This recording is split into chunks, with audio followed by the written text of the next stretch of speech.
Hello, there we go. Now I should be able to be heard. Okay. I can be heard on Twitch now. YouTube's time. Can I be heard on YouTube? Yes, everything seems to be working fine. Although for some reason, yesterday I had an issue where OBS was not detecting my microphone or using another source for my voice. And today, for some reason, my microphone was muted in OBS. So, yeah, problems keep piling up for some reason. Let me switch scenes. There we go. Hello, Jugshashit, and hello, Chip. How are you guys doing? Welcome to the stream. Today we have quite a few things to do, but I am very excited with all the things that we need to do. Quality options now fixed. Let's go. Yes. But actually, no. Not really. I looked into these quality thingies, the options for the stream, and it is as I explained yesterday. I wasn't sure yesterday, but now I checked and I'm sure of it. It's not something that I actually control. No, don't you dare do this to me. No, not again. No.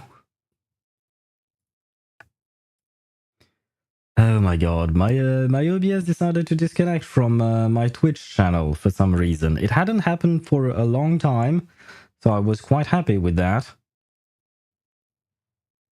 Uh-huh. Twitch stream died. I'll be back. Let's see. Can I start streaming on... No. Okay, so there is something wrong with my Twitch stream. This is a pain. Does that mean that my YouTube stream has died as well? Doesn't seem to be the case. Nope, it is not the case. Okay. But I think I will have to restart everything to make sure that Twitch works properly as well. So I will be back as soon as I can, hopefully, I guess. Oh, damn it. Let me do this and I'll be back.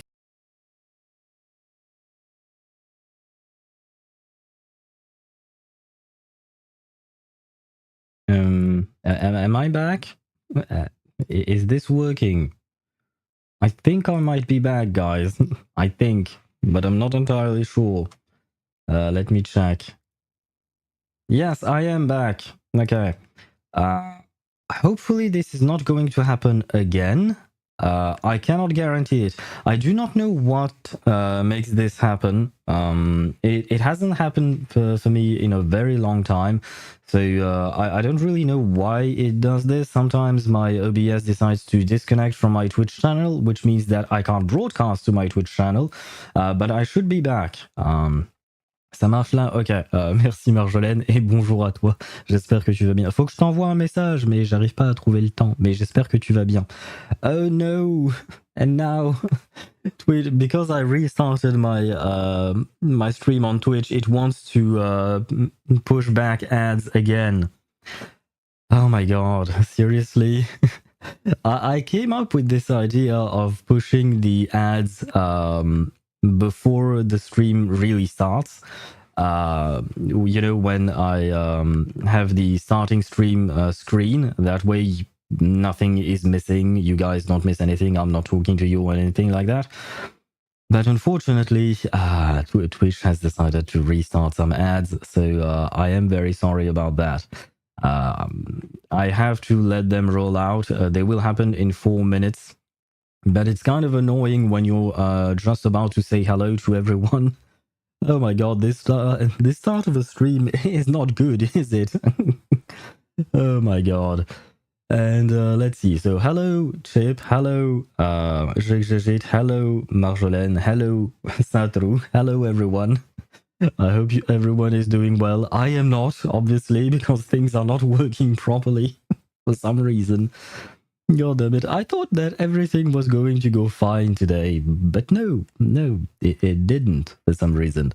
I'm going to keep yapping for a tiny bit. I actually did not want to yap too much because we have a lot to do today. But at the same time, I want to wait and make sure that my OBS does not disconnect from my Twitch stream again, because when it happens at the start of the stream like this, it's not a big deal. It's annoying, but it's fine. However, if it happens when we are in the middle of the story, then I'd be pissed off because the story is important. So I don't really want that to happen in the middle of the story. So I am going to wait out a bit. And on top of that, I have to wait out the ads, which are going to start in 2 minutes and 50 seconds. Oh my god. No, not the start for my stream. Not the start that I wished for my stream, but you know what? It is what it is. I don't exactly have a choice, which is quite unfortunate. But yeah, hopefully things will go better now. Hopefully. Bonjour à toi aussi, j'espère que tu vas bien également. Je dois t'écrire aussi, oui. Il faut qu'on s'écrive, mais faut qu'on trouve le temps aussi. Et je sais pas exactement quand est-ce que j'y arriverai. J'essaierai peut-être demain matin si j'ai le temps, mais je ne te garantis rien. Peut-être dimanche après-midi, peut-être. Voilà, ce sera à peu près ce que je pourrais te dire. And yes, bonjour Sato. We are speaking French today. Going fine, I don't know, Chief. We're at max of chapter 8. Yes, at the climax of chapter 8. Yes, we are at the climax of chapter 8, and yesterday we had quite some reveal, especially a specific reveal about a pyramid, a glass pyramid containing some ashes. But yeah, I mean, I'm a part of me does not want to say it out loud because I don't want to spoil people. But at the same time, if I can't talk about the story we're about to continue, it doesn't really make sense. But yeah, Arcana might be back. I'm fairly certain she's going to come back. I don't see her not coming back. And what are these emotes you're using? Oh, it's a baguette. Who is holding this baguette? I don't know that character. But yes, I am speaking French because Marjolaine and I are friends IRL, and it makes it easier to just speak to her in French. And that is also what I'm used to. Oh, hello, we have a bot. It hadn't happened in a while. Well, let's delete their message. I said delete their message, thank you. And let's ban the user. Goodbye. And thank you very much. Let's see. Ayanami from Azure Lane. Oh, I've never played Azure... Wait, no. Azure... Wait, is Azure Lane a game or an anime? Or is it both? It is a game, okay. But does it have an anime? For some reason, I feel like it had... Probably, maybe. It has an anime on Crunchyroll, apparently. But never watched it. It's the girl about... the girls with the ships, right? Yeah, or the ship girls, but I don't really know how to, to call them. But I see what it is, okay. But I do I do like that. Both, yeah, okay. I just got that. But I've never actually played the game or watched the anime. I don't really know if I have a will to do either of those things. Honestly, girls being ships, kind of strange concept, but you know, but it is anime, so and this type of culture, we'll call it that. So yeah, it's definitely strange. We know in the anime culture, but you know what? There is one anime that I could recommend if you like isekai animes. There is one that is currently airing and it has 2 episodes out, and I happen to really enjoy it because the anime is actually really wholesome and kind of different from other isekai animes, because you know, if you ever watched an isekai anime, there are a lot of them. Their stories are not always the best. Most of them are low efforts in general. The ads have started, so I'm going to keep yapping in the meantime, and then I'll launch the game afterwards. But yeah, the anime I'm talking about is really sweet, and it's one with the trope of the person being reincarnated, becoming the villainess of an otome game. So basically a game where you have romantic partners and you have to pick a route to get to that partner and stuff like that. The twist here is that the person being reincarnated is not some young, spry dude or dudette. Generally speaking, these are girls who get reincarnated as a villainess. Here, the one who was reincarnated is an older gentleman. He is actually a dad, and he is very wholesome because he tries to be a villainous, but kind of fails to do so. And he's basically dad of the year because he's kind of an otaku. He likes these kinds of things, and he's just really wholesome all around, even though he tries his best. And it's really refreshing to see, in my opinion. Azure Lane, if you want to give it a try, I'm gonna try warn you ahead. Why am I supposed to be warned? What's wrong with that game? My wireless earphone disconnected for some reason, and I missed some of the points. I was just saying that the anime I'm talking about is very wholesome. I don't remember what it is called though. Wait, where can I find that? Let me see. Where is my anime list? Here. There we go.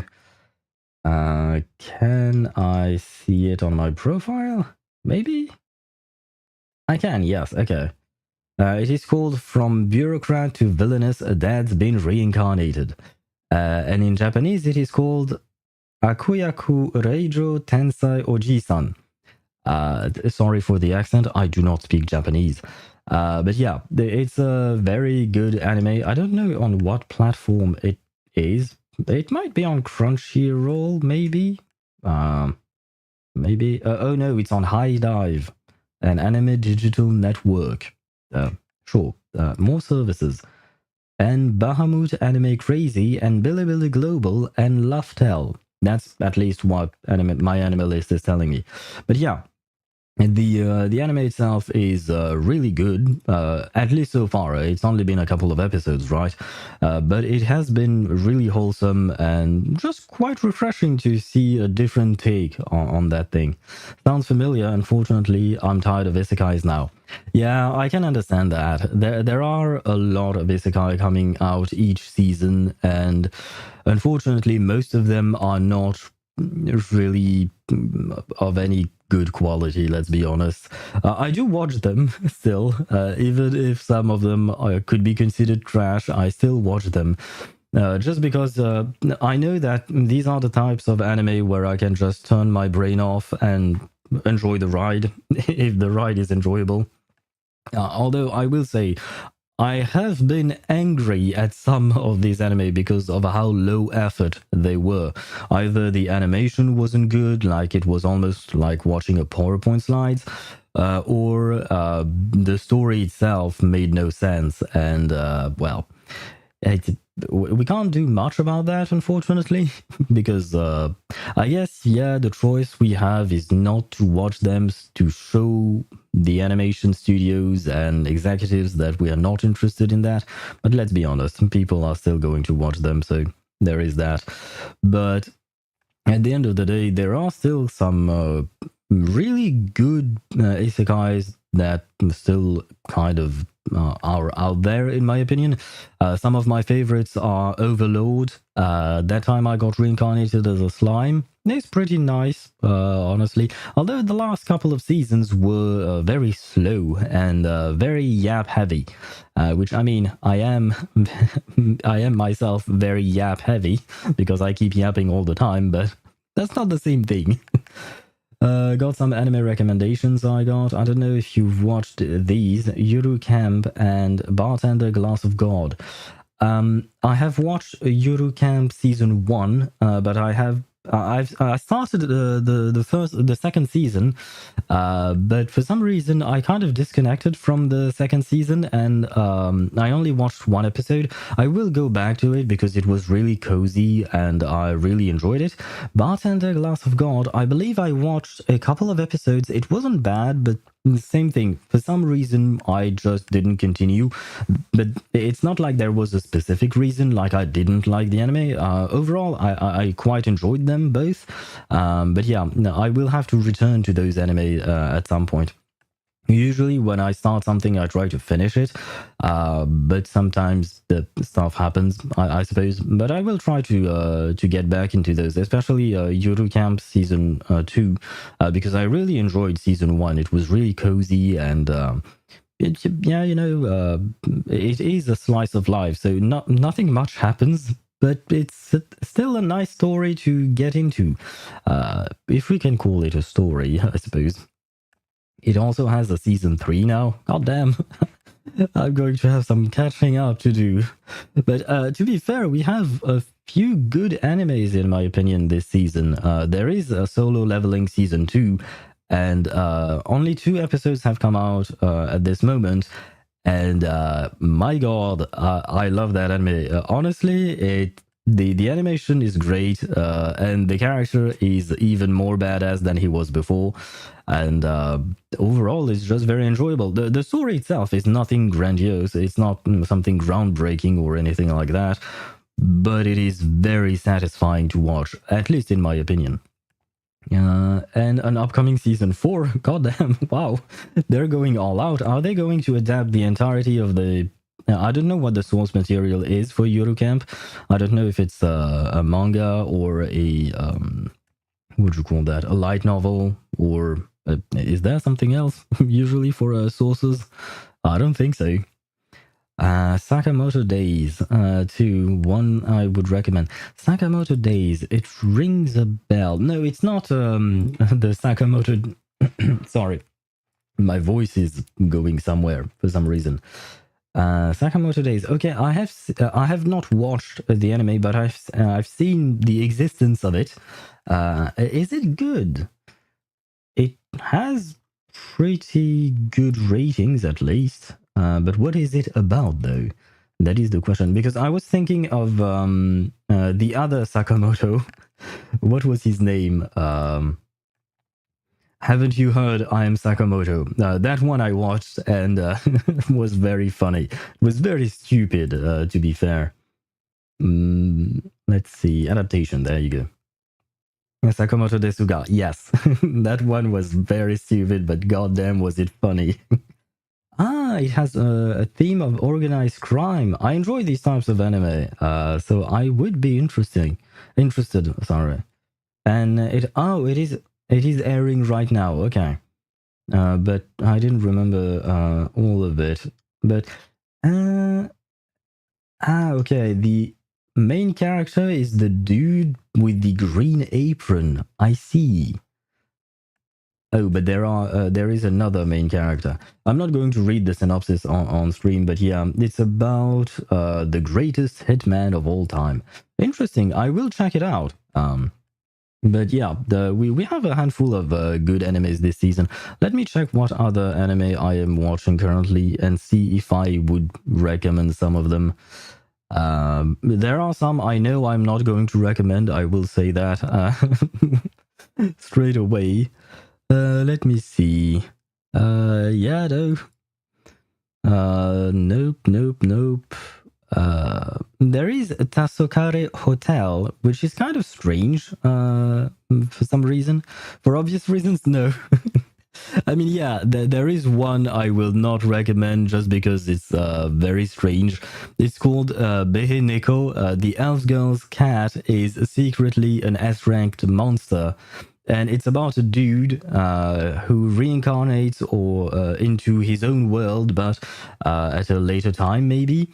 And he becomes a cat, And well, he's not a cat, he's actually a behemoth monster, but he looks like a cat, and he's adopted by this elf girl, except the elf girl has massive boobs, and basically the cat lives on her boobs. That's basically what's happening. And it's an action adventure fantasy type of story. But yeah, if you like boobs, I suppose that would be nice. But yeah, it's really stupid. It's really stupid. Let's be honest.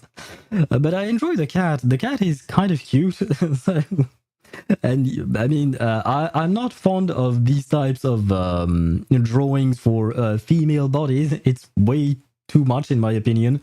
But the cat is cute, and I like action adventure fantasy. So yeah, I waste my life away watching these kinds of things. And hello, Hercules. How are you? Welcome to the stream. You arrived at right at the perfect timing. But yeah, Based might dig into that. It is fun. It is something, I guess. But I'm not watching that many ecchi shows in general. I have watched quite a few, not gonna lie. But yeah, this one is more on the tamer side, although it is an 18 plus. There is some nudity in it. A tiny bit, really, nothing much. But yeah, and don't ask me why. It's just, it is what it is. I mean, so I don't know what age you are, but you do you, okay? I'm not your parent. I shouldn't be telling you what to do or not. But yeah, no, that anime, I probably wouldn't recommend it, honestly. It's once again, turn off your brain and just watch the cute cat, and that's it, basically. There was another one that was very strange, and I talked about it earlier in a previous stream, and it was called Magic Maker, How to Make Magic in Another World. This one is also an isekai, and everything was going rather well during the first episode. The dude reincarnates as a child, and he's transported into another world or something like that. We don't really know much about him before he was reincarnated, but he gets reincarnated into a family, and he has an older sister and loving parents. And honestly, at the start, everything was going rather well. Everything was fine. The family was nice. There wasn't magic in this world, and he's about to invent magic in a way. But I was interested in that concept. And then halfway through the episode, they were talking about fishes mating, fishes mating rituals that can produce magic. And I was like, that's strange. Why not? Keep going. I am curious. And then for some reason, the older sister started behaving kind of strangely. It kind of sounded like she was romantically interested in her brother. And that's when I kind of turned off my brain. I was like, oh, it's going to be one of those. I see. Yeah, I don't really know why the Japanese anime tend to have strange sibling relationships, because at the start I was like, oh, this is a wholesome sibling relationship. I love that. That's great. And then it turned a bit less wholesome, and I was like, I see. Well, it is what it is, I guess. There's another anime I recommend, nearly forgot. I Parry Everything. Wait, I have watched that one. I will say it was interesting and I liked it, but it was also really infuriating to see the dude constantly. I don't know how to describe him. He was just not aware of himself, and I understand that is a gimmick to see a character that is super powerful but doesn't know that he's super powerful. I've seen other shows like that. And the thing is, during that season, there was another show with the exact, well, not the exact same premise, but a similar premise where a dude was extremely powerful. It's called the Osan Newbie Adventurer, trained to death by the most powerful party, became invincible. And the the what do you call that? That dude in that anime had the same thing. He did not know that he was super powerful because he was trained by the most powerful party, you know? And the thing is, I rather enjoyed that anime because at some point during the course of the anime, he realized that yes, he is indeed very much strong. Whereas, in I Parry Everything, the main character parries common sense all day long. For all throughout the 12 episodes run, he parries common sense all the time. And at some point, it gets kind of old, in my opinion. Like, I enjoyed it when the other anime, the Osan Nubia Adventurer, when he actually managed to gather some common sense, I don't know, and realize what was happening. I preferred that one, and honestly, the animation in that one is actually really good and very satisfying.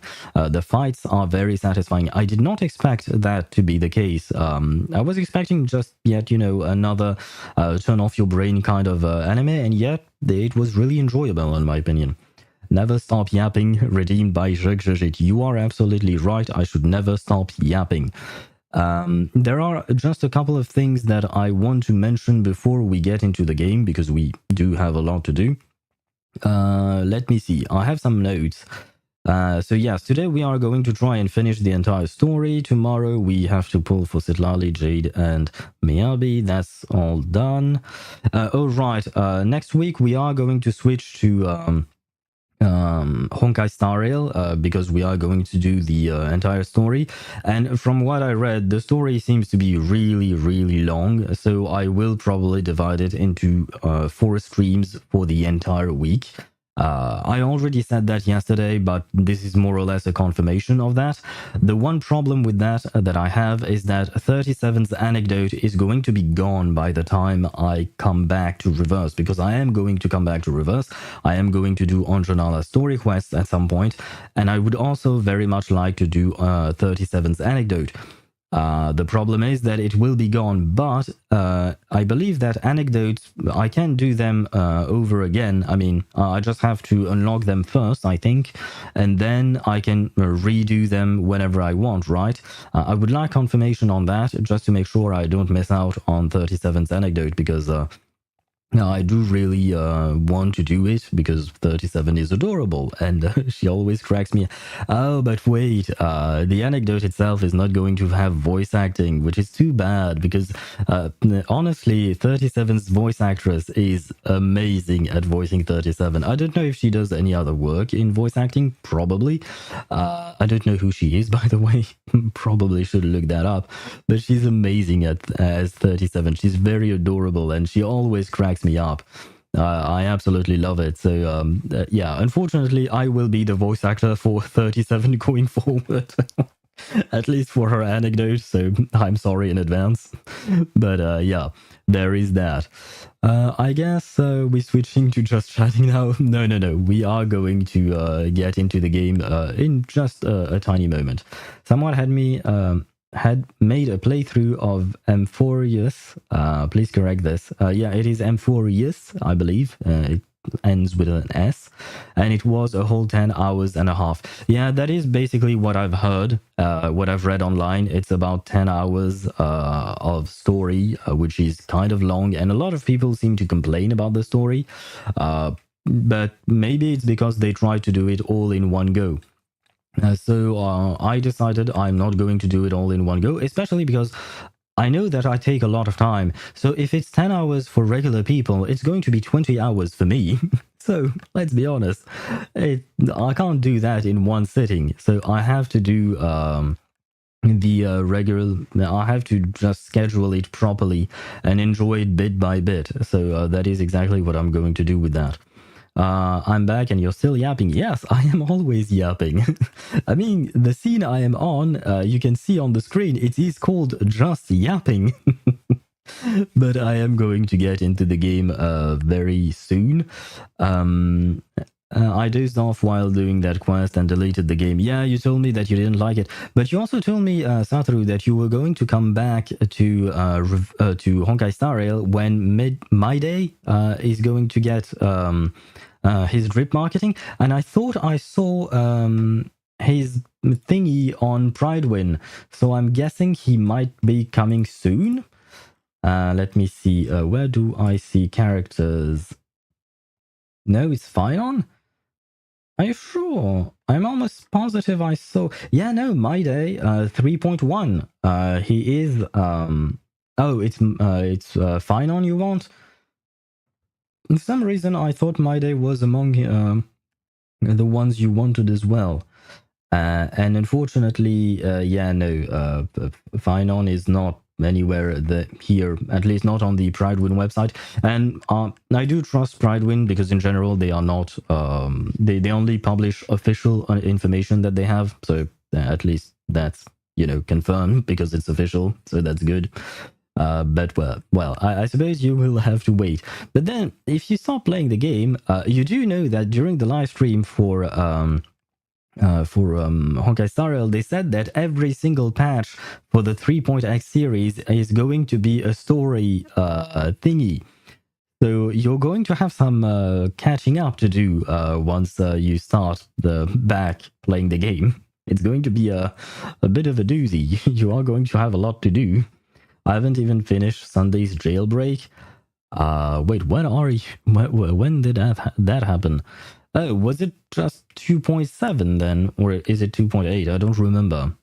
But something along those lines, I guess? Well, to be honest, the last couple of patches in Honkai Star Rail have been kind of filler, in my opinion.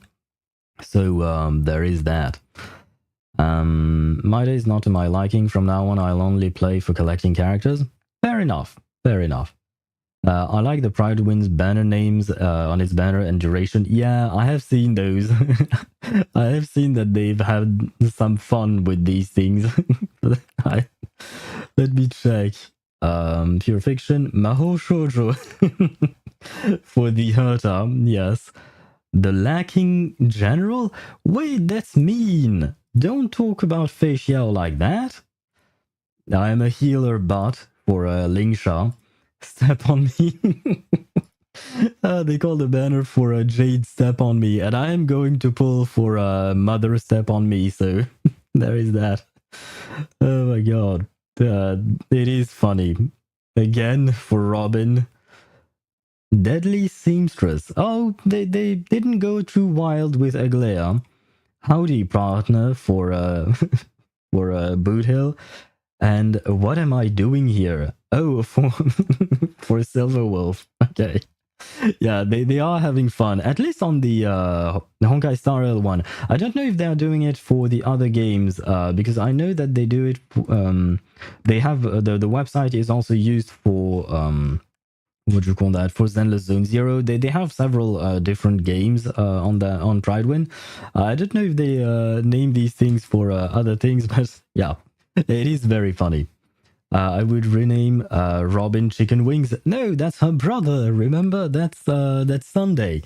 Though I suppose she is also. I guess Sunday is Chicken Wing Boy, according to Sparkle, and Robin would be Chicken Wings Girl. I guess.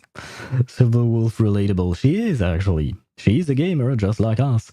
Too bad Pridewin only had HSR. No, actually, they have other games. They don't have Genshin, but they have Zenless Zone Zero. They have Wuthering Waves. But I feel like it might not be the same team updating every page or every game. So they might not do things the same way. I mean, the banner naming. Yeah, no, I don't think they are doing it for other banners. They also have AFK Journey, which I play, and I don't believe that they do it for that. Now Sunday is Jesus Sunday. That is true. That is true. Sunday is Jesus. And after all, as we say, Sunday is the day of God, right? It is the day of Jesus, maybe, or something. I'm not very religious, so I might be spewing some nonsense. Sorry if I am offending anyone. Hopefully not. But yeah. By the way, was it you, Chip, who mentioned a command for spoilers yesterday? I tried looking it up online and I have no idea what you're talking about. Is there something specific that the command can do? If there is, I would be very curious about it because I don't really know how it works, because I've tried looking it up online, and unfortunately I did not find anything specific about it. Yeah, I don't know. I don't know what to do with that. I mean, I can just make a command that says something, like typing this a spoiler message. But does that mean that the message you would type would be hidden? Because I don't think that's a thing. I don't think that's possible, right? Or is it? As I said, I am a lurker on Twitch usually, so I don't interact much with people, except when I'm actually streaming. But yeah, I don't really know if there are commands or stuff like that, because I don't use them myself as a lurker. I'm just oftentimes away from my keyboard when I'm watching a stream. Then there should be a follow that the bot will reply to give you a heads up that there is spoilers ahead. That I think I should be able to do. In Discord, it's like this, spoilers. Yeah, on Discord, I know that you can hide your messages if it contains spoilers, but I don't think we can do that on Twitch, unfortunately. So there is that. But I will try to figure some things out. I've also looked up some redeem thingies for the channel points, and I am completely copying whatever other people are doing. Let's be honest. I'm not going to lie. I didn't really come up with anything very original on my own. I looked up what other people are doing to see to gain some inspiration, and I saw that a lot of people had cat facts or train facts or stuff like that. And guess what? On this channel we have an owl, so I thought maybe I could do some owl facts for you. Although it will take me a bit of time to implement, because I will have to fact check these facts. I don't want to spew nonsense about owls. I do know a fair bit about them, but still, I would have to look up some funny tidbits, and I would have to confirm that these are actual facts and not just something that that is completely ridiculous. French for a few minutes. I could do that, and that is definitely very easy for me to do. I mean, French is my main language after all. Let me note it down. French for a few minutes. There was another one which was and add a PP size to. What do you want me? What do you want it to do, Satru?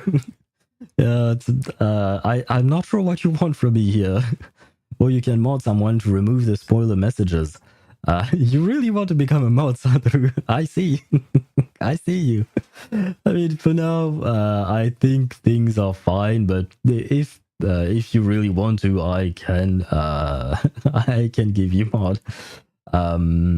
Comparing it to others, yeah, but how? Does that mean that it has to generate a random number for you, and then you can compare it with others? There was a thing that I saw. There is a redeem thingy, or maybe, yeah, it is a redeem thingy, or maybe it's a channel point thingy. I don't remember. But there is a gambling mechanic that I could implement, and I think it would be fitting, since we are a gacha gaming channel. It would make sense for me to implement that. So I will probably do that. There was another thing I wanted to add: sound alerts. I have to look up exactly how to do things. Add account review channel points to. Oh, that's an excellent idea. I completely forgot these things existed. Account review. There you go. Thank you very much. This is why I wanted to talk to you guys about this, because I wanted your suggestion. Because at the end of the day, I can make these redeems, but if you're not interested in them, there is no point. So I'd rather talk to you and ask you guys what you would want to see. That way you can customize your own experience. Although, as I mentioned, it will require a bit of time for me to implement everything, especially the owl facts. By the way, yeah, if you are not interested in owl facts, please do tell me, that way I don't have to compile owl facts for no reason. Although I guess I will be still interested in those, so I guess there is that. And there was also choose my team. I was going to do that, a redeem to choose my team in game. I don't really know if I want you to choose from unbuilt character, because I have a lot of built ones. But the thing is, if you choose characters that are not built, things are going to move very, very slowly, and it's going to be very, very annoying because I'm not going to be able to kill anything. So I'm thinking that you could choose from the built characters that I have and not the unbuilt ones. That way, we can still make a team that is strange, but at the very least, I can still do something with that team.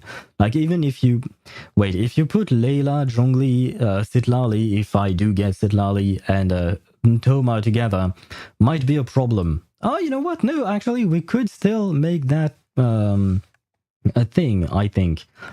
Maybe mono element or a type of units only. Yeah, could do that as well. Could do that as well. Let me note that down. There you go. Mono element / type. But yeah, no, I was thinking about that. Neuvillette against Hydrotolpa, goddamn. I didn't think of that. Yeah. Well, I mean, if we encounter something like that, I will switch teams. Otherwise, there is no point, because I'm not going to spend like 15 minutes hydro pumping a hydro slime. There is no point. Like, it just doesn't work, you know. And I mean, it might be funny for the first few seconds, but I feel like it's going to get old very fast. So I will probably just switch teams at that point. And I also have to figure out, you know, the duration and the timings for these redeems, so that so that you guys don't spam things. Because I don't want the stream to be completely derailed either, because I do that myself. I derail my own stream very often. So I'd rather try, you know, doing things like that. 10k points for a single pull. I thought of things like that, but man, I've been unlucky in the past, in the sense that sometimes there was one time, like, the only reason I have Topaz and Numbi on my Honkai Star Rail account is because I did a random 10 pull, and it wasn't a random 10 pull. I was trying to obtain another character, but I switched banners accidentally, and I got Topaz because of that. So yeah, these 10 pulls, things like that, not fond of that. At least I would want to choose which banner I am doing it on, to make sure that I'm not ruining my account, because unlike other big streamers that you see, I can't put $2,000 into the game and just C6R5 a character, you know? So I have to play around with my pity and plan things around, because I have limited resources. So yeah, I would rather not tank my account completely. I've put a lot of efforts and time in those accounts, so I will have to think about all of that. You really think people would use their 10k points for a single pull? I have no idea. As I said, I never use my points. There is a Twitch streamer. He's a French dude, so you probably don't know him. Haven't watched him in a while, but I used to watch him a lot, and I have accumulated like over 100,000 points because I just never use them. I don't do that, so I have no idea what to do with those things. About that, if I want, I could. If you want, you could. You could do what? Oh, by the way, wait. Slap Ocean Hue and watch enemies die from... Oh, bubble pop. I didn't see that. Goddamn. I mean, I already have Ocean Hued Clam on my Kokomi, or is it on my Barbara? I think it's on my Barbara, probably. Maybe. We could do a physical Barbara, I suppose. That can work, I guess. Although I will say I'd rather not have to switch the artifacts, because let's be honest, switching artifacts between characters is a pain, which is why I have been spending so much time farming for every single one of my characters, so that I don't have to switch artifacts for them, because goddamn is that a pain. Yeah, because then after artifact load up when, yeah, that's the thing that I've been asking for. It's just there to fill the space. Yeah, I mean, probably we could use it to just fill the space. But yeah, this was all just to tell you guys that I am thinking about things. I am trying to constantly improve the stream and the stream experience. And speaking of streaming experience, I've been yapping for 41 minutes. It might be time for me to play the game, right? It might be nice if you guys saw something other than just my face yapping. Well, it's not exactly my face, it's a drawing. And it's not even a drawing of my face. Never mind. Let me finally start the game. I am launching the game. Anyway, I'm gonna head out. Well, good night to you then, Satoru. Hope you will have a wonderful rest of your evening. And you'll be back tomorrow. Tomorrow we have a lot of things to do, Satoru. Tomorrow we have all the end games. We have Miyabi pulls. We have Jade pulls. Yes, I am streaming tomorrow, and we have a lot to do. So I hope to see you tomorrow then, and I wish you a great night. There we go. And it's already 11 p.m. For you, you mean? Oh God. For me, it's only 7 p.m. So I'm still okay. But yeah, time zones are are complicated. There you go. I should be able to show you my beautiful villa. Yes, I know I used to say that about Kakanya, and Kakanya is still in my heart. But for now, Vila has taken precedent. God, I wish I could be there now, right now. You wish you could be where right now? With Vila? I mean, she is very pretty. Her scale are there are something, I guess, but no. But she's still very cute. She's adorable, by the way, if you listen to her voice lines. At 7 p.m? Oh, you want to turn back time? Well, you can take a plane and you can turn back time like that, I guess. It's not exactly time travel, but kind of. And hello, Grace_VTuber91. Thank you for the follow and welcome to the stream. Hope you're doing well. We are about to play Reverse 1999, finally, after God knows how long. And yes, this is... I believe this is a 37 main that joined the Discord that added me here.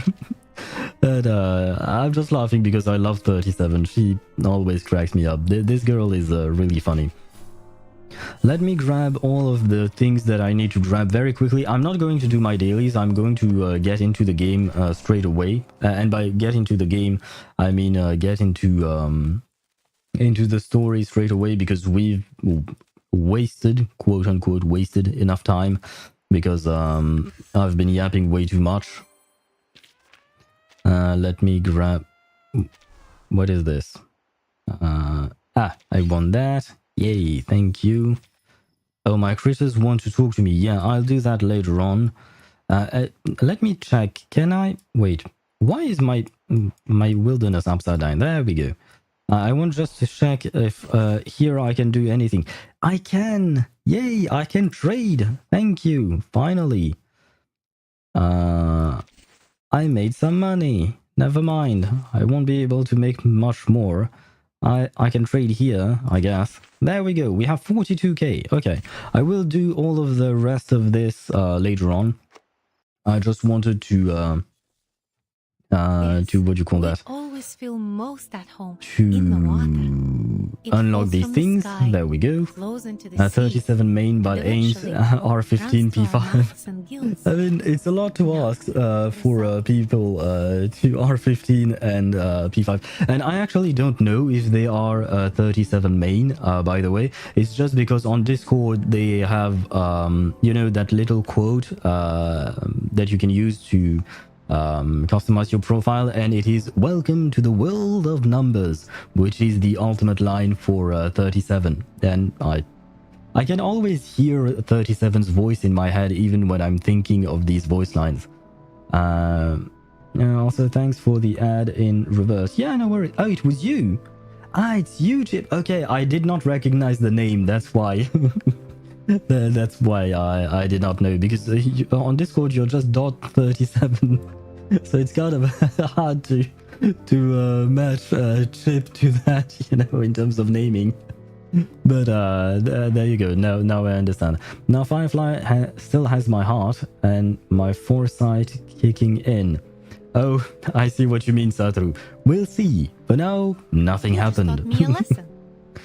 It But seems let that us get kids into lose their focus the quicker, story, no matter because their age. otherwise we are never going to be able to do things. Where are we? Enter. Yes. Okay, so spoiler warning, we are going to continue the story, and we have done stage 14, where we had the big reveal about Arcana, and Igor probably betraying us, maybe? I don't know. Not entirely sure. Might go to nap in a few minutes or so. Oh, well, good night to you then. Or a good nap, I suppose. And I hope you sleep well, because last night apparently you did not sleep a whole lot. So I hope you get more sleep today, hopefully. Let us start with the Northern Falcon. A long-awaited reunion, a shocking betrayal. Well, there you go. The game says it itself. The betrayal is here. Finally, we have started. Now, things are going to go badly, aren't they? The old Admiral picks up the file beside him and flips through the young pilot's records. Arcanist. Abuses alcohol. Oh, right, yes. Lilia. Lilia is kind of a drunk. And loves to fight. Messenger. Call Lieutenant Lilia. Tell her to meet me at the training ground. Oh, wait. I hope he's not going to try to recruit Lilia for his betrayal. Because I am going to be extremely mad. Do not dare do that. Leave my Lilia alone. She's part of my team, not yours. He rises from his chair and heads to the training ground where the blood of the traitors still stain the grass. Ah, right. I forgot about that. So is everyone a killer here? Basically, they've all murdered people. Lilia approaches the Admiral, a flask clutched in her hand. How does it compare to the drink back home? The stuff saps your energy. Makes you feel sleepy. Always drinking. I never really knew why she had cat ears on her helmet. Maybe she actually has cat ears underneath? I don't think so. She has other skins, right? And she doesn't always have the helmet, so yeah, I don't know, but it's cute. Just like this land. This place is always submerged in a half-dead stupor. Poverty, chaos. To them, the future feels farther away than the sun beating down from above. She doesn't have those cat ears, it's part of the helmet. Okay, so let us point this out. That means she chose to have cat ears on her helmet, which makes it even cuter, because it is a contrast to her personality in general. Because I can guarantee you that her helmet is not standard issue. I'm fairly certain Xeno would not give her those kinds of helmets, or the Foundation, either way, because I think she got her license to fly from Xeno, but now she works for the Foundation, right?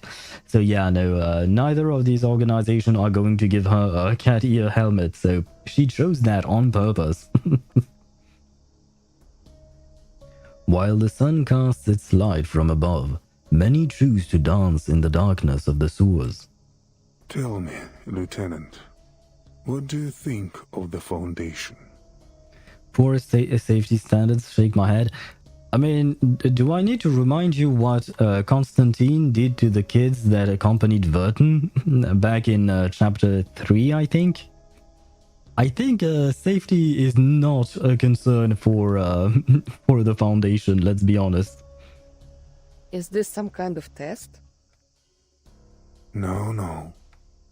Just the curiosity of an old man. I often wonder how the younger generation views the organization. And hello Lunazeli, bonjour à toi, comment vas-tu? J'espère que tu vas bien de ton côté. J'avoue, je me suis pas connecté sur mon autre Discord, tu sais, mon Discord personnel pour voir si tu m'avais envoyé un message ou pas, donc il faudrait que je vérifie ça. Mais des gros bisous à toi. J'espère que tout va bien de ton côté et que tout se passe bien. Je vais très bien aussi, merci. Bon, ça va, je dors mal, comme d'habitude, mais je suis très content de continuer cette histoire, parce que l'histoire est vraiment très intéressante. Well, unlike those Manus maniacs, the people at the Foundation are at least open to reason. Our French speakers speak this fast, just curious. I don't actually speak that fast in French. I'm guessing it's just because you don't understand the words themselves, so you think that I'm just spewing things one after the other. But in fact, I'm just talking normally. I would say I probably am talking faster in French than I am in English, just because I'm more used to it. But overall, yeah, I mean, I could probably talk faster in French, yeah, something. But I am not like the case that you can use to generalize. Everyone speaks differently, you know. It depends on the person. Pas de souci, je suis absorbé sur PZ pour ma part. C'est quoi PZ? Attends, je me rappelle pas là comme ça. Ça me vient pas. Allez, bon week-end, je te mets en fond, ça marche. Des gros bisous. Project Zomboid, je vois. Bah, amuse-toi bien dans ce cas-là. Et bah, des gros bisous à toi aussi. Bon week-end. Je me connecterai sur mon Discord perso plus tard pour regarder, pour t'envoyer un petit message. Et bah, je crois que j'ai dit tout ce que j'avais à dire. Thank you, you are welcome. Don't get me wrong, they're stubborn. But overall, I think they're good people. The Timekeeper's red-headed sidekick, for example. Oh, a Soneto mention. Soneto is too busy with administrative duty work to join the Timekeeper in Sao Paulo.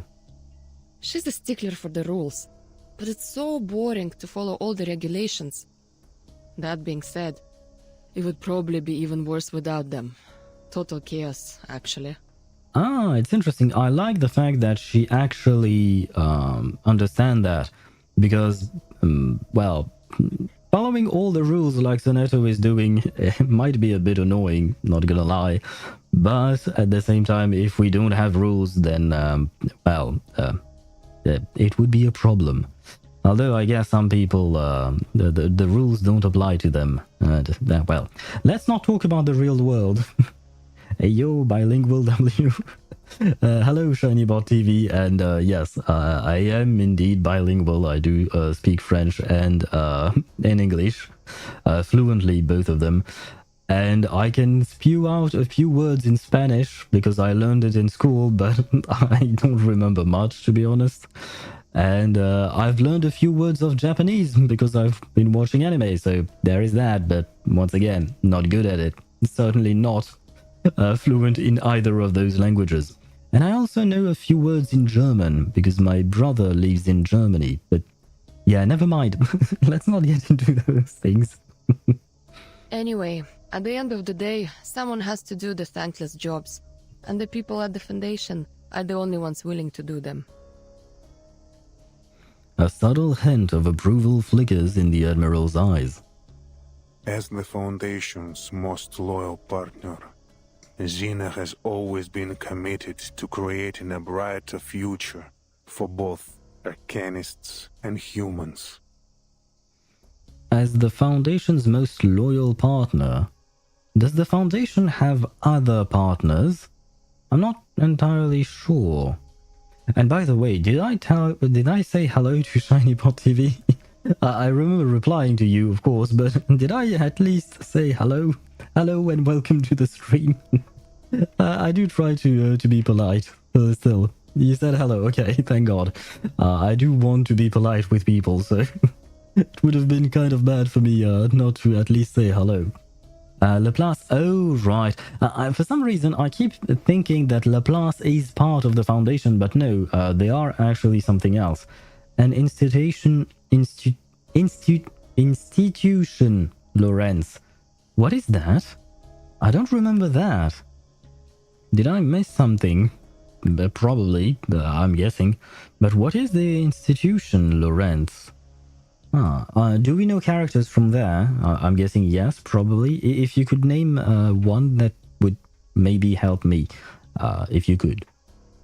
That includes fighting Manus Vindicta, as well as any other conflicts and chaos in the world. Yes. So you want to fight Manus Vindicta, and yet you keep a pyramid with someone very special's ashes. So forgive me for not taking your word for it, Mr. Igor. Because they barely mentioned it. Okay, thank God. It's not just me forgetting about important parts of the story then. Good. X is kind of part of it? Oh, interesting. I did not know that. In my mind, X is part of Laplace, right? Mostly, at least. That's how he was introduced to us. And hello, Klaus. Welcome to the stream. Hope you're doing well. In Sao Paulo, for example, Zeno maintains the city's fragile peace in its own unique way. Uh-huh, it's a mindless gun. The foundation points, and Zeno shoots. That's a terrible way of saying it, but it's kind of true.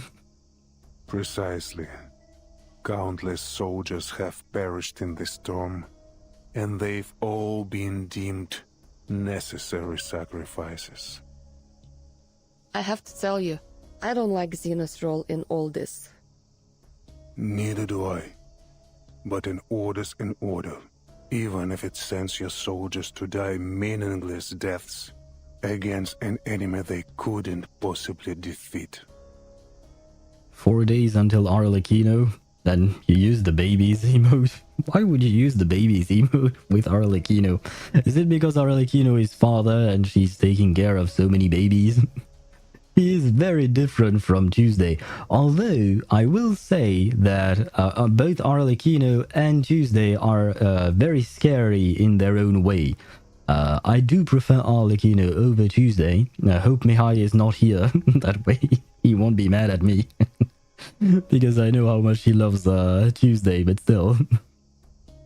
The baby, of course. Oh my god, as soon as the baby's mentioned, she's here. Oh god. And wait, I can also mention another one, I can mention Dottore. Oh god, I don't have enough funds to for Clorinde. Ah, yeah, Clorinde is actually quite fun to play as. I got her on a whim, just because why not? And honestly, she's very fun and quite strong. And well, I wish I could get her to C6 just because she's even more fun to play at C6. She's basically she's a machine gun at C6. It's insane. And I loved seeing some gameplay of it, but yeah, no. I love her character. I loved her story quest. Her story quest was excellent. But yeah, I don't love the character as much to get her to C6 because that costs a lot. And I don't have that kind of resources. But at the same time, you know what? Could have been fun.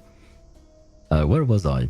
Still, we march on without hesitation, pushing our weary bodies deeper into the storm.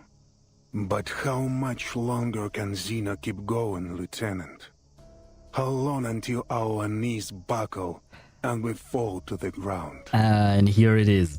Here it is. The at the start he's agreeing with her, and then he suddenly slowly switches tone, or switches his not mannerism, but what he's saying. Like at first his loyalty to Zeno, but then you know Zeno is kind of in a mess because it's dying and all of that. I feel like he's trying to convince Lilia to get on his side, and I do not like it. Because she is father. Yes, she is indeed father. Yay, Dottore! We haven't seen him in a while. I'm very afraid of whenever he comes back. Arlecchino and Clohand are just clicking simulator. That is true, but it's very fun to watch. I don't know, and I don't care. She takes another swig of sweet liquor. Sweet as the oblivion of a dream. I think she's just drinking to forget about life, which is kind of sad because she's fairly young. Arcana isn't that. Ah, well, spoiler alert, but yeah, he said it. And by the way, I am going to grab this as a screenshot, if I can. There we go. We detected life signs after the explosion of the vacuum bomb. That's impossible. Yes, it is impossible. It would take a miracle for her to survive. Do you believe in miracles, Lieutenant? Kind of. No, I mean, we live in a world of arcadists, so I suppose so. Oh, you forgot Regrata and Sandrone. Regrata, that's the banker dude, right? I love his voice actor. I'm blanking on his actual name, but his voice actor is top notch. If you haven't watched Hollow the Wise Wolf, what is it called? Spice and Wolf, that's the name of the anime. You might find the story boring, but the what you call that? The banter between Hollow and Lawrence is the writing is great, and the chemistry between the two characters is just awesome. The story itself is about economy in a medieval setting, so it might not suit everyone's taste. But yeah, just for the relationship between the two characters and their dialogue, I absolutely loved that anime. And I believe Regrato's voice actor is the one who voices Lawrence in that anime. And thank you, Ktos, for the hydrate. Baiju's evil twin, isn't that supposed to be Dottore instead of Regrata? He's the banker, right? I'm not mistaking him, am I? I don't remember all of them. And wait, before I hydrate. A screenshot is needed because we have our cute little Lilia here. I'd sooner believe the ramblings of a drunkard. That may be the case, but when a miracle worker appears, there will always be people who follow them, like sheep follow a shepherd. That is true. Regrata has a closer resemblance. Oh, I probably. Well, the only image of Regrata that I have in mind is, the Fatui trailer that came out of nowhere back for Signora's funeral and stuff like that. So, yeah, that's the only image I have in mind. And, I mean, kind of, I do see it. But I thought for some reason that Dottore might resemble him more. Now, I'm probably wrong on that front. So, when the desertion incident occurred, I wasn't surprised. I was infuriated, however. Not because they abandoned Xena, but because they murdered their own officer. Damn traitors. Back before the first storm, human and arcanist troops got along well. We set aside our origins and united under a common banner. Our bloodlines meant nothing next to our bond as comrades in arms. But the storm changed everything. Time rolled back, and with each regression, the brilliance of Arcanum shone ever brighter. Eventually, it formed a rift between them. As a soldier, I must obey my superiors. I sent my men as ordered, no question asked. But... Ah, wait, I have to snooze the ads. Go away, ads. Igor looks hesitant. does it really make no difference if the place they die a martyr's death isn't a battlefield? Like war, these things are never simply a matter of black and white. At least I can agree with that. Lieutenant, what do you think of the Timekeeper? She's great. Don't you dare say a bad word about Vertin. I trust her completely. Ah, thank you. Well, I wasn't threatening Lilia, of course. I was talking to Igor, but yeah, it's cute to see Lilia say nice things about Vertin. Her statement is short and powerful. Sounds like you'd gladly sacrifice yourself for her. I pray to all the gods that that never has to happen. We need more leaders, like the Timekeeper. Manus Vindicta, the Foundation. They are just two sides of the same coin, aren't Yeah. they? Yeah, that is a fair point. I mean, in my opinion, both of them are maybe not equally bad, but kind of. I mean, as I mentioned before, Constantine's whole shtick with Vertin and the other children in chapter 3 or 4, I don't remember which one, but still. And overall, the Foundation is very shady. Manus Vindicta is shady, but in open light. You know that they are bad. The Foundation is hiding its bad side. He sighs again. Then he extends Lilia an invitation. The Foundation, the Pack Security Council, Manus Vindicta. Which path do you think the Timekeeper will eventually take, Lieutenant? I'd say her own, because honestly, Vertin does not have some kind of loyalty towards anyone. She just tries to survive and help others, I'd say, as far as I can say. I trust in Vertin's decision. That does not really answer the question. Я понимаю. Yeah, I see. Ты уверен, что Зина не тестирует меня? Yeah, I'm not going to try and pronounce that one. Oh my. Нет. К Зине это не имеет никакого отношения. Я сейчас говорю с тобой как Игорь, а не Адмирал. I don't know why, but I prefer when Lilia is speaking in Russian. It sounds cuter, I guess. I don't know. I mean, it probably makes no sense that she sounds cuter than he does because, it's just because I don't understand anything she says. With a wave of his hand, he takes his leave. And please don't laugh at my accent. I know it's bad. I know it's bad. It's not my fault.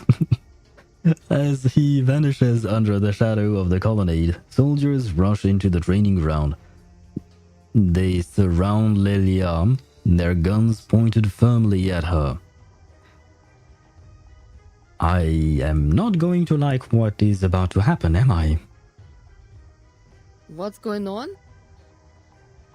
Lieutenant Lilia, you are under arrest for the assault on Admiral Igor. Ah, so now you're just making up stuff. Seriously. A lie that makes Moldia's ears turn red with shame. As you should be. Assault? A crime for which no evidence need be provided. Oh, I get it. She grips her trusty red 38. After what happened in Texas, it hasn't left her side. Stand down and surrender, Lieutenant.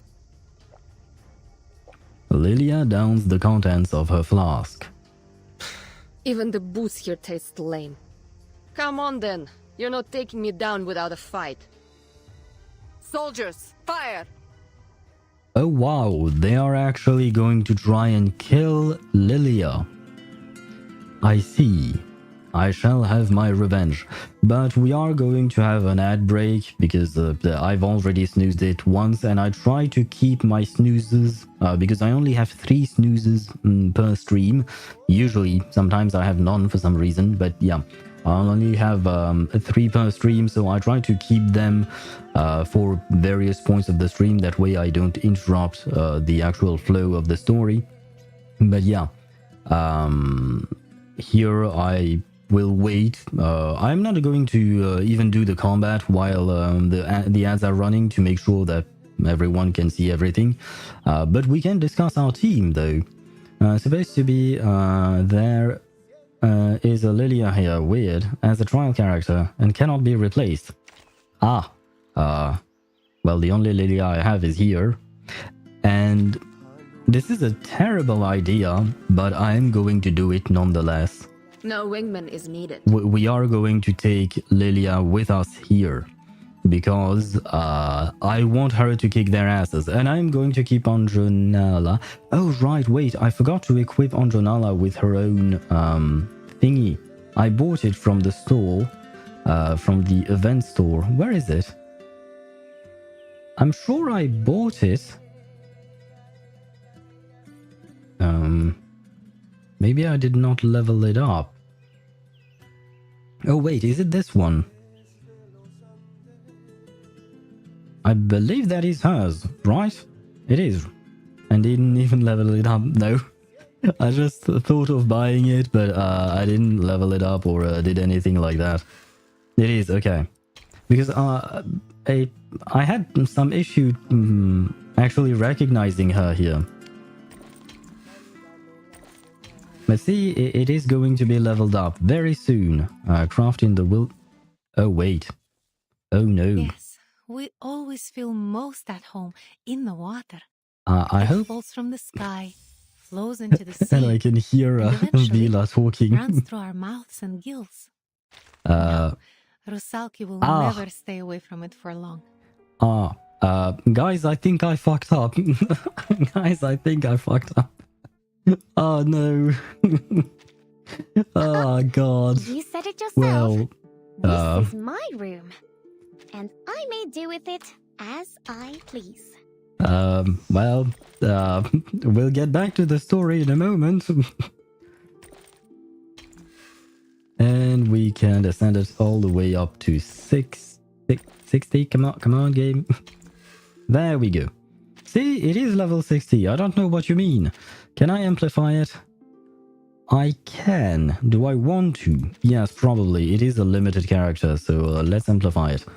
And get all of the things. There we go. More crit rate, more crit damage, more bonus damage. Okay. I was already thinking that Anjonala was hitting like a truck, so I feel like she's going to hit even harder now. So, I as you can see, I fucked up. But I think if I skip the story, I can get straight to the fight, right? Oh, never mind. Oh, it saves it. Oh, perfect. Oh, the game is well made. How's her resonance? I do believe I have that leveled up to 10. Usually for characters, I level it up to 10. The only exception being Kakania, who has level 15. But otherwise, yeah, level 10.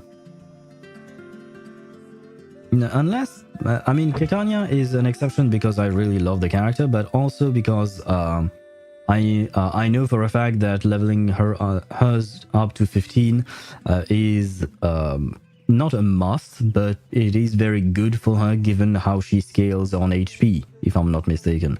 Whereas other characters, it doesn't really matter all that much. And the ads are soon to be gone. And we have our Russian team here with Vila and Lilia together, even though Lilia is supposed to be weaker against plants. The plant of Flatus, I do not care. I want Lilia to kick their asses. Yay, the ads are gone, so we can start the fight. Which of these darlings shall we attend to first? After the start of the round, rewrite 2 random allied incantations with... Oh, oh no, not this Bring thing. it on. Show me what you got. You traitorous rats! I never intended things to turn out this way. Surrender now, Lieutenant, or I'll be forced to hurt you. Me? Surrender to you? You'll be the one who's surrendering. If I even give you the chance. Come on, soldiers. Do your worst. I really love Lilia. Fire at will. Let's see. Oh, they don't dodge, so I don't care about that mechanic. Let's see what to do. Let's start buffing I will Lilia. remember your sacrifice. Let's debuff some of the enemies and I want to Fine. use her follow-up attack because why not? Sharp fangs. It's been so back, long I since say. I've played Lilia though. Don't blink. And that's one dead.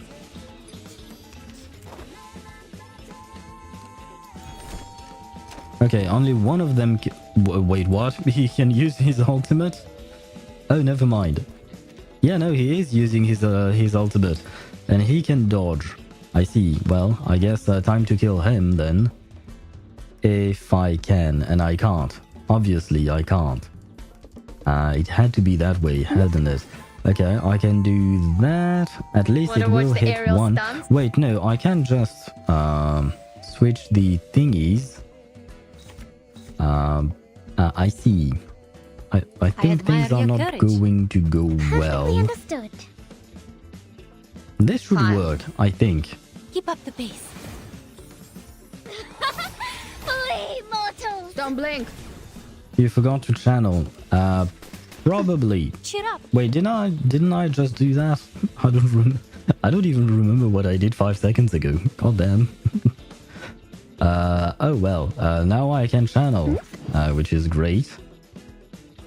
Seriously, can't I have other options? Ah, thank you.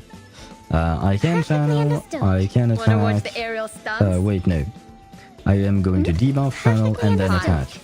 Although, to be fair, this should be enough to kill. Oh, wow. Okay. Please, Yeah. allow me. It is going to be enough to kill. Don't blink. But there you go. Red 38 is about to return. Yes. And as you can see, we won. Now, is the story going to follow what just happened? And the fact that we won? That, I'm not sure.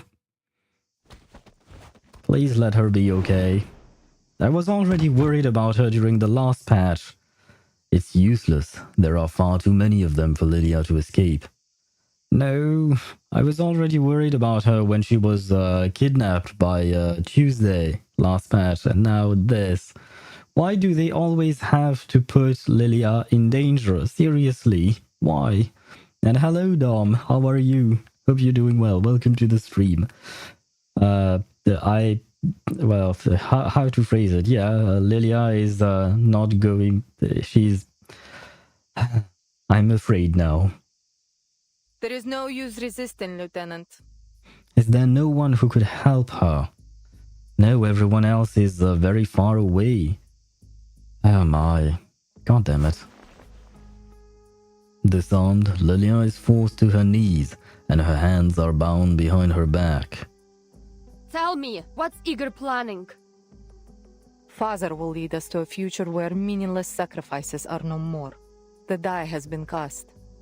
I hope you know that this is nothing personal. I'm just following orders. Yeah, it doesn't make it feel any better. A fate as cold as the wind that sweeps across Marie Bird Land. I have no idea what that is, but okay. I guess it's a Take place. Lieutenant Lilia to the holding cell. No one is to harm her without orders from the Admiral or me. Okay. At least they are not executing her on the spot, because that's what I was worried about. Because the very first scene of this chapter was an execution, a firing squad. But thank God this is not what's happening to Lilia. Please don't kill Lilia. What? She doesn't sound afraid or anything like that. She just sounds annoyed. I love it. Oh, I remember this place. We've seen that in other chapters. Or We rather, are they traitors use to that. Zeno now, Lieutenant. Yes, you are, Moldier. You are a traitor to Zeno, indeed. But Lilia is not a traitor. Don't you dare lump her with you guys. And thank you, Lunazeli, for the hydrate.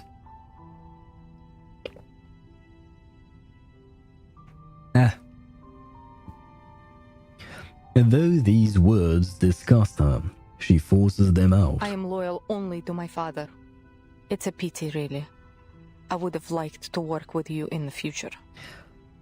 I mean, it makes sense that she's loyal to him because basically, I feel like Igor kind of groomed his these so-called children of his, not for sexual purposes, at least I hope not, but for making them basically like child soldiers, right? And he created his own army, which very clever of him, I suppose, but also very not good. The shackled pilot stares furiously at Moldier's dark silhouette. How long has he been planning this? I'm guessing ever since he realized that Arcana can't be killed? Ever since the preacher gave Father a gift and the path to a brighter future. Oh right, the preacher is Sophia, right? But what did Sophia give him? I feel like they mentioned it yesterday, but for some reason my mind is blanking on it. Live or die, Lieutenant. I will never betray my family. Well, tell that to Lopera, because I feel like you are kind of betraying her. I don't know if she will be willing to go through with this. The door closes, leaving Lilia alone in the darkness of the cell. Moldier issues a few instructions to the guard before handing him the key. It will soon be time to welcome her brothers and sisters. For there is no turning back from the path her father has chosen. Trucks led by young officers loyal to the Admiral Igor roll into the base, carrying elite Xeno troops from across the country. To annihilate Manus Vindictae, to destroy the Apostles' Brotherhood, and for the future chosen by the Admiral. I am kind of confused. He wishes to destroy Manus Vindictae and the Apostles' Brotherhood, but at the same time he accepts gift from the preacher, who is Sophia, who is now the leader of Manus Vindictae. How does that work? Like, he wants to destroy them, and yet he seems to be aligning himself with them. I am confusion. In a world of lies, the traitor's blade has been raised. Don't worry, young comrade. Just hang in a little longer. Oh, fudge. I just thought of this, but the first scene of this chapter was an execution of so-called traitors. But what if this was just part of this whole plan the Admiral had? Although I guess no, they were deemed to be traitors because they killed their superior officer. Because they were part of the Brotherhood. Never mind. Never mind. I am wrong. And thank you for the stretch you redeemed, Tos. I am going to do just that, but I will keep moving the dialogue along as usual. Huh?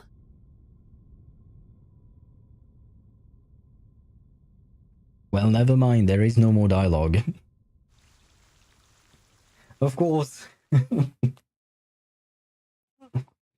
There you go. I'm going to sit back down.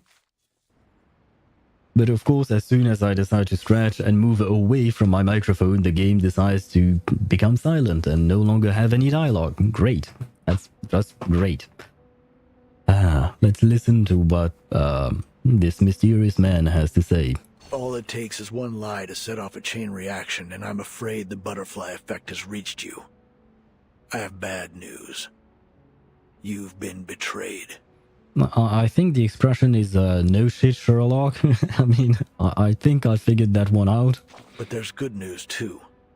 A certain flight lieutenant appears to be more loyal to you than the organization she swore to serve. Well, I'd never doubted Lilia's loyalty, to be honest. Who's the traitor, then? You know him. The Admiral who was pitted against an enemy he couldn't possibly defeat. This conflict has left an incurable ulcer in his once lofty heart. Yet, as a leader, he must remain unyielding in both body and mind. Despite his continued victories on the front lines, he made a decision so counterintuitive that even his loyal adjutant found it questionable. Wait, so I might not be as wrong as I thought I was. maybe the loyal adjutant was that the previous commander at this base who was murdered by his own soldiers, and that I mean the what you call that, and that Admiral Igor ordered them to kill him. Maybe. No, he seemed like he was really pissed off against them. I mean, he could have been lying back then, but still. Interesting. She joined Xeno just to get a flying license. Yeah, I do remember reading that somewhere. She was never loyal to them, and in general, when we see Lilia interacting with Vertin, I feel like they have somewhat of a close relationship. Maybe they are not sharing secrets or stuff like that, but at the very least, they seem to be very friendly and to like each other, I'd say. Oh, and I just noticed. Okay, sorry, it's just that I also have what you call that a stream on YouTube. There you go. Sorry, my brain farted for a bit. I'm streaming on both Twitch and YouTube, and I always wondered what the hell were reactions on YouTube streams. I did not know what they were. I activated them, but I did not know what they were. And now I can see little hearts on YouTube, on my YouTube stream, or rather on the chat of the YouTube stream. Oh, Nazali, it's you. I understand now. I was wondering what that was. I could see it in the corner of my eye, and I never knew what it was. I was wondering what it was supposed to look like or what it was supposed to be, and now I know. So, thank you. Merci, Lunazeli, pour les réactions sur YouTube. Ah, mon Dieu. J'aurais découvert quelque chose ce soir. Au moins, il y a ça. J'aurais appris quelque chose. Anyway, let's continue. The top brass always sees things differently, I suppose. Voilà, exactement, oui. Non, mais c'est toujours important d'apprendre quelque chose dans la journée. Il faut toujours essayer d'apprendre des choses nouvelles. Things never end well for traitors. Or hopefully he knows what he's doing. I mean, Admiral Igor is a smart dude, I think. Otherwise he probably wouldn't be an admiral, right? So I feel like maybe he has his own reasons. Or maybe he's just on a tragic path because he's tired of losing his people. Either way, no, I guess things never end well for traitors. You must have heard the story of the Trojan horse, right? Yes. Greek soldiers sneaked past the walls of Troy inside a wooden horse. One Trojan priest tried to warn his people, but was executed by the gods themselves for doing so. Soon after, all the leaders of Troy were killed by the hidden invaders. I did not know about the priest who tried to warn his people in that story. I know the basic story of what happened in Troy, and I've actually read... Which one was it? I believe it was... I don't actually know how it's called in English. In French, it's called l'Iliade, and I believe that's the story of the Battle of Troy. And then you have the Odyssey, which is... what happens afterwards. So yeah, I read both of those books, but I read them like 15 years ago, maybe, probably more. So it was a long time ago. And I did not remember a priest trying to warn people. But I feel like if he was executed by the gods themselves, I feel like the gods may have been biased towards towards the Greek soldiers. It's kind of bad. I mean, if the gods themselves are on your side, then what the hell were the Trojans? The Trojan? Yeah, the people from Troy are Trojans, I guess. But what the hell were they supposed to do if they were battling gods themselves? They're like, how? How were they supposed to win? Well, I guess we know they were not, because they didn't win. So there is that. When ZZZ? Ktos, I have no idea. because this week is for reverse. Tomorrow we have tomorrow, technically speaking, we will have a tiny bit of ZZZ just so that I can pull for Miyabi.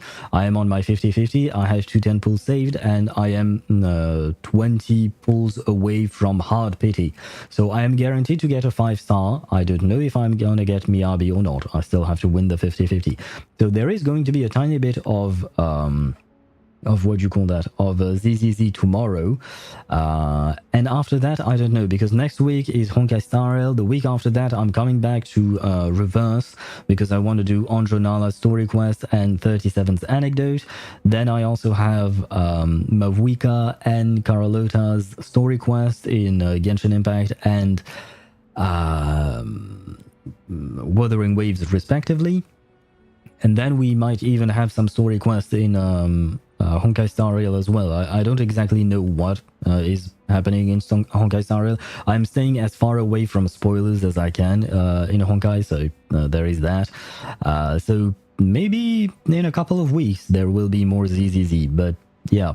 As I mentioned before, I do intend to keep playing Zenless Zone Zero, but at the same time, it is not my main priority. My main priority remains Genshin, Honkai, Wuthering Waves, and Reverse 1999. But I will be playing ZZZ whenever we find some downtime from the other games. That's a very long answer, but that's the gist of it. Being killed by your enemy is bad. Being killed by your ally is worse. It was an honorless way to go. I'm done hearing bad news. Great. I'm done reading reports anyway.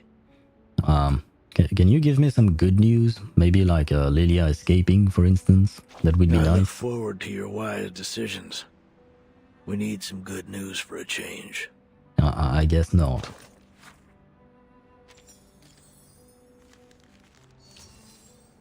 Family reunion. I feel like Moldier or Igor, or maybe both, are going to be reunited with Lopera. And it seems Admiral Igor believes that Lopera is not going to go along with his plan and that she's going to betray them, which would basically pit them against one another. And feels bad, man. Feels bad. I'm kind of afraid of what is about to happen. Family reunion. The call for slaughter has sounded. Unleash the hounds of war.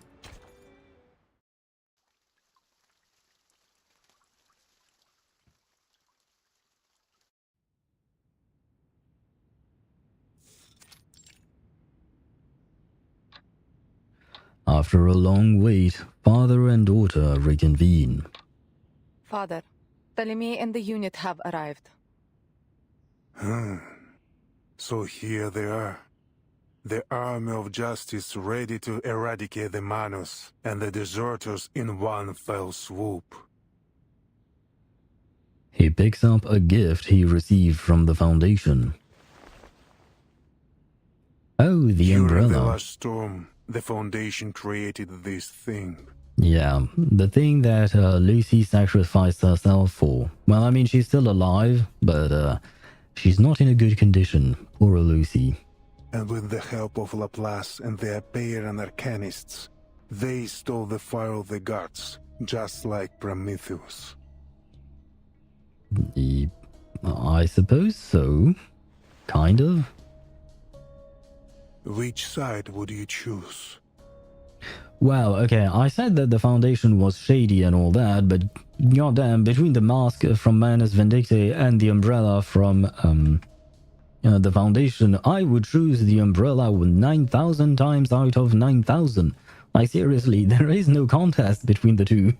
The Manus mask makes you go crazy and turns you into a monster. The umbrella is just an umbrella. So, seriously, is there even a point of choosing?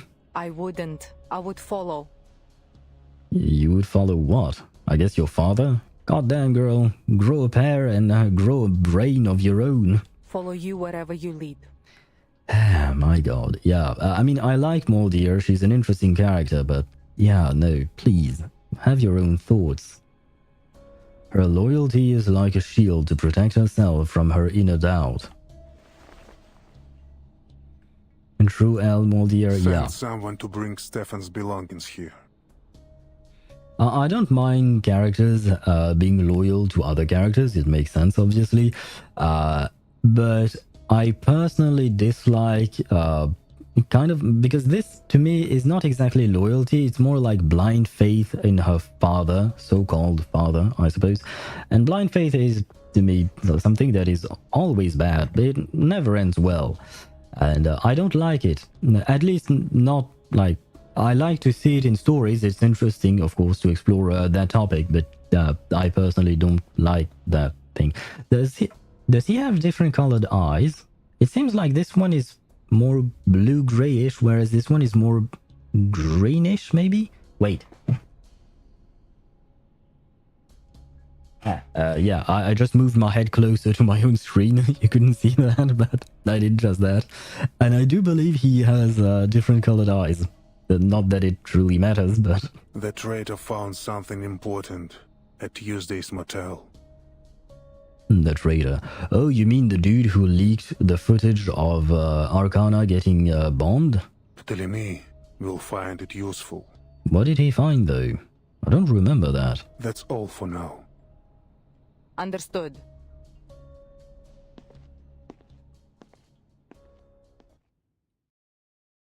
Wait, does Lopera have blue eyes? Because Moldier has green eyes. So does that mean that Igor has one eye for each daughter? Moldier, long time no see. I see. So you are a Ptolemy. Nice to meet you, I think. Maybe. The one-eyed officer steps forward to embrace his older sister, kissing her on both cheeks. The conversation gets straight to the point. What do you say? Do we give those humans a chance to surrender? Who are you talking about, though? What? What are you surprised about Domzy? Dom. Why do I keep trying? What are you surprised about, Dom? Manus Vindicate don't accept humans. The eye thing? Oh, do you mean because I said he had one eye for each daughter? I don't know. No, like in the sense that because one daughter has green eyes, he has one green eye and the other has blue eyes and blue. It doesn't really make sense, but especially because they are not even related. They are all adoptive children of his, but I don't know. Maybe there is something there, you know. Or rather, some kind of connection or a subtle nudge, I guess, or something like that. But I doubt Father would blame you if you men allowed them to escape space. A hint.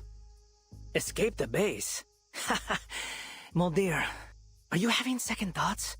Oh, and look, he has green eyes too, I think. It's very hard to see, but still. So maybe all of the children of Igor have either blue eyes and or green eyes for some reason. It doesn't make any sense though. But I would have to check Lopera's eyes. I don't remember which colors they are. Igor wears colored contacts. That is another possibility. I did not think of that, but that is also a possibility. Maybe he did that on purpose, wearing contacts, so that he could resemble his so-called children. That's a very strange thing. Where am I going with this point? I don't even know. He sneers at his sister's kindness. Either follow this path to the very end, or show mercy and give Father and the two of us executed. He shouts a few orders to his officers, instructing them to return to their respective units and await the Admiral's command. So what then? You want to have a mass execution like Lopera did? On what charges? For refusing to join the rebellion? Disobeying orders? Oh no, there will be no trials. Ah, so just straight up executions then? Great. He leans in close and whispers in a few words in his sister's ears. Moldier's eyes widen. All my men know about this plan. We're just waiting for Father's orders. Okay, so you just don't care then. Or you agree with him. No. Well, those who are still alive. Ah, okay, never mind. You already murdered some of your own men. Great. Only blood and dirt can bury secrets. The Manus have provided us with a miracle that allows us to survive the storm. How could anyone refuse such a sacred gift? Well, because the umbrella from the Foundation exists, so maybe try to get your hands on the umbrella instead of the masks. Because, like, it's better in every way. I don't know, makes sense to me. Even after the total destruction caused by the vacuum bomb, we still detected life signs. No one in history has ever been able to do that. Lady Arcana is invincible. Well, yes and no, because right now she's just a pile of ash. She's a very pretty pile of ash, probably, but still just a pile of ash. I don't care about Arcana. What worries me is that the soldiers who are unwilling to follow us won't just surrender. Then we shoot them. Ah, okay, he's probably the worst out of all the siblings, I feel like. His delivery is disturbingly casual. Yes, indeed. Oh, she's inside the triangle thingy. Yes, yes, no. I guess you didn't catch on to that, but yeah, Arcana's ashes are inside the pyramid thingy that Igor has on his desk. Technically speaking, I used that frame on my YouTube thumbnail, but I put myself above or on top of the pyramid thingy because I didn't want it to show on my thumbnail. But yeah, he has it on his desk, at least on that specific image I used. There are only two options: follow or die. I don't think that's... I thought it was just an art piece. I'm blind. I mean, it could be. I suppose it's kind of like when, people have an urn of their parents, grandparents or whatnot, in the living room or on top of a chimney. You often see that in movies or stuff like that. I've never seen that in real life, to be fair. But I often saw that in movies and TV shows where, some grandparents died and they have the urn of the person on top of the chimney or the fireplace or something like that. So it could be considered an art piece, especially because Arcana is someone very important. The Admiral strides towards them. Oh, Father. Where are the others? Wait, guys, I just thought of something. Admiral Igor has taken in a lot of children and used them as his soldiers in his war, right? Doesn't that remind you of someone else? Someone else who we call Father. Someone else who has white hair. Someone else who is very classy and elegant and calm and poised and collected and smart. Though I guess the resemblance ends there because the color scheme are not exactly well. She has red as well on her character, but yeah. Oh shit, yeah. Do you see who I mean? I am talking about Arlecchino, of course. Could there be a connection between the two? I mean, that would make it two fathers. No, there is one father that I might prefer. Wait, is Igor playable? No, unfortunately he is not. At least not right now. Maybe he will become playable later on, but right now he's not. So I guess that is the difference from between Arlecchino and Igor. Is Igor a harbinger confirmed? Maybe. Wait, I just had another thought, guys. Doesn't he look like someone we know from Genshin? An old man with a white beard with white hair. Maybe someone who has half his face hidden. Someone who we've only seen in a very few specific cutscenes. Someone who is at the top of the Harbingers. I'm talking about Piero, of course. But could it be? Could it be that Igor is actually Piero? I think you mean Kaya? Wait, what? No. Makes no sense. They don't look alike in the least. Kaya does not have what do you call that? White hair or even a beard. Although another little thing is that, as I mentioned, Igor has at least one blue eye, and if I'm not mistaken, Piero, in at least the Fatui trailer, he had a blue eye. At least one. And since he had a mask on his other eye, I think maybe we couldn't see the other eye, so maybe the other eye is green, just like Igor. I am straight up inventing things at this point. Nah, his child for sure. God, well, maybe Igor was ginger back then, back when he was younger. It is a possibility as well. Maybe. Gene for sure. I don't see the gene in him. Oh, never mind. They are both admirals / acting grandmaster, so there is a connection there. Oh my god. They went to rally the soldiers. We've been waiting for this day for ages. He seems to have known about the Admiral's plan for quite some time. For ages? How long have you known about this? She looks at Ptolemy, confusion and astonishment in her eyes. I told your siblings some time ago. Then Lopera... She's not part of the plan. Her only responsibility is to bring back Dores. Dores? Who's that? That's Basmert. None of your concern. Oh wow, okay. And they call him father, right? They are both daddies. If you're talking about Igor and Piero, yes, definitely. If either one of them becomes playable, I am pulling. Even though I don't know much about Piero just yet, because we don't have that much lore about him just yet. I will say that Igor, I like him as a character in the sense that he's interesting, but I cannot condone what he's doing. The traitor, being a traitor and doing what he's doing regarding Arcana and Sophia and stuff like that, why not?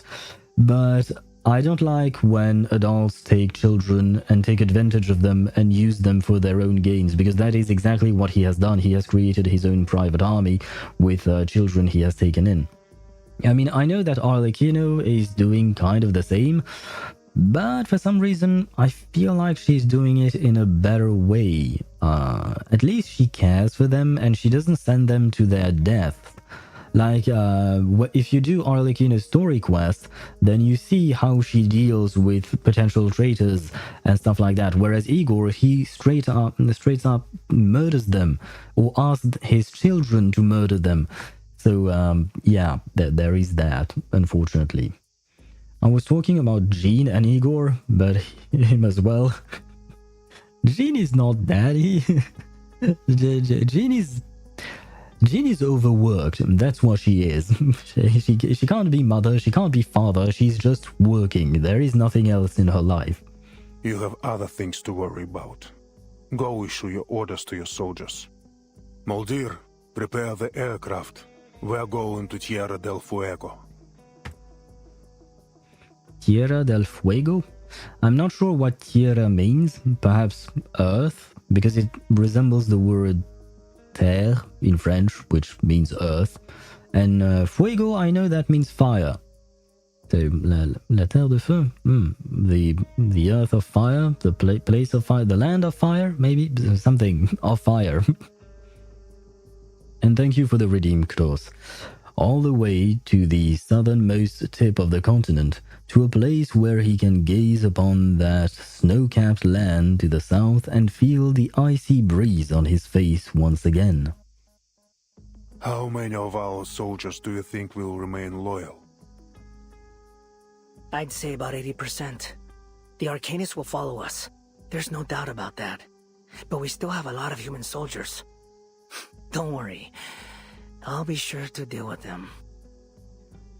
Now I don't like Ptolemy. A necessary sacrifice. The spilling of blood will only unite us further. Well, yeah, if you kill everyone who opposes you, then all the people that are left are just the one that are with you. So, yeah, of course you are united because all the other guys are dead. Like, this is so fucking stupid. Sorry. No, but like, seriously. Yeah, fine. A betrayal of their brotherhood, but there will be no escape once blood is spilled. For those who shed blood, and for those who draw it. Take this and go to São Paulo tomorrow. Igor? And then I have no idea what that means. Let me grab my Google Translate. I kind of forgot to get it. Where is Google Translate though? Doopy-doopy-doo. Where? I'm lost. Ah, no, there you go. And... oh, okay. Igor is hot. I agree with you on that front, Ctos. I do agree with you. It's probably one of the reasons I like him. It's just because his design is so cool and he looks really good. Despite the fact that he is doing terrible things. Ah, so he is the one who has Anjo seal. I see. He gestures to the wind-up toy that once belonged to the traitorous officer who stayed at Tuesday's motel. It's placed beside a G33 syringe and a flying arrow M1903 pistol. I don't know what the syringe is, like G33, but then the pistol is a pistol, so that I understand, but is he going to inject something into the doll or the seal or this toy thingy, and that could affect Andronala for some reason? Oh, me too? So, if Modir fails, you want me to use this little toy to get Lopera back? No. You will bring Kimberly back from the veteran's residence. This is Kimberly's seal. As long as it's in your possession, she cannot disobey you. A succubus cannot resist the will of whoever holds her contract item. Why is her contract item a wind-up toy, though? Why? Bring her back peacefully, if possible. Ah, perhaps we'll learn about that in her story quest. Of course. Father. I will do as you wish. Huh, even the in-game characters want the limited 6-star character who is absolutely overpowered. Makes sense. Instructions given. The Admiral leads. Right then, Modir. Let's get started. He whistles, signaling the guards to begin their massacre. Ah. As long as Lilia is not dead, I'm happy. Well, I'm not happy, but I'll satisfy myself with Lilia not dying. The sound of gunshots echoes through the holding cell. What's going on out there? Lilia, people are dying. That's usually what happens when bullets are fired. No one answers. The guard has already left. Lilia frowns. Is the base under attack? By whom? The Manus has no reason to launch a frontal assault. The Apostles' Brotherhood?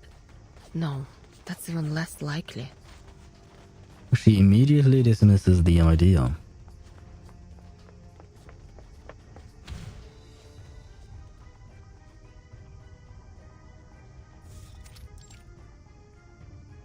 Get out!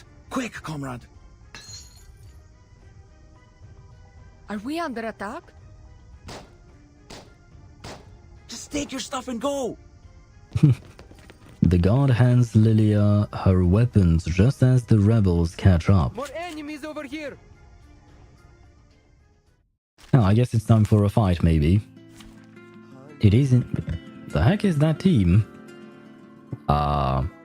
Yeah, no, I'm not using that team, thank you. Cannot deploy... I can't use my own Lilia, seriously, I have to use theirs. Ah, fine. Be that way, game. I'm going to use Navila and... Where is Andronala? Ah, there she is. And I'll grab Kakanya in 4th place. There we go. Since we can't move her around. She's inside 2 level 50. Seriously. Let me use my own Lilia. Seriously. Why? Why do you do this to me? Ptolemy has such a neat waist. You like his waistline? I didn't Which really of pay these attention darlings shall to we it, but attend to he did first? still seem to be slim, rather fit in general. But what I see you have specific tastes, between Dottore and now Ptolemy. But why not? I guess to each their own, as I say. Let's I will buff remember Lilia. your sacrifice. Debuff the Perfectly enemies understood. and sure, let's channel. Yeah. Heart scales. Feel my dark embrace. Please, allow me.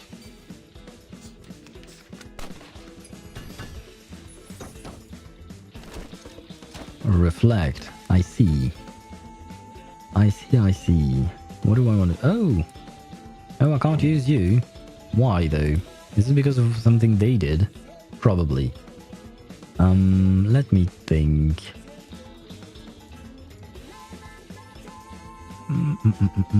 Oh, you know what? I am just going to use Lilia all the way. Wanna watch the aerial stuff? Fine. There we go. Just because why not? Hey, mortals! Right wind. Oh god. She does not really deal any kind of damage, does she? Well, enough to kill, at least. Well, she didn't, but thankfully Anjo is here to to help. Let's see. Oh, wait, no. If I channel it, I won't be able to use the debuff afterwards, right? Well, in that case... Debuff, Perfectly understood. debuff, and attack. Wanna watch the I aerial mean, stunts? it's probably Say, enough with Feel this. my dark Yeah, okay. embrace. Anjo is here for that, I suppose. finally, it's just you and me, Master. Do do do do do do do. Well, I hope you guys didn't hear that, but my neighbors left, apparently. And they always close their doors, very strongly. I don't really know why, but it is what it is. Can't do much about that. Sorry. And he is in uniform. Oh, right. I forgot the uniform part. I forgot about that. There is that too. Maybe it's better to buff Anjo. You're probably right. In all honesty, you're probably right. But, I mean, I wanted to use Lilia still. Or to try and do something with her at least. Amidst the chaos, the guard has been shot in the leg. Lilia goes to help, but the rebels are closing in fast. There is no time. Brilliant. Another damnable choice, but this time there is no time to hesitate. Lieutenant Moldier asked me to help you. Take care. Aw, thank you, Moldier. Oh. Well, goodbye, prison guard. Thank you for being there and saving Lilia. That's lovely. And what did you write? Oh, crap, okay. Oh. You know, before I translated Jig's message, I had translated what Ktos had written, so my Google Translate was still in Polish to English, and when I put Jig's word in the translation, it translated it as pancake. I was like, why would you say pancake? And then when you click to Russian, then it's written crap. Blin, which is what what Lilia said, but I have to admit, Google Translate is kind of funny sometimes. Anyway. But yes, 07 indeed, a good salute for a good soldier. With a running start, Lilia leaps onto her red 38 and takes off into the air, bursting through the rebels and leaving them choking on her exhaust. First, the bright light of the outdoors hits her. Second, The stench of gunpowder and something.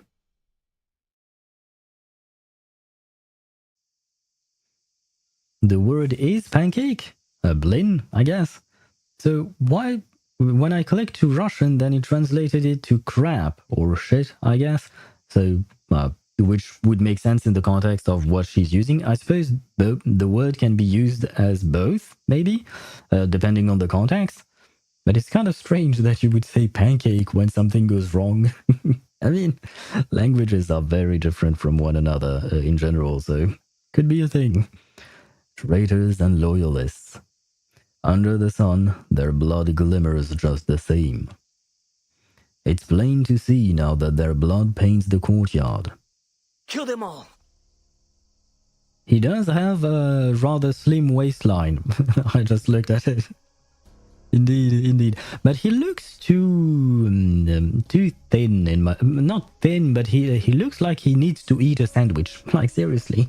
He needs a little bit more meat on his face, in my... And by meat, I just mean, like, he seems very concave, I guess is the word I would describe him as. I don't know. I prefer, like, Igor's face, for instance, in terms of drawing. He seems more severe and perhaps malnourished and perhaps lacking of sleep as well. That's something. And lacking conscience as well. Recall your troops and assemble. The remaining loyalists are fleeing. There is no need to pursue them any further. Ptolemy reluctantly passes on the order. All hands, assemble! Was that an Avengers moment? The bloodshed stops here. Does it though? An unceremonious end to the battle. The rebels have formed a new kind of blood brotherhood now. Moldir, time to head to São Paulo. Forgive me for asking, Father, but what if Lopera refuses to come back? He's going to kill her, isn't he? Oh, dear. If it's too much for you to bear, I'd be happy to go and see our dear little sister for you. Ah, yeah, no, he's an asshole. Sorry. I mean, it's not like I'm overly fond of Lopera. I like her, more or less, but we haven't seen much of her, to be honest. But she does not deserve to die, so yeah, Ptolemy gets on my bad list, I suppose.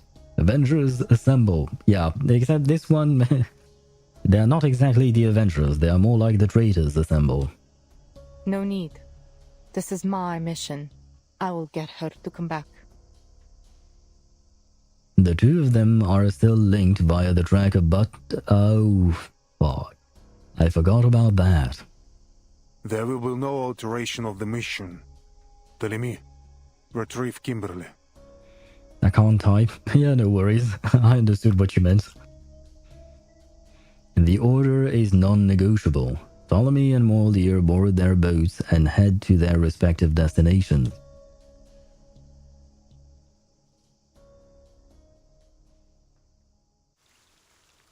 To be continued. At least I am happy that Lilia survived. She escaped. She's fine. Hopefully she'll be able to join Vertin soon enough and maybe help Vertin and Anjo. Hopefully. I mean, the game thus far, I will say, Chapter 8 so far seems to push Anjo as a good character. Well, kind of. Or at least it's trying to make us like Anjo, which I do, to be fair. But I still remember Holic. And nothing will make me forget about him. Poor little Holic. Gonna sleep, it's 3 AM right now. Good night, good morning, you all have fun on stream. Thank you. And have a great night as well. Hopefully you will manage to get some sleep, some proper sleep, because 3 AM is quite late to go to bed. So sweet dreams to you, and thank you for coming to the stream. That was lovely having you here. Good night to you, Dom. And now let's move on to the Black Lamb. It's better to flee into the wilderness than to return to a cold flock. Ah, no, don't talk to me about the wilderness. I know I have a lot of things to do there. Oh my god, after the stream, I'm going to have so many things to do. No. I have to go take care of the wilderness. I have to also take care of another game. There is an update in AFK Journey, so I have to... Oh my god, this is going to be a pain. I'm not sleeping tonight, am I? Anyway, oh wait, before we actually start on the 17th thingy, I'm going to take a break because I just saw the pop-up for the ads. So since it wants to start now, well, it wants to start in 4 minutes and 27 seconds, I won't have enough time. If I just continue playing through, the ads are going to interrupt the story. So I am going to force the ads right now. That way I can also take a quick restroom break because I need to go to the restroom, I guess. That makes sense, right? So yeah, we are going to take a quick little break before we continue. For some people, it's early, not late, if they wake up at 2 a.m. Yeah, that is a fair point. I mean, I myself have a lot of issues sleeping. Like today, I slept between the hours of 3 a.m. and 5 a.m. And then I slept again between 1 and 4, I think, something like that. So in total, I slept 5 hours, except it was divided into 2 parts. That makes no sense. And believe me, it is extremely tiring when your sleep schedule is cut up into different pieces like that. So there is that. I know it's a more serious answer than you probably expected, of course. But yeah, I mean, depending on the person, some people would wake up at 2 a.m. I have this week, actually. I went to bed at around 11 p.m. or something like that, and I would wake up at 2 a.m. because my brain works like that sometimes, and I wish it didn't. Anyway, I need to go to the restroom, so I am going to switch to the taking a break scene. Oh, and we also have something to read. Okay, so when we come back, we will first read this thing, and then we'll go to stage 17. So there you have it. Let me switch scenes. I will give you the beautiful music of the Rayashki event. Because yes, I did change the music to that just because I really, really love that music. It's probably one of my favorite OSTs in the game. So I will leave you with some Rayashki music and I shall be right back.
And I am back. You should be able to hear me, right? Yes, you are. Okay. Let me switch scenes since the ads are gone and we can resume the game. Then let me grab all of my windows. I see you were all dancing to the Rayashki music. You also love it? Yes, that's excellent. Yeah, as I mentioned before, Rayashki's music is probably one of my favorite OSTs ever in reverse. That person who is whistling is excellent at whistling. And it's just, it really embodies the story of Rayashki, in my opinion. It really is on theme with it. Anyway, let's read. Because why not? All debts unsettled. Some things have been lost for too long, and recovering them is a luxury now. Check the records. Oh boy. Is it long? Kind of. Okay. Containment code Miss Kimberly, 1917. And okay, they are blanking out all the dates, or rather months and stuff like that. Okay. Whistling Olympics in 2026. Maybe. Who knows? I'm sure there is a competition for whistling. I'm sure it exists because I know that there is a competition for Quidditch that exists in real life, and it's just people having a broom between their legs and running around on a field and playing Quidditch. But except they're not flying because they are not actually wizards. So. If Quidditch can exist in real life as a sport, then Whistling Olympics, I'm fairly certain it... Well, perhaps not Olympics, but at least just a competition of some kind. Anyway, 1917. Confirmed that Matahari still has a sister on the run, but her whereabouts remain unknown. A bounty has been issued through the Hunters Guild. 1985, confirmed that the fugitive Matahari sisters are involved in espionage and assassination activities. Codename Kimberly. Personnel have been dispatched for containment. Use force if necessary. 1985, Miss Kimberly's contract item has been recovered without any expected conflict. The original contractor has been handed over to the local government authorities, and the contract item will be sent to headquarters for permanent storage. 1990-something. Due to secondary incidents caused by the storm, the contract item was lost during an accident. A high-priority standing order has been issued. Any field personnel who come across Miss Kimberly's contract item must immediately recover it. If it is confirmed that Miss Kimberly's seal has been broken, ensure personal safety and contact headquarters to assist the special agent in resealing. October 1990, Miss Kimberly was found in San Francisco. Zeno has been tasked with searching for and sealing her. Still October of 1990, Admiral Igor reported back that the contract item has been recovered and preparations for containment are underway. Ah, yes, indeed. Well, we kind of already knew all of that, but why not? The Black Lamb. It's better to flee into the wilderness than to return to a cold flock.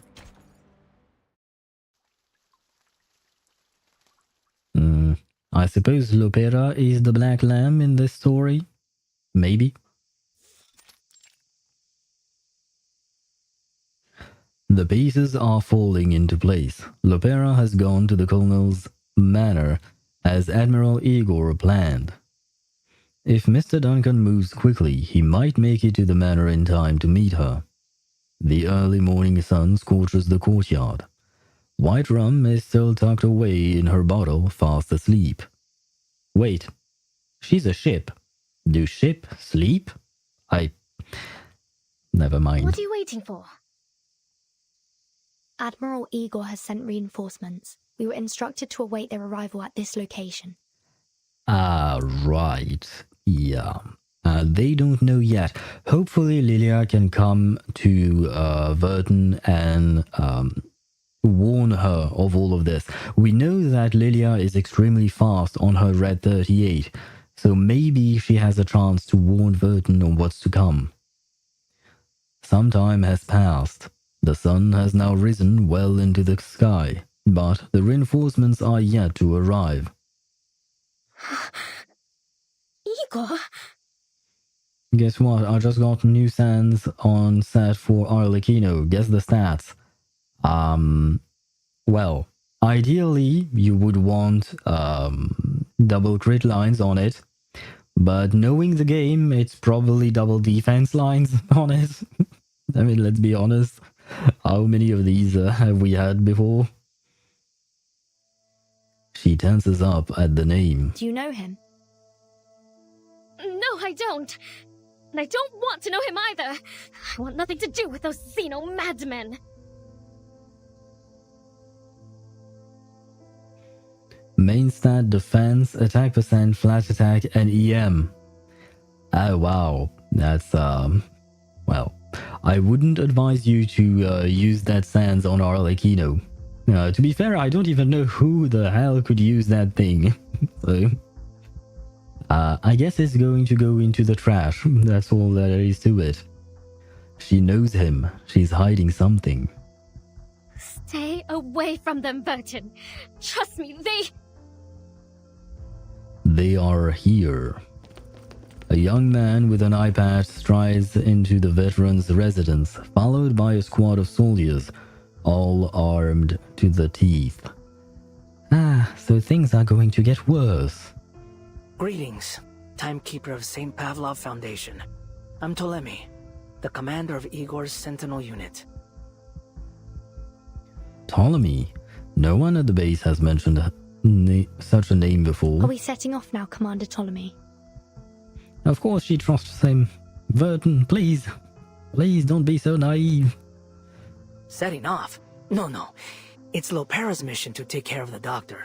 My mission, well, it concerns the young lady behind you. Of course it does. But I got the elixir so I can craft good, probably sans, in 25 dice, something, because I can craft one piece per cycle. In 25 days, okay. Yeah, you can probably craft it.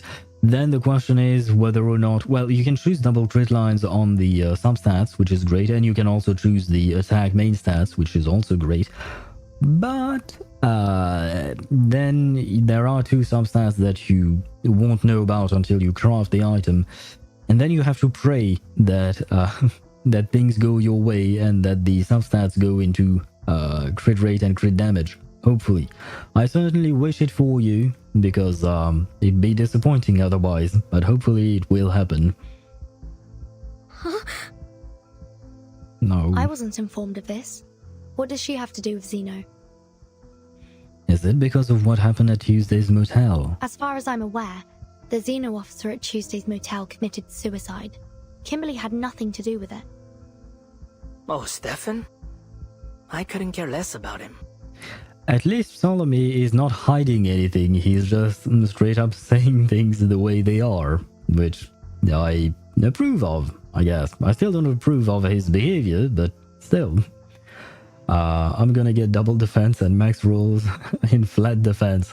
At least if it could be defense percent, that would be better in terms of rolls, I guess. If you had to choose between the two. Hopefully it won't happen, but oh well.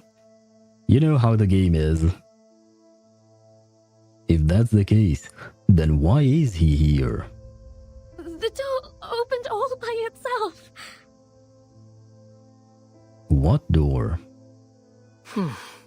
I'm not stupid, you know. Miss Kimberly somehow escapes the base. Technically speaking, she's not lying. The door did open itself.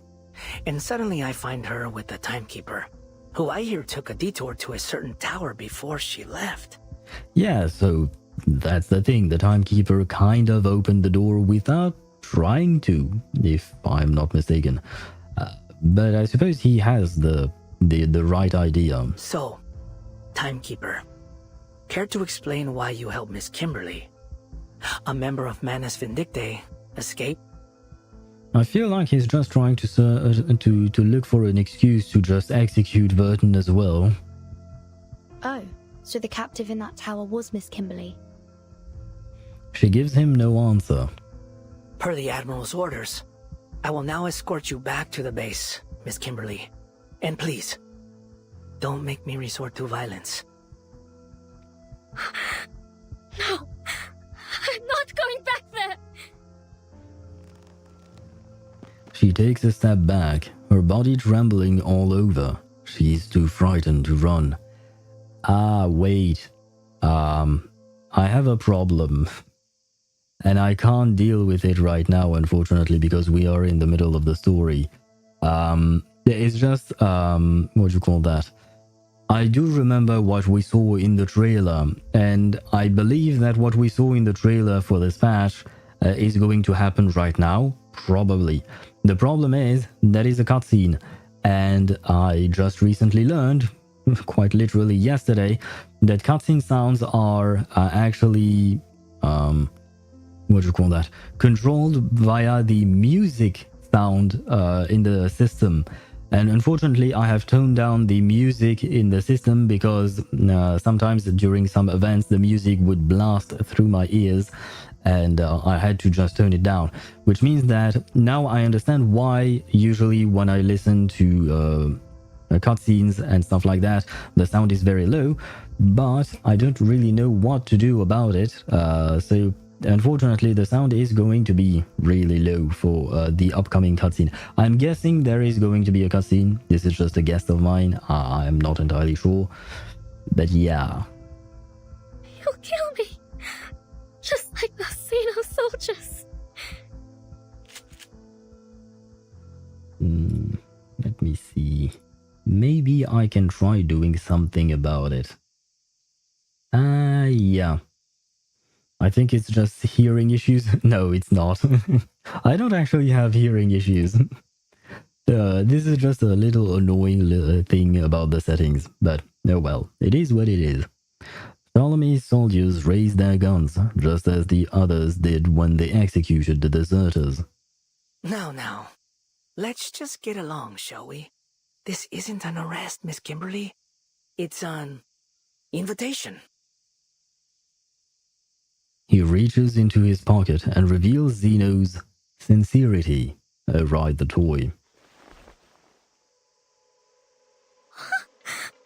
A succubus should follow her instincts.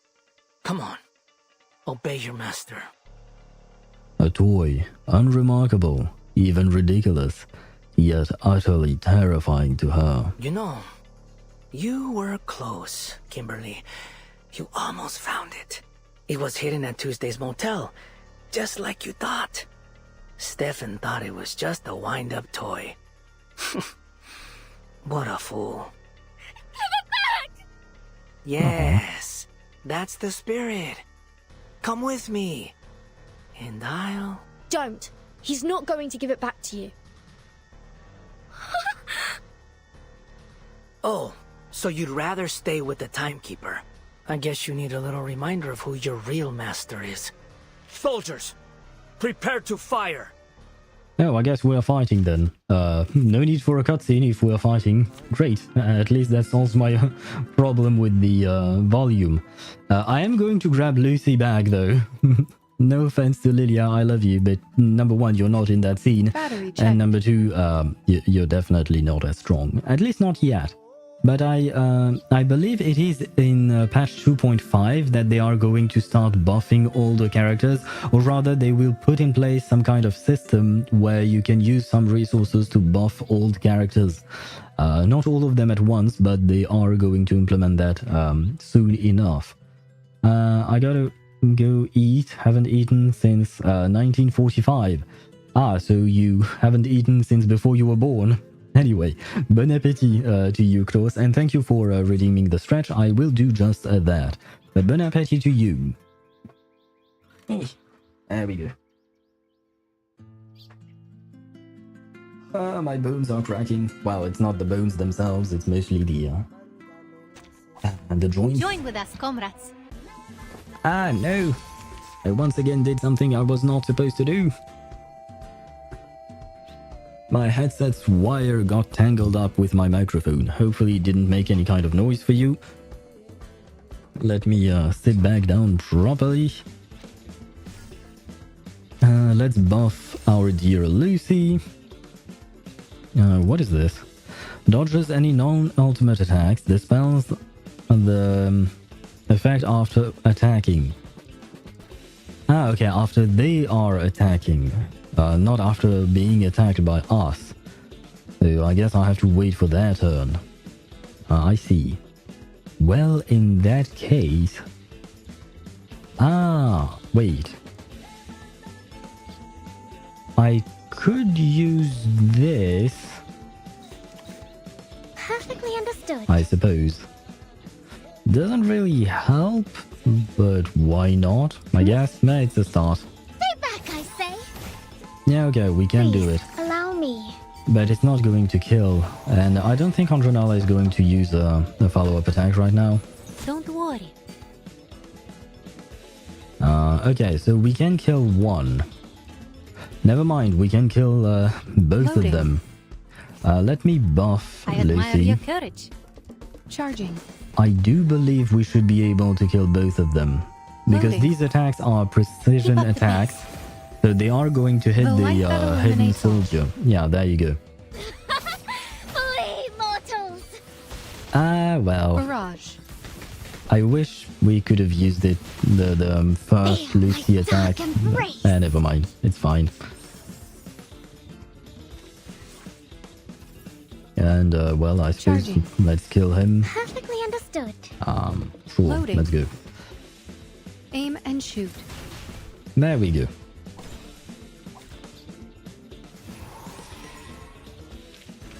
Come back. I need your feedback on our session.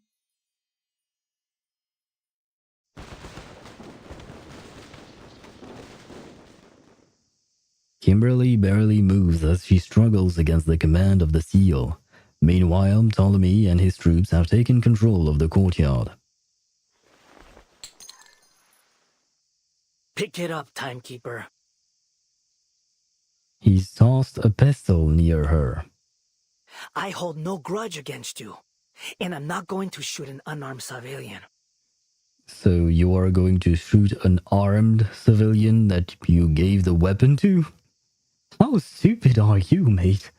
I mean, not stupid, I guess hypocritical in a way, I suppose, but goddamn. Come back, I need your feedback on our session. Oh, right, the voice line from Kakanya. It's very cute, I will say that. But I have heard that that voice line quite often, not gonna lie. Make your choice. Take the weapon and continue to fight, or surrender. If you do surrender, I'll guarantee your freedom. But Kimberly has to come with us. She picks up the pistol. I Oh. see. So you've chosen to fight. On your feet. No, he had an opportunity here to say, so you've chosen death then. He had the opportunity to say it. And by the way, Now Xos, then, Kimberly. weren't you supposed to go eat?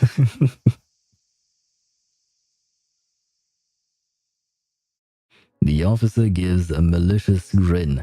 That's a good word to describe him. He is very malicious. I will grab a screenshot of him though. But still, yeah. Kill her. Wait.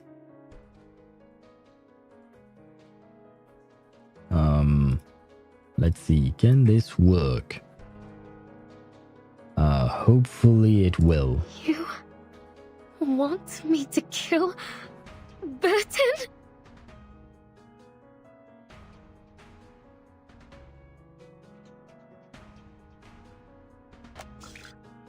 No, this is not what I meant to do. Go away. The game is doing is not doing what I wanted to do. No. Go away. Oh my god, I'm ruining the moment. I am sorry. A command as malicious as the look on his face. She doesn't know what to do, but her bloodline allows her no choice. The seal takes effect, slowly compelling her to obey it. Come on. My patience has its limits. I don't think I grabbed a screenshot of this one with the little toy, so there you go. Ptolemy raises the wind-up toy like a lighthouse beacon in a storm. You will obey me. I really don't like these types of characters. Compulsion. An attack so swift that there is no time to react. Ah, well, another time for a screenshot, thank you. The succubus looms over, her eyes hollow, her beastly claws poised to strike. Ptolemy will say anything to ensure she enacts his will. Do it, demon. Your freedom for the life of a stranger. A stranger who fed you. I need to remind you of that. I gave you food. Does it not count? Wait, did she actually strike Vertin? Yes, kill her. Prove your loyalty. Then I'll give you back your toy. I promise. Oh, brother, you are lying through your teeth. Come on. And this is not loyalty, this is compulsion. It was literally written. But, yeah, well. Oh boy. I am grabbing a screenshot of that as well. Oh damn, the art style, I absolutely love it. The succubus wraps her claws around her neck.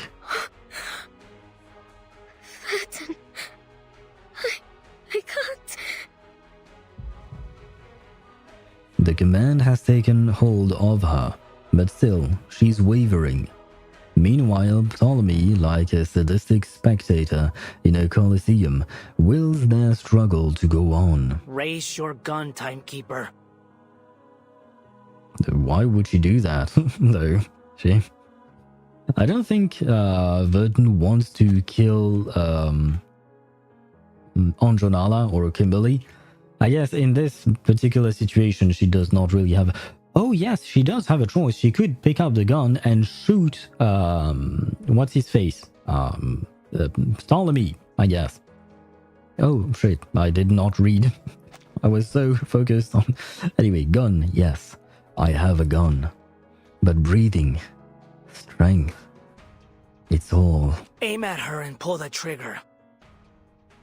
Why is he asking Vertin to kill Anjo? He wants to bring Anjo back. So he's really an asshole, I will say that much. Bro farming screenshots? Yes, I am. I mean, the game is so beautiful. You have to screenshot those things. This monster's going to kill you. You'll have to shoot her if you want to live. Yeah, okay, so Ptolemy is just someone who revels in the chaos and in the suffering of others, it seems. Ptolemy presses further, eager to get a show. Well, it's exactly what I said.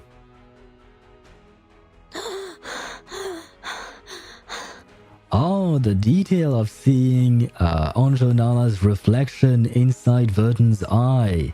God damn, they really thought of everything. No matter how hard she resists, the succubus within her must obey. Her claws tighten around her neck. She can hardly breathe. No, I don't. I shall keep farming these screenshots because this is amazing. Her struggle is as futile as her tears. Obey your master. Her claws start to sink into her neck. Yes, give in. Just like that. No, he reminds me of Heinrich. And we all know how I feel about Heinrich. Look, Kimberly. She picked up the gun. Shouldn't you kill her before she kills you?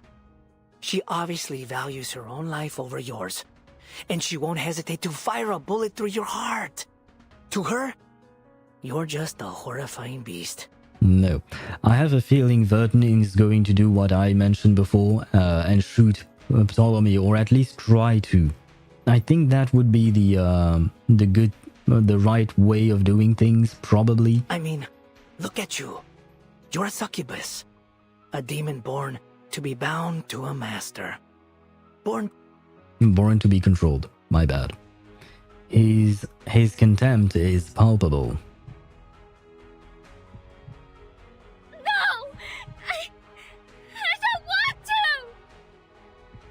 She's bleeding. Tears pour down her cheeks.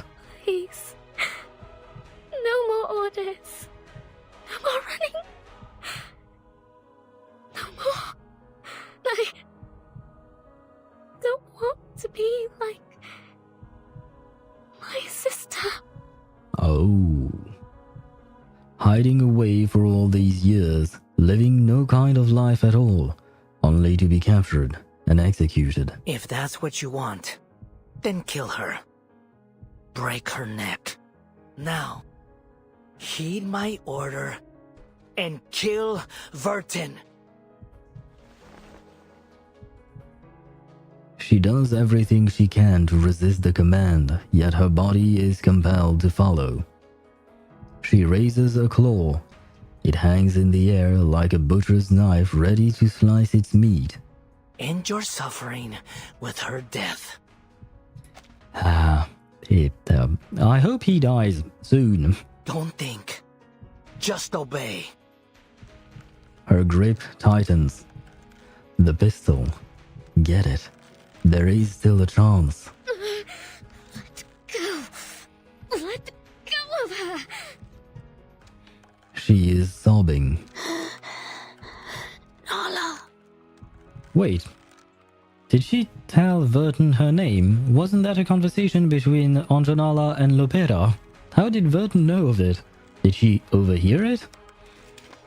Maybe she introduced herself later.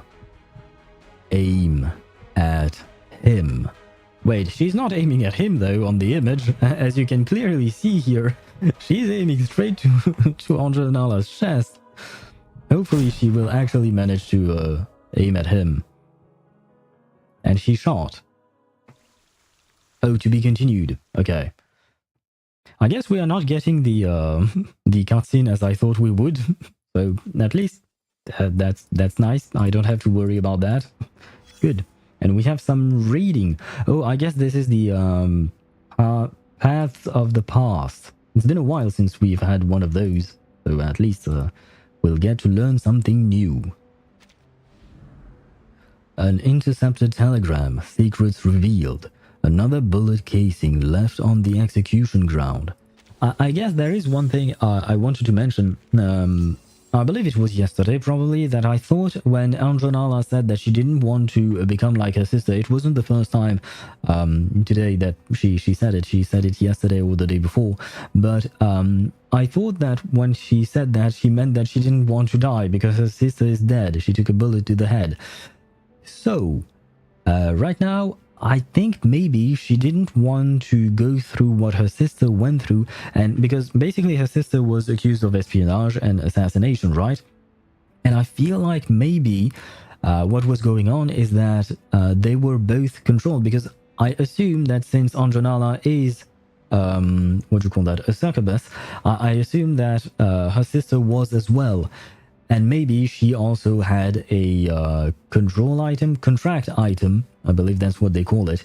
And some people used Anjo sister to commit espionage and assassinations. And then she was found out and she was executed and killed. So, yeah, and she probably doesn't want to live like that. But now it does make me look at Anjo in a different light. Like maybe most of the bad things that she did were not of her own doing, but mostly because of other people's command while using her contract item. Except for Holic, I think. I'm not even sure, actually. Because I remember when we had the fight in the forest with Jay, Matilda, Holic, and Anjo, there was some dude from the Brotherhood's Apostles who was trying to leave. You know, he was fleeing from them. And he used the item to summon Anjo, but he gave it to one of his grunt soldiers. I don't remember if the soldier gave an order to Anjo to kill everyone else. But she seemed like she was enjoying it. She seemed like she wanted to kill people or something. Maybe she was feeling whatever the master who has the contract item was feeling. Maybe that's how it works. I don't really know, because the grunt dude who got the item, he was not exactly the smartest. He couldn't even make a coherent sentence. He was just growling all day long. So maybe we can't even truly blame her for Harlech's death. I don't know. But it is an interesting question to ask. Because at the end of the day, even though she seems like she's willing to kill to defend herself, it's often time to defend herself. It's not like she wants to kill just for the fun of it. I don't think, at least. She seems overall to be rather a nice person and quite caring about others. So maybe I was wrong all along about Anjo Nala. I don't know. I reserve my judgment for later. Let's see if we can do something, if we can do something with these things. What is that? There? Oh, I guess I'm missing one. I have nothing to do with any of this. I swear, it has nothing to do with me. If you say so. I mean, technically speaking, yeah, I suppose. Okay. I guess we have nothing more to read for now, I think. Eye of the Hurricane. A bullet shot into the past. Well, I guess we're getting a flashback now. They don't want to show us what's happening to Vertin, are they? Oh my god. The suspense. Why? Why are they doing this to us? I mean, this is only guesswork. Vertin. The bullet flies from the barrel, trailing along, white streak through the air. Oh, what? I didn't even consider this option. Oh, Vertin, you smart girl. I didn't even consider destroying the contract item because I thought that the contract item was kind of like a vital part of the succubus's life, I guess. So I thought that it wouldn't be destroyed, it wouldn't change anything or whatnot. So I didn't even think of shooting it. I thought of shooting Ptolemy, but not the item. Goddamn, girl, you go. you did good, Vertin. Well done. What 4-star are you choosing? Are you getting from the event in Genshin? I am probably going to go with the newest 4-star because she should be in there, I believe, since she is from Liva, the Animo shield girl, I believe. I am going to get her. I don't remember her name, unfortunately, but I'm going to get her because I believe I have every single other character at C6, so I don't really need them. So yeah, there you go. Do you know who you are going to pick yet? You should probably pick Xingqiu. You will probably need her. Yanlan, I think? Yeah, probably something along those lines. Maybe. It pierces the wind-up toy in Ptolemy's hand, the tool of Nala's subjugation, that thing that she had so desperately sought, so desperately run away from, is destroyed. Its power is lost, its controlling force vanquished by the bullet. How dare you! Well, oh no, how dare you try to survive? Sorry, like seriously, man. I mean, oh no, how dare you try to live when I'm trying to kill you? How dare you defend yourself? Like, seriously. Oh my god. Nala releases her throat.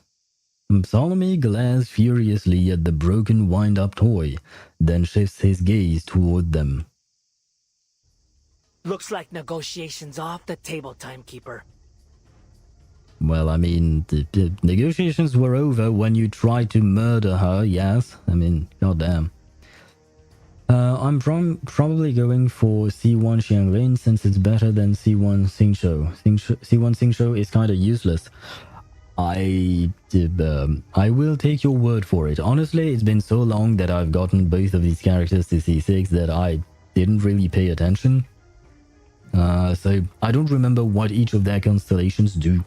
But if you're telling me that C2 Xiangling is better than C1 Xingqiu, then yeah, sure, go for it. Yeah, this is only for leeway characters. Otherwise, I would have suggested you try and get Bennett, because I think you don't have Bennett yet. But yeah, Bennett is still eluding you. I guess if you're pulling for Arlecchino, I don't know if Bennett is on her banner, but he might be on the rotation in the store. So if you get some of the whale dust, the star glitter, you might be able to buy her his not constellation, but you I don't know if that works to buy the thing from the store and get the character, or if it's only for constellations. I think it works in this game. I know in Wuthering Waves it doesn't. I think, maybe, probably. Anyway, you will have to explore that. He was last month, so I don't know. Ah, and you didn't buy him. Didn't you have the funds, perhaps? But if he was there last month, then you will have to wait until he comes back. I do not know the proper rotation of the characters, but they have a rotation in the store. I believe the rotation is explained on the Genshin Impact wiki, so you can always look that up. Xingqiu, C1 Xingqiu gives him one more sword, a sword on her on the burst. It's actually not bad, one more sword, because it makes him deal more damage. Overall, you're mostly using Xingqiu for his Hydro application, so you can vaporize with a Pyro character, for instance. But at the end of the day, he does deal non-negligible damage, so there is that. I had like 3 star glitter. I was saving for Arlecchino since then. Okay, well, I suppose when you go and pull for Arlecchino, you will probably get enough star glitter. Hopefully, I think. Maybe. I suppose I'll have to turn to violence. You've already started. Oh my god, this man is so... Never mind. Soldiers, kill them all. Spare no one but Kimberly. She's the only one the Admiral needs. Nala looks over her shoulder at Ptolemy, her face twisted in rage, her bloodied claw poised to strike. Blood. His blood. She craves it. I'll kill every last one of you! Do we get to fight? Yay, we get to fight! Shangling gives more attack or pyro damage bonus, I can't remember, on C2. Do you mean when you pick up her chili and then the character who picks up the chili on the ground gets more attack? Because that is attack, if I'm not mistaken. Or are you talking about a buff to her own damage, perhaps? Let's see. Yeah, we are going with this team. We are invincible and we are going to destroy them. Pay attention to the number of... I couldn't read. Let's bind our dear Lucy. No, it's Ascension passive. So she is getting more pyro damage or more attack on her own, or rather for herself, do you mean? Let's see. What to do. Let's debuff, channel, and... oh, right. I see. I am going to attack. Charging. Even though I'm unbuffed for now. I will buff in the next round, I think. Please, allow me. Wait, I'll just check. Faraday's miracle. Can I kill the dude? Ah, yes, I can kill the dude, right? Oh, no, I can't. Yes, I can. This is why I love follow-up attacks, because you never know what's going to happen. Because I never remember who is going to have a what do you call that? A follow-up attack or not. Let's see. Let's try and kill another one of these dudes. Ah, he took away my buff. How dare you? It's fine. I'll buff here and here. I admire your courage. And you know what? I'm going to attack with Kikanya and then use this. We should be able to kill this guy afterwards. Charging. Just with this one attack with for too long. with Lucy. Sharp fangs. I will be watching you. Target confirmed. Yeah, perfect. Ah, this didn't kill. Ah, thank you, Anjo. Really? Oh my god, that damage. But we still have a few guys to kill here. I see, I see.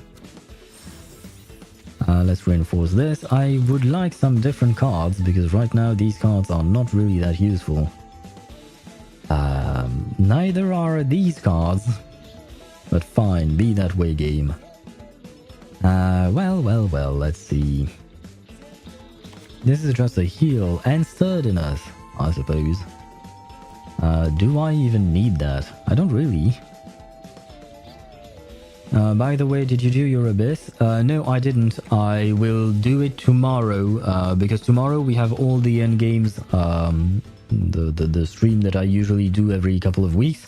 And I will do the abyss. I will do pure fiction, I think is the one who reset. Is it pure fiction or memory of chaos? I don't remember, but either one of them.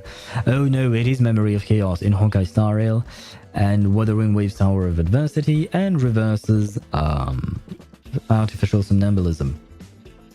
I couldn't do floor 11 chamber 3 because I don't have enough pyro for it yet, but I'll have Arlecchino, so yeah, I should be able to do that. So Arlecchino is supposed to come out next week, right? So you should be able to get enough pyro application, because she definitely has some, a lot, ma'am. Even if you need pyro application, use Xiangling, right? Because she's definitely useful for that.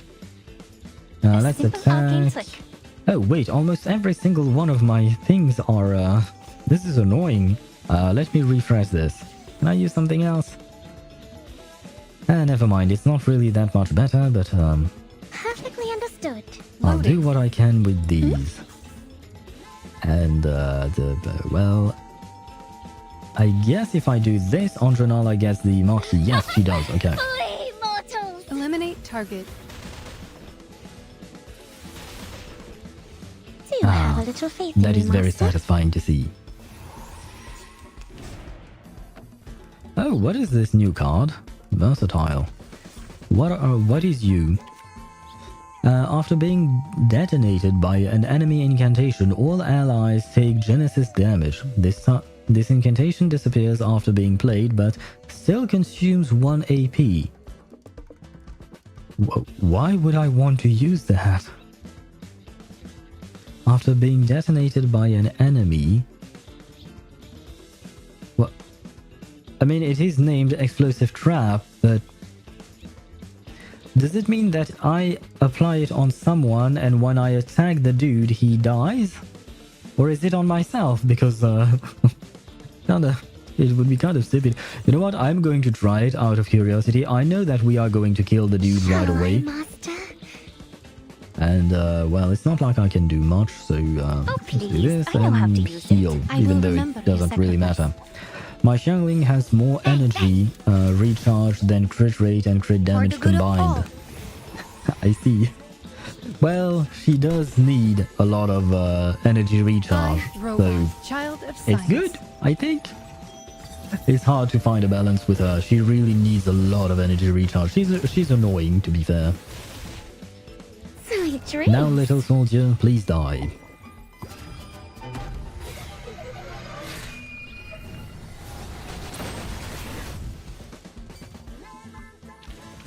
And now to return to my long-term mission. Rest.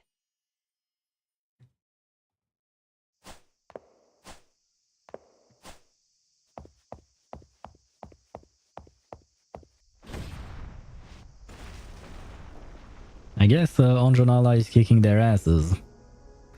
The battle quickly becomes a massacre.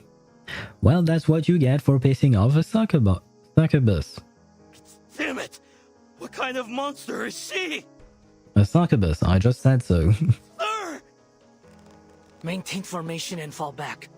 Keep firing. Ah, you fucked up, Ptolemy.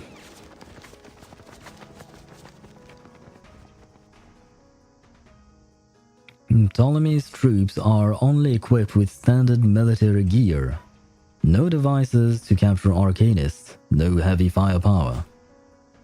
Go to hell! Yay!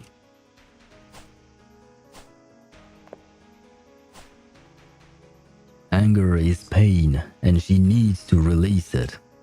They'll pay for her tears in blood. Ah, well, I did say that Anjo has some kind of violent side as well. I did mention that. What do you think if I draw for you a channel profile picture? Oh, it's very kind to offer, but unfortunately I've already asked my best friend to do so. So I'm waiting for her to do it, but I do appreciate the thought and the offer. Thank you very much. It's just that, yeah, I already asked her, so it would be kind of a shame to... I can't really use both at once, I guess, so... But thank you very much. C2 Xiangling, the last attack in normal attack sequence applies the implode status onto opponent for 2 seconds. An explosion will appear once the duration ends, dealing 75% of Xiangling's attack. Yeah. To be honest, they should remake Xiangling's ability. They are not going to do that, you know that. They're never going to change Xiangling. She is... what do you call that? She is...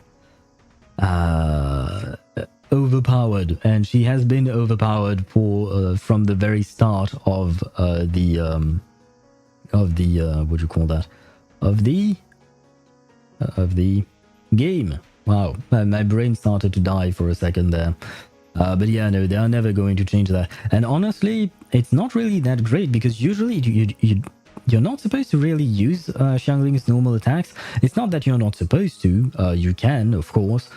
But the only reason to leave Xiangling on field is only if you try to get some energy for her. But even then, I mean, you are going to use a few normal attacks, but it's not like 75% of Xiangling's attack is going to deal a lot of damage, you know?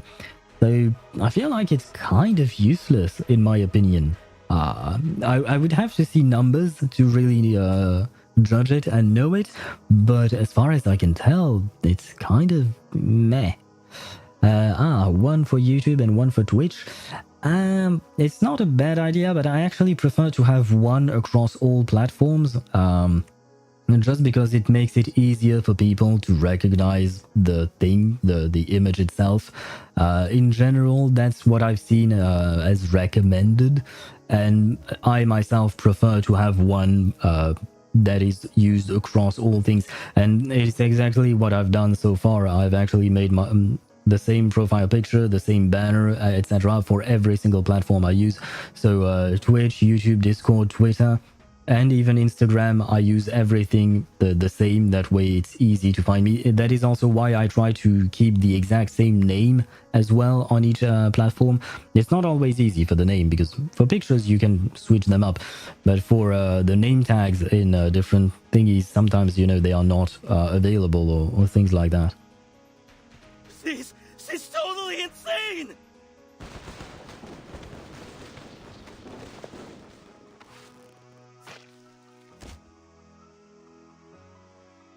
Kimberly grabs a rifle and smashes the stock into a fallen soldier's face.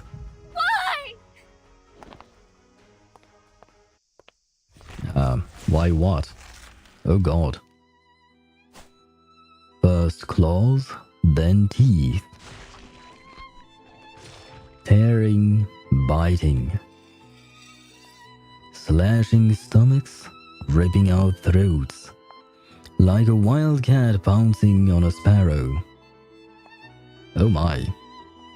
Oh, I will grab a screenshot even though it is very bloody and well. The Xeno soldiers fought bravely. Had they not been enemies, they might have been excellent allies. Their loyalty to each other outweighed their fear of the enemy. Retreat! Retreat? I think it's too late, my dude. A small trickle of blood runs down her cheek. She walks mercilessly through the courtyard of the veteran's residence, avenging all she has suffered. The enemy starts to retreat, or rather, flee with the dignity of a soldier.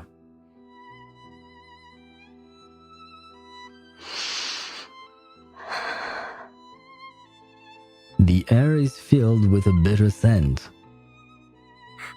I am not a lamb for the slaughter!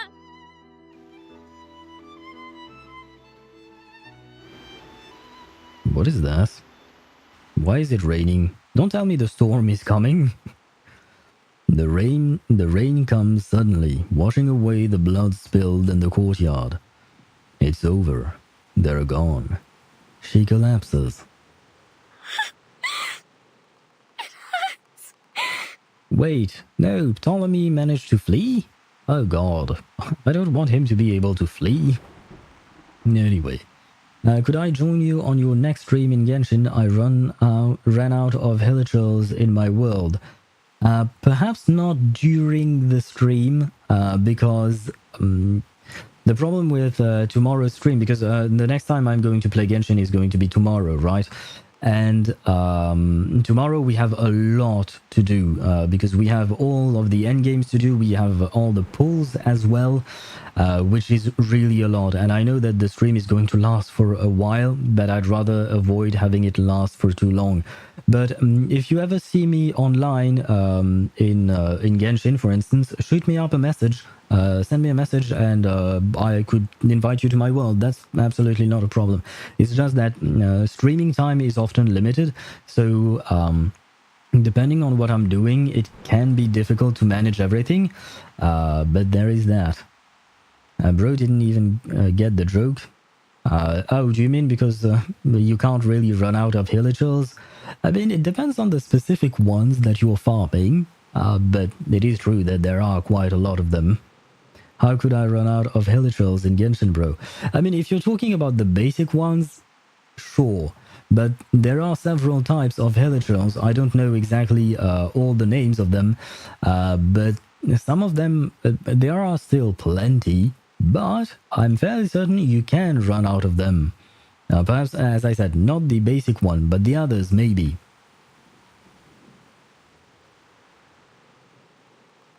Pain. Like thorns in her heart. Everything will be fine, Kimberly. She's crying. The wind-up toy lies nearby, shattered like a spirit. Vertin. And by the way, Hector, you say it's almost impossible, but I'm sure that someone has tried. Somewhere. I'm sure someone has tried it somewhere to exterminate every single thing in the game. I'm sure someone has done it. She spreads her hands and gazes blankly at the sky. I'm here. It's okay. You're going to be all right. The marigolds in the courtyard are stained with blood. The place is a mess.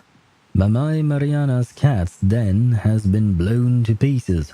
Oh no, I hope she's fine, and I hope her cats are fine. Perhaps she'll make a new one. You're no longer bound by anyone. No contract, no seal. The wind-up toy's been destroyed. It's been shattered into pieces. You're free, Kimberly. You don't have to take orders from anyone anymore. Maybe you can join our team then. Kimberly... I mean... doesn't have to take orders? She already did because I pulled for her, but, you know, the Vertin, it's time for recruitment. Nala doesn't have to take orders.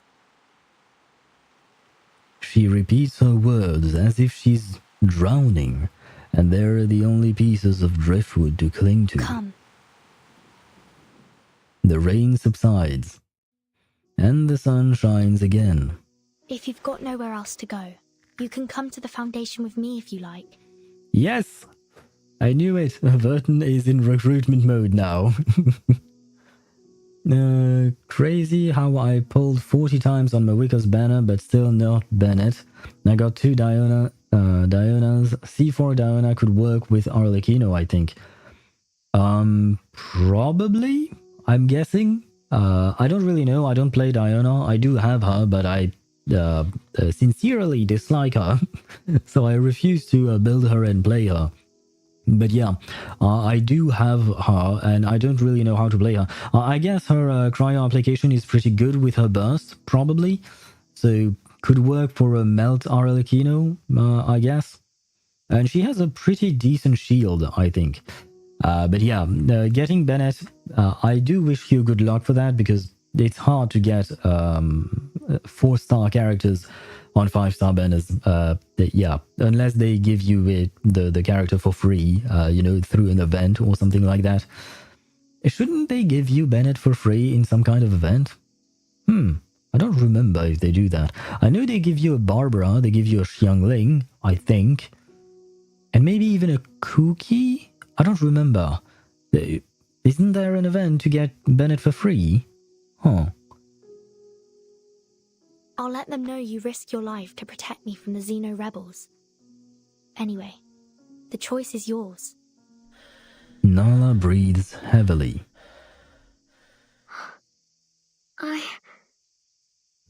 I can choose? That's actually very sad, the fact that she basically could never choose anything in her life because of that stupid little wind-up toy.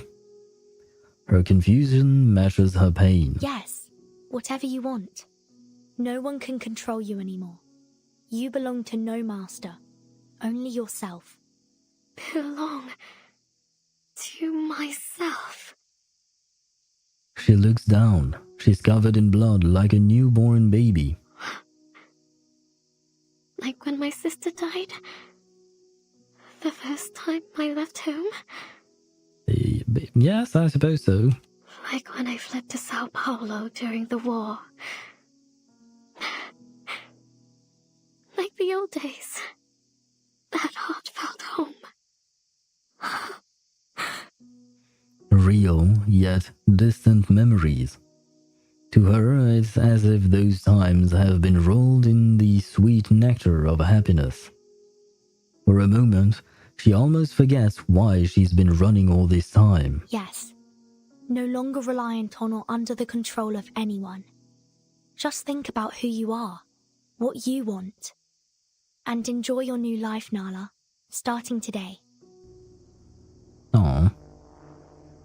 A familiar silhouette streaks across the sky. Ah! Lilia is here. Vertin! A bit too late, but at least she has arrived. Lilia descends bearing bad news. I mean, we kind of already know what's happened. To be continued. Great, we managed to finish this little stage before the ads are about to run. They are about to run in 31 seconds. I'm just going to yap an answer because I saw that Klaus, you sent quite a few messages. I'm going to wait until the ads are gone. You know what? I'm going to trigger them myself. There you go. And I'm going to just yap a bit while the ads are running. Let's see. The free ones are Kale, Barbara, Xiangling, Kaya, Lisa, Amber, and Lynette. Ah, well, aside, I mean, Kale is not too bad in terms of Dendro application, so there's that. Barbara is a good healer for early game. Xiangling is good. Kaya is actually fairly good in terms of cryo application. Lisa, yeah, no. Lisa, Amber, and Lynette, I don't really think that they're particularly good. I probably forgot someone. And Kachina from the Archon quest. Yes, that is true. Wait, Arlecchino, Diona, Charlotte, Sucrose would work. Yeah. Charlotte is kind of OP if we are talking about our field cryo application. Yeah, she's fairly good. And she has healing as well. Overall, Charlotte is a good character. I personally really like her. I built my Charlotte because I wanted to play her with Furina.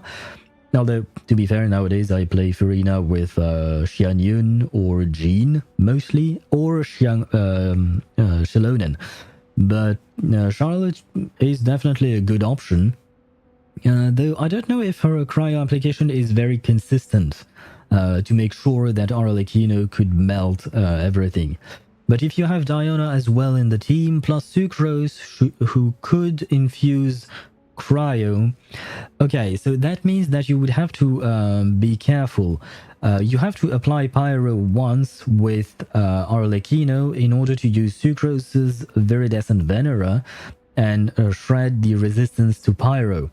Then you have to apply cryo with either Charlotte or Sucrose, and try to infuse cryo onto Sucrose's thingy. You know, she drops an anemo thingy, and try to infuse cryo into that to make sure that you keep having cryo application. Maybe that would be the way to go.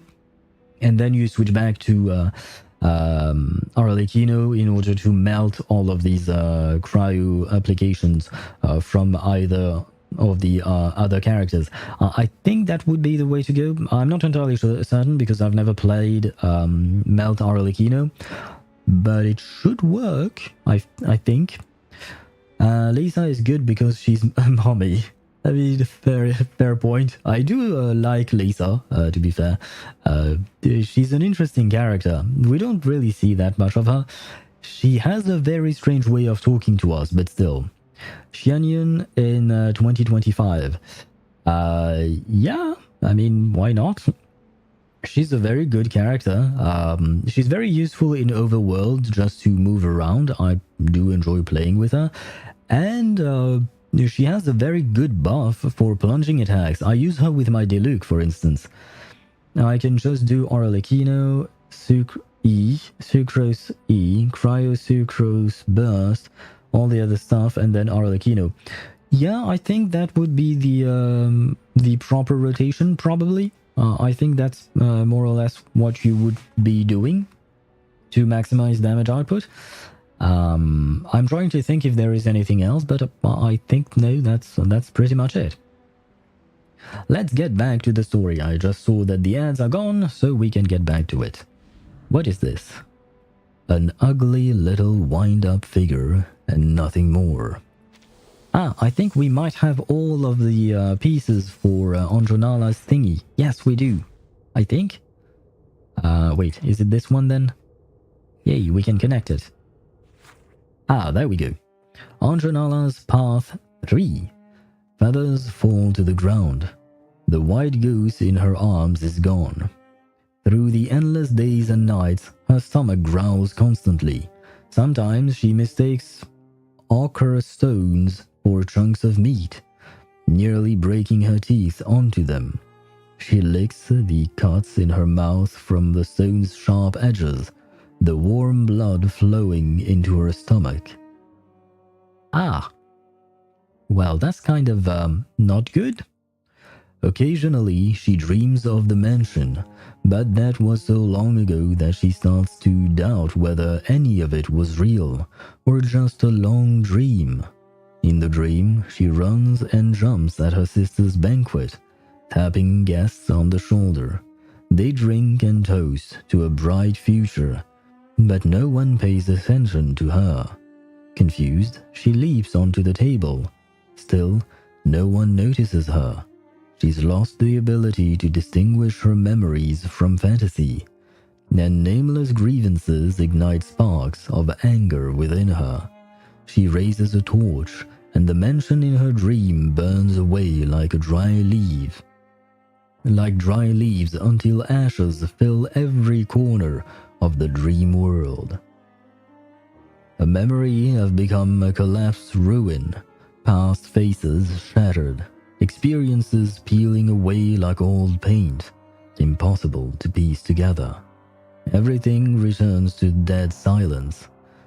When she awakens from the dream, she is in a strange and empty place. It's terribly dull, nowhere near as interesting as the banquet. She once tried to scratch words on the walls with her claws, like writing a diary. Still, she began to prefer life in this place, because her only chance to leave has been to carry out missions. Of course, she hates missions. The blood always sticks to her claws and sullied her clothes. Out of curiosity, she once tasted blood. It was as bitter as lettuce, and she hates lettuce more than anything. Why though? Lettuce is nice. It's good to eat. Where was I? Oh, there. Okay. This is where she learned to sing, a song her sister taught her. She's forgotten too many of the words as as and has no idea what dragons and zippers have to do with each other. To be fair, neither do I. But still, she sings it often. Every time that she does, she pictures wrinkled faces. She does not know why she thinks of them, but every time she does, water flows from her eyes. She tasted that water too, and it was even more bitter than lettuce. Her eyes, looking at the goose feathers, are as empty as a deep well. So, as usual, more and more bad news for our character's background. Great. I mean, we knew that she had a very tragic past. We already know that her sister took a bullet to the head. Now maybe she burned down her own home. Although we don't know if that is actually true or if it was a fantasy that she had. Because I remember that one of the things we read about Anjanala was that she lived in her sister's shadow. And maybe that was reflected in the fact that she tried to grab attention from others but never really succeeded. Anyway, the gamble. Oh, this is perfect. We are on a gambling channel after all. Well, gambling. We are a gacha channel. The gamble. The loser is left with the loser is left with nothing. The winner takes all.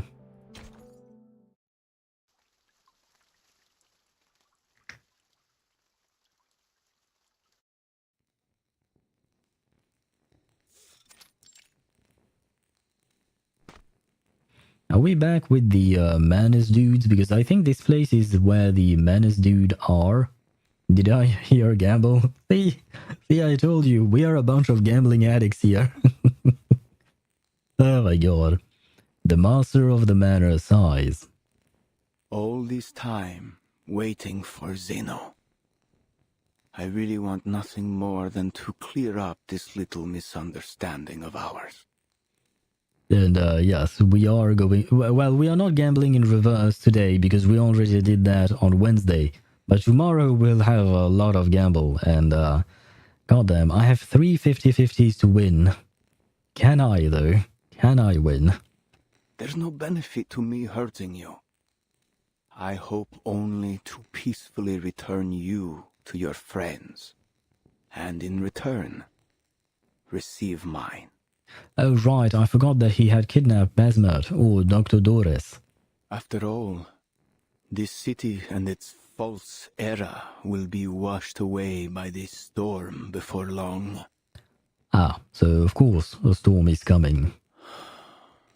Those poor unbelievers. We were all once like them. Yet to realize that we are children bathed in the light of the divine. I don't suppose we can give them all some umbrellas. One day, they will turn from darkness to light. Just like our Xeno friends did not long ago. The apostates, however, they who have abandoned our faith, they must die. Dr. Dottore, not the same one. I feel like Dr. Dores is a bit more caring about her patients than Dottore is. I mean, if we really look at it, technically speaking, didn't Dottore kind of help Kale while experimenting on her and torturing her? Didn't he improve her condition? I don't remember exactly what happened in the manga.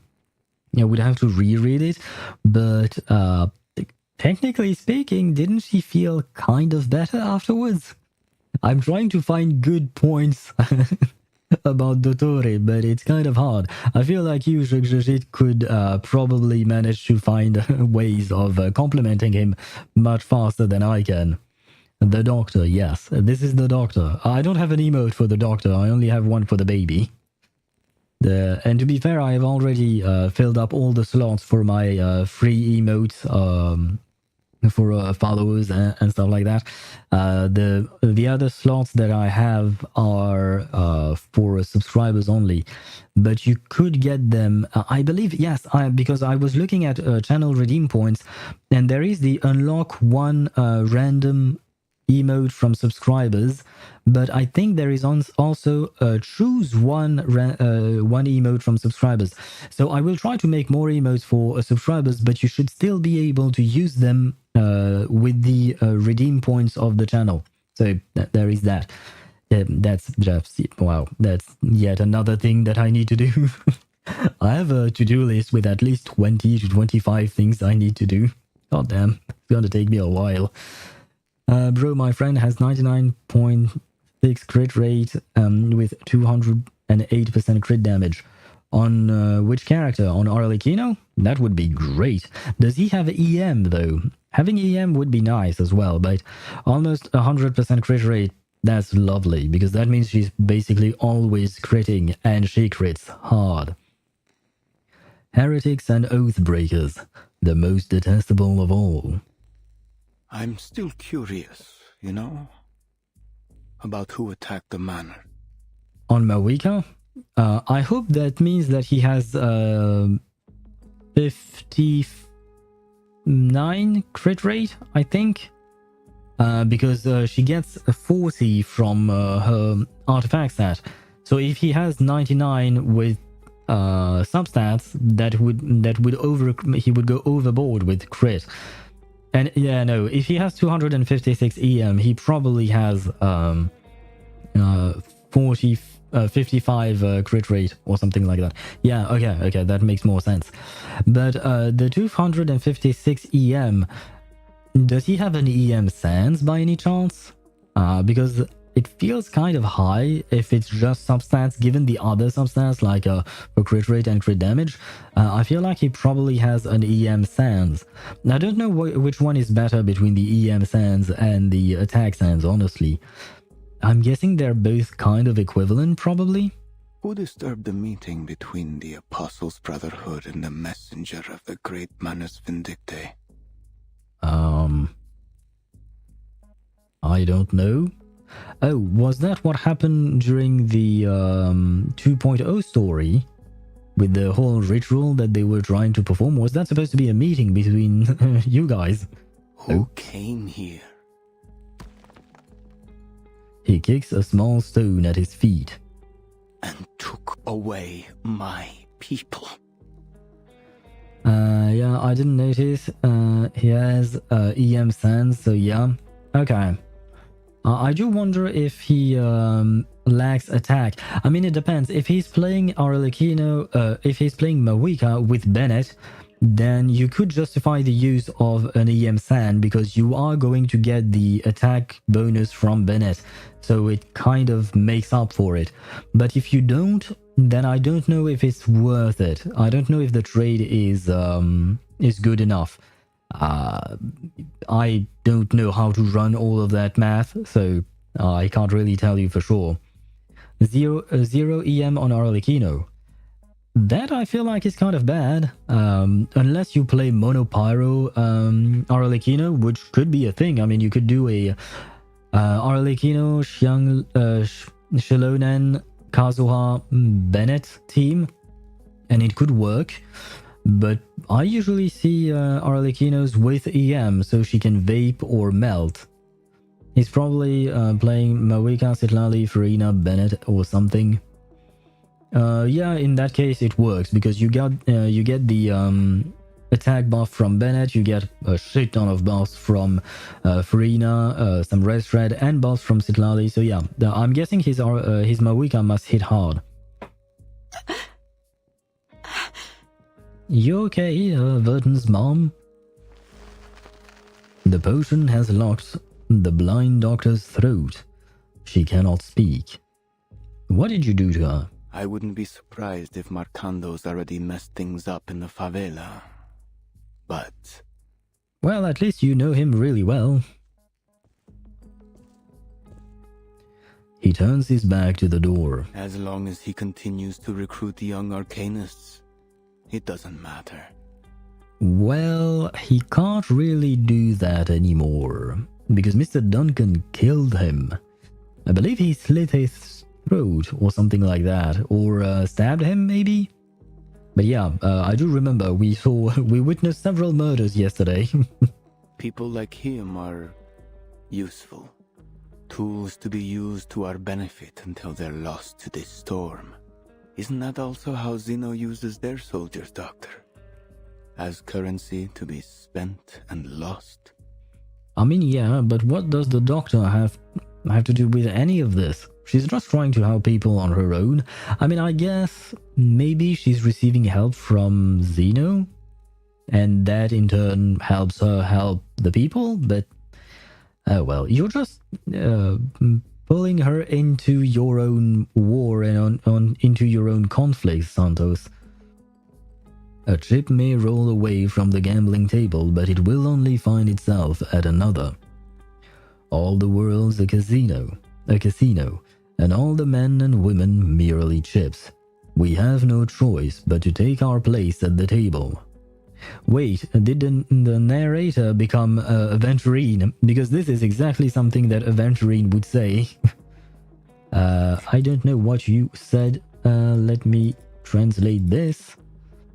From Polish, Green Grandpa. Who is your Green Grandpa? Klaus, I don't really know what you mean by that. He looks at the Doctor. At least Manus Vindicte promises these soldiers a future. A future worth looking forward to. What, you mean turning into a monster? That's a future that is worth looking into. The Sufferer will be reborn. Baiju? Do you have him? Or is your friend playing him with Moika, Citlali and Farina? I don't really see the point of him being in that team though, to be fair. I mean, he could heal Farina's self-inflicted damage, I guess. But there are better options for that, in my opinion. And the Apostles' Brotherhood will sail south with me. We will become followers of the Sufferer, undertake their trials, and their grace will be bestowed upon us. I will mention one thing. I was right about Arcana all along. I mean, I've been saying ever since the patch, the chapter 7, I was saying that I did not believe for 1 second that Arcana was dead, and I was right. I mean, in a storytelling perspective, it made sense, but still, I'm kind of happy. To be honest, he has so good builds, everything would work. I mean, it's not... Yeah, I do understand what you mean. It will work, but it doesn't mean that it is the best option or the optimized way of playing the characters. Now, obviously, you play however you want. You do whatever you want. You build whatever you want. But I was talking mostly in terms of optimization and the best team to get the most out of Arlecchino. And I feel like Baiju, you can't really play him in that many teams, to be honest. In my opinion, I don't have him myself, but I don't really see him as being that useful in that many teams. So yeah, a Burgeon Arlecchino, you gotta stop with your Burgeon Arlecchino. I mean, I guess it could work. Technically speaking, you can make a lot of things work if you have decent enough artifacts and substats and stuff like that, but would I recommend it? Probably not. He leans close, whispering in her ear. And with their blessing, no matter how many times the world is reversed, we will stand firm.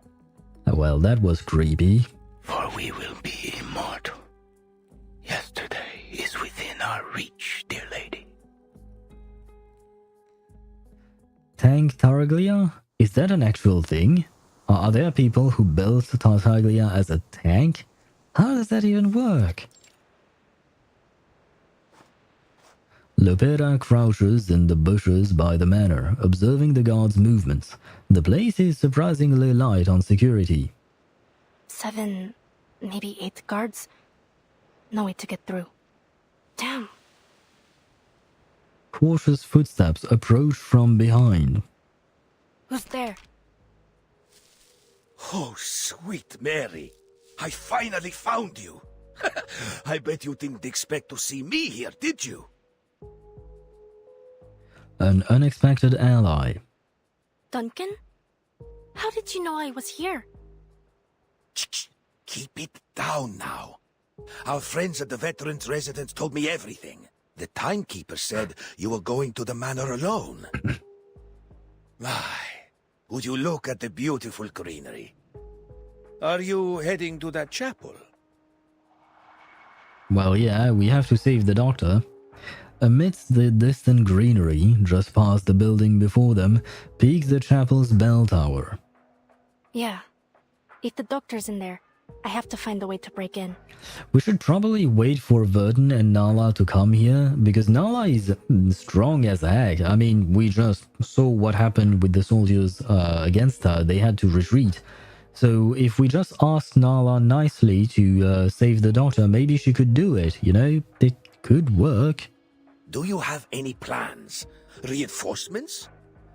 Yeah, I don't think she does. Reinforcements? No time for that. Just watch. I can handle this myself. Is she going to try to kill everyone by herself? The path to the chapel is well within the sight of the patrolling guards. Unless you dare to join me, old-timer. The old veteran answers with action. He lowers his sunglasses and lifts his blowpipe. Give me a few darts. Okay, here's the plan. You lure the guards away, and I'll check inside the chapel. She tilts her crucible and, in the flame of an arcane skill, produces a few poison darts. She hands them to the old man. Wait, she can just create things? Damn. All right. When I take my shot, I'll head that way. You stay hidden in the woods and make your way to the other side. Bro, imagine DPS Arlecchino. I think it would be meta even better than Burgeon Arlecchino. I'm guessing that was a joke, because DPS Arlecchino is the only Arlecchino I know. Because I don't really see what else she could do. She's definitely not a tank. I don't really see that happening, anytime soon. On the contrary, she's actually very squishy. He crouches, aiming at an unfortunate guard's neck. The guard drops instantly. Intruder! Over there! Alarm sirens blare. Lead them toward the river. Isn't this supposed to be a chapel? Why do they have an alarm thingy? Duncan catches the smoke bomb tossed by Lopera. Let's make this a little more exciting, shall we, boys? He lobs the bomb, aims his blowpipe, and pierces the bomb in mid-air. And what's that Nice pink shot. smoke? With the guards distracted, Lopera raises her guns and makes her way to the chapel. Do we get to fight? Oh, never mind, we don't. Ah, it appears someone has come to your rescue, dear lady. I'm not surprised. Santos gazes at the doctor. He holds a small control button in his hand. A control button? He has no qualm about reducing this place to a pile of rubble. I see. Ah, so he has placed bombs everywhere. I see. It is what it is. Physical novelette. I mean, I believe it was you who mentioned ocean-hued clam, or was it Chip? I don't remember. My bad. But either way, there is the ocean-hued clam. God damn, I can't say that that's name for some reason. But yeah, you could put that on Novelette, and I think it should work because every time you heal, the little bubble will contain some of that healing, or will record that healing, and you could do up to 30k damage with that. And as we know, Novelette constantly drains his own HP and then heals it back. So maybe there could be something with physical Novelette. Maybe. Although I don't think you are going to be able to speedrun any like the Abyss or anything like that with a physical Novelette. Doctor! Her shout echoes through the halls of the chapel. It's you. The little gambler from the ship. I should have put a bullet in your skull back on that sheep. I'm afraid you're playing the wrong game now. Oh yeah? So what does the winner get this time, Dr. Dores? She steps towards the enemy on the pulpit. Santos spreads his arms. No. There are no prizes. You and I are nothing but specks of dust in the wind. The fudge? Oh, he's a boss. Ah, well, I should have expected that. I mean, makes sense. But that mask was different. Which he turns into a wolf? Santos reborn in suffering, a body shaped by sacrifice, suffering, and flesh, bringing a moment of hope to the sufferer. The cries of mortals turn to blood rising in their throats. Fate has not shown mercy, and the heavens have not seen it. I see. Depleted ammunition, an incantation with no effect. But still consumed...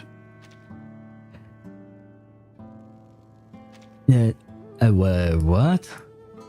At the start of the round, the first round places 12 depleted ammunition.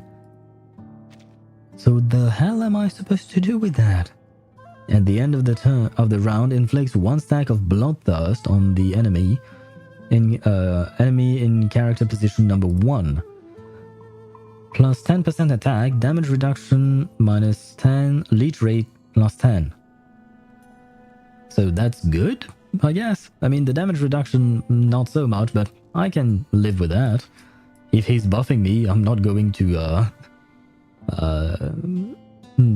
complain about it. When entering phase 2, this unit summons a spasm of fury and hate, loses the channel status, then enters the uncanny agility for 2 rounds. Channel, okay? Uncanny. Dodges any non-ultimate. Oh god, I'm going to have to contend with the precision thingy. I'm going to be honest, I don't really like that gameplay thingy. So it's going to be annoying. I see. I don't really know how things are going to go. I feel like I can go with this team. The only thing I am going to do is switch Kakanya and Lucy. That way Kakanya can take more damage. It's fine, I think, because she's mostly a tank. I mean, she has 19,000 HP, which is twice that of Anjo and pretty much everyone else, almost twice. So I feel like she should be able to survive here. Do you know any craftable weapons for Arlecchino? Craftable weapons?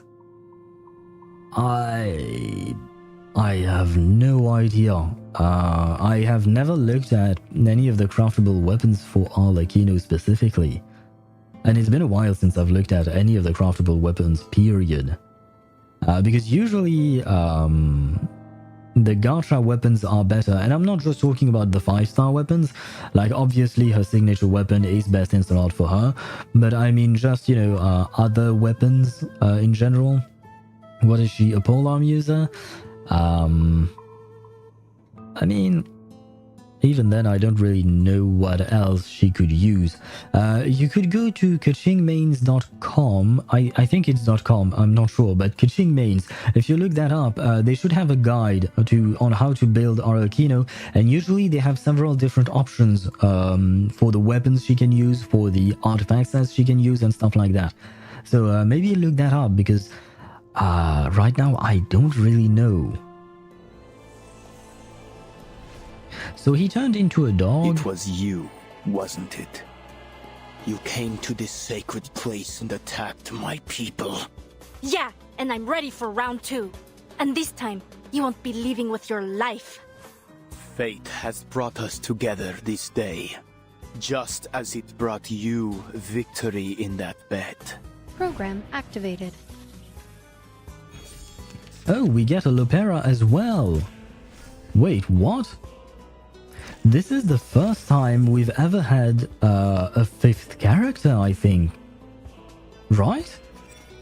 I've never seen this. We have 5 characters in our team. God damn. At the end of the round, Moxie +1. I don't know how to play her though. South channel enters ready to shoot. If this channel status is active after 7 rounds, deal 800% of reality damage. God damn, wow. If it's already reduces the duration of the channel status on South by 3 rounds. This is excellent. Okay. Gains 1 Moxie. Channel on... Wait, reduces the duration of the channel status on all allies by 7 rounds. I see. I'm not entirely sure how I'm supposed to play her, but it sounds interesting, I guess. Give me weekly boss, I'm bored. Do you want me to name a weekly boss for you to fight? Or... because I can't give you one, or rather I can't just give you a weekly boss. That's the game devs who need to do that. And if you want to fight a weekly boss, try fighting the latest one, the one we got from the Archon quest. That should keep you busy. I mean, right now, at first, I had trouble fighting him, but now I can more or less clear the boss easily. But it is still a challenge compared to other weekly bosses. So you could do that boss. I don't know the name of them, though. The Abyss thingy, I guess. Okay, let's buff Lucy, I think. Arcane trick. I admire your courage. I suppose we can attack with Lopera. I mean, if we are going to attack with Lopera, I might as well... I don't know what to do. You know what? Yeah, but... No, you... you know what? I know what to do, I think. Probably. Then you can channel. You can channel as well. And I can attack him for now, just because I don't have really any other option. Crucible really has a mind of its own. Allow me. Oh, right. Since she gains Moxie, Lopera could be good as a partner for Lucy as well. In this battle, Lopera's ultimate can accelerate thingies. Oh, it's specifically in this battle. I see. Well, I was hoping that it would be, what do you call that, the way she's played regardless, but no, maybe she won't be as good when she's actually out as a character. Okay, let's see. What to do? More channeling for Anjo, that's for sure. More of attacking with Lopera. Oh yeah, that way we get the ultimate next round. And finally, what to do? I suppose I can buff Lucy and attack with Lucy.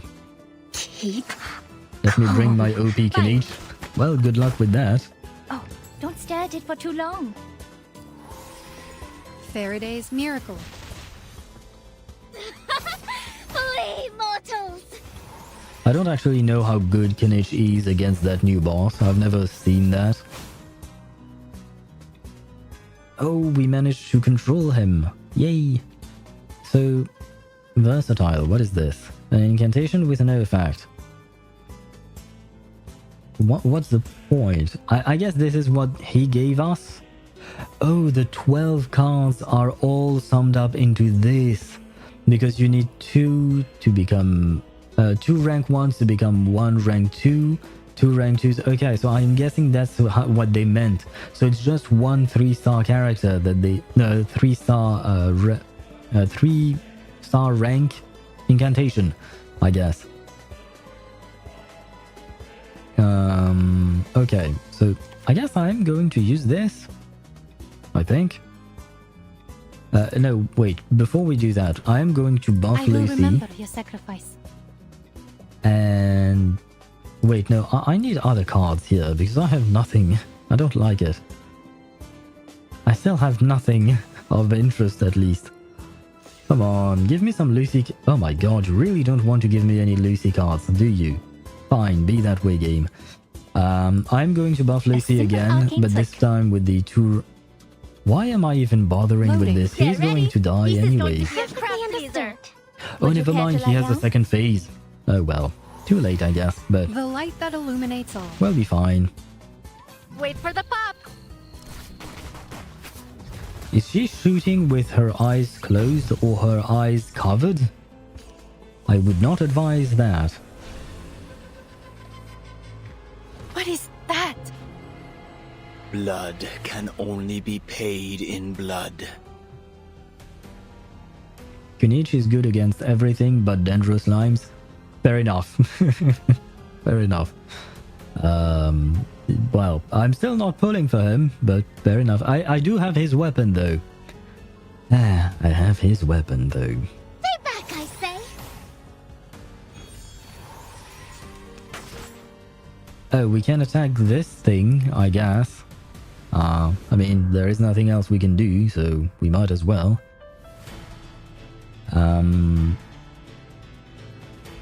I mean, oh my god, these cards are quite terrible in my opinion. But, finally, great, I have a Lucy card and it is a precision card. Charging. Now then.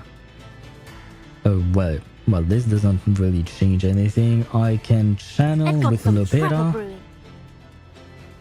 And there is not much else I can do, is there? In that case, I'm going to use the blank ammunition or something like that, or depleted ammunition. That way I can get rid of them. Faraday's miracle. Fresh from the crucible.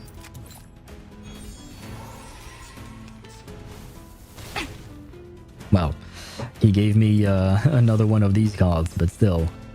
We should be good, right? Oh, wait, never mind. We can attack him directly now. Do I need anything? Yeah, I am going to buff Lucy, attack him, and attack him some more. You should. No, I don't like Kinich. I'm not going to pretend anything. Target confirmed. I don't like Kinich as a character. I mean, I don't dislike him as a character. I don't mind him, but I don't positively and actively like him, is what I should say. So yeah, no, I'm not pulling for a character I don't like. And on top of that, I absolutely despise Ahau. I don't despise them, but Ahau is really frustrating and annoying, and I don't want to have that in my team. So nope, no Kinich for me. And on top of that, I really don't like his gameplay. I really dislike it. So yeah, no, there is no reason for me to pull for Kinich. But that doesn't mean I'm trying to deter you from enjoying your Kinich. Please do have fun. I'm just sharing why I don't want to play as him. Well, you know what? We are going to kill. I'm going to use Lopera's thingy just because why not? Shall I, Master? That was a very strange way of saying things, my dear Nala. And I guess I will finish him off with Kakanya. Although he will die before that. He should die right here, I think. And it is blood and gold that stain this land. I'm tired of playing this game of prayers, and I've had quite enough of you, little gambler. Does he have a third phase?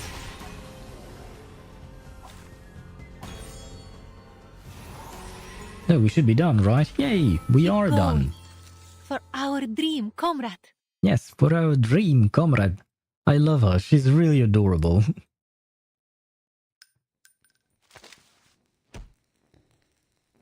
Guns emptied, Lopera drops her revolver and charges at her opponent with nothing but her fists.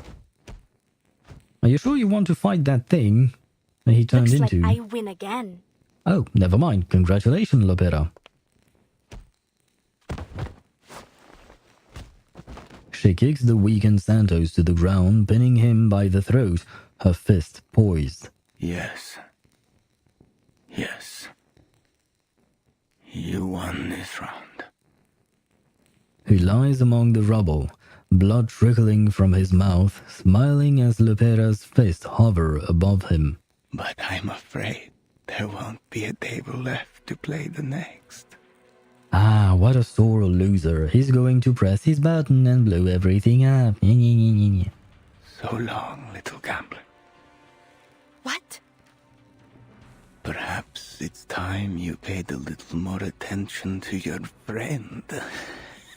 Wait, did he strap the bombs onto Dr. Dores? Oh boy.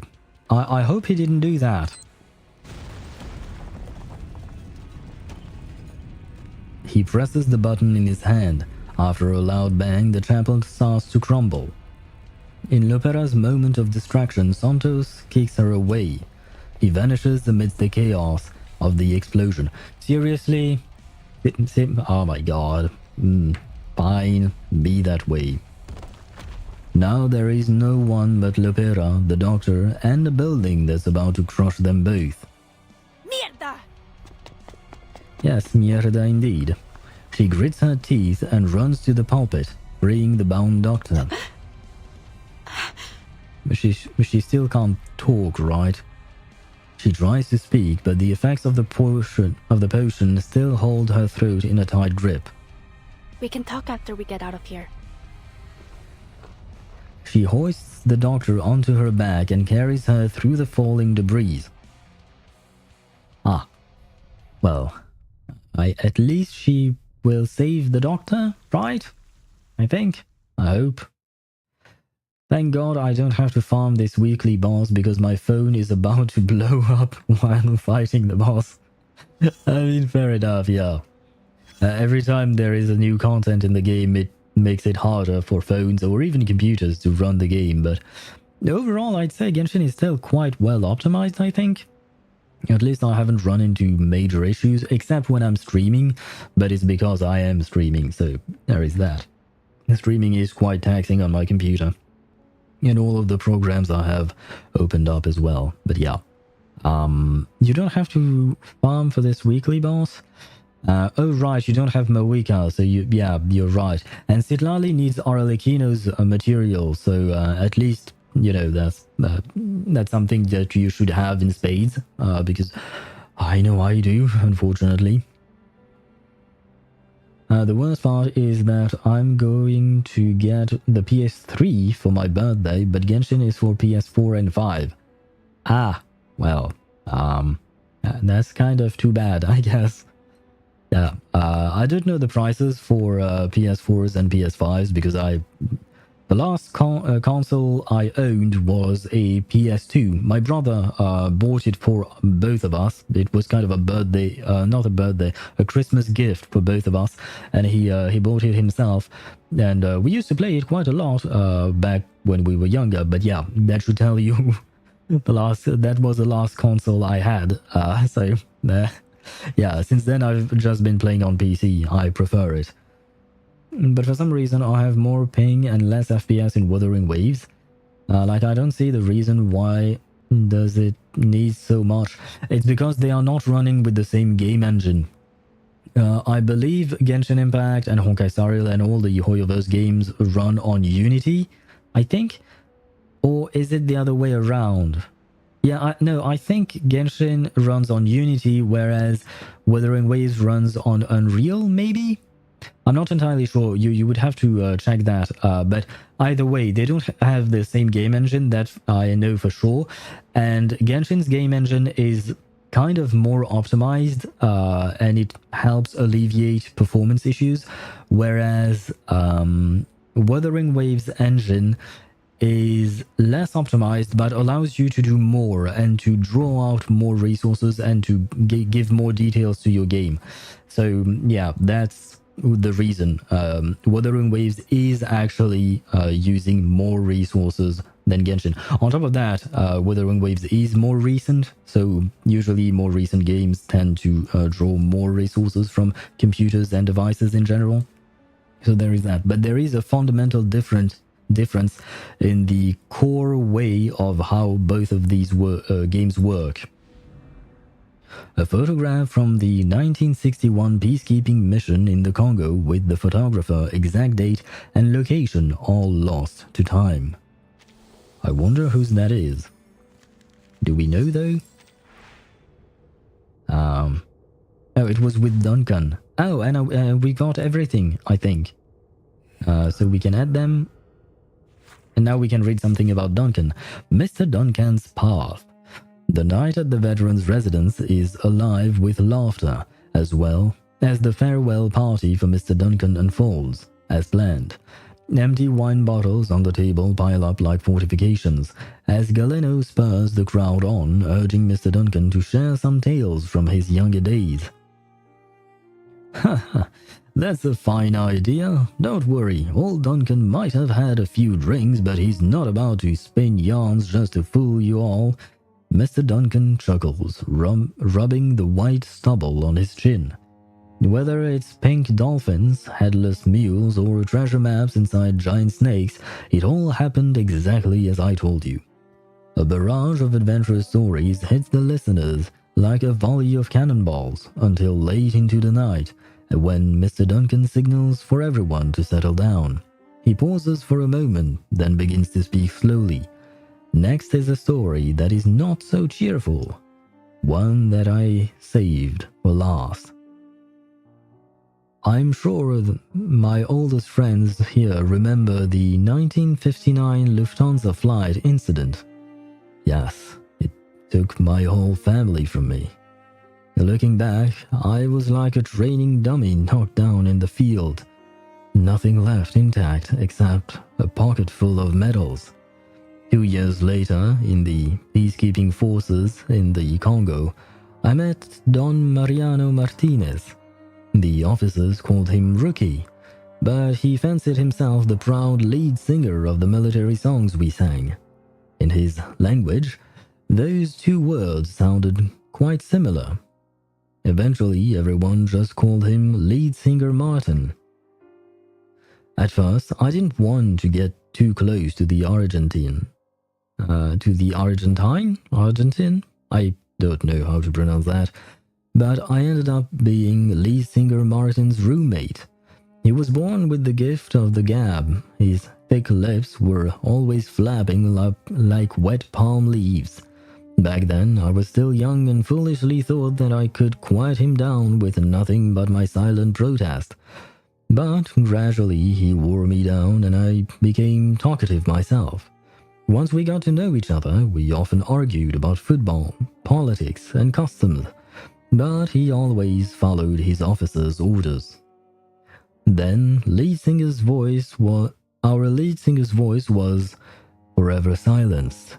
He sacrificed himself to protect the entire unit. That's another story. As I was sorting through his belongings, I learned he came from a wealthy family and left home in pursuit of a sense of honor. 2 years later, I discovered in an investigation that the daughter Martin entrusted to me was also a victim of Lufthansa Flight 502. Good heavens, that was a devil's joke, the kind no one could appreciate. Many years passed and the decorated scout retired and was replaced by an old man wandering the favelas. Now I look back at the word honor. It seemed more valuable than gold. For it, Martin and I gave up everything precious to us, and in the end, we still relied on it to live. Like fine wine in a bottle, you always want another glass, and another, until you find yourself drunk and face down in the gutter. Now your old Duncan may be about to embark on the last journey of his life. Of course, it's no longer for those pretty honors, but to make good on what the kids always say. Got yourself some trouble? Go find old Duncan at the veteran's home. He'll sort it out for you. I see.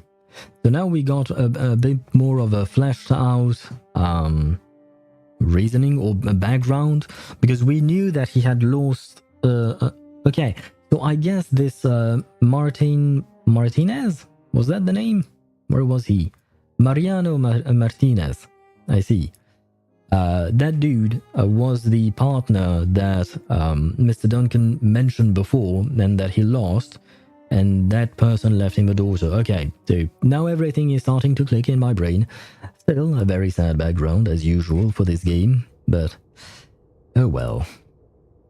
Sadness always ensues when playing Reverse 1999.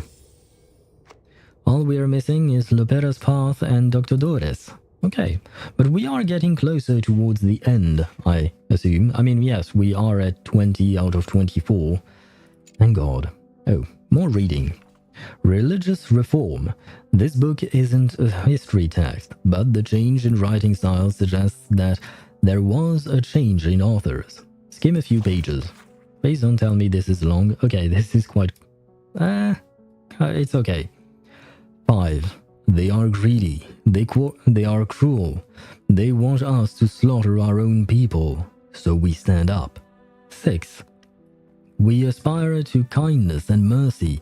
For this, we must sit at the round table with kings and cardinals. 65. When the sufferers sent by heaven come, they will, under the guidance of angels, suffer for the people, and the springs will cleanse them of their sins, and thus heaven will arrive. 589.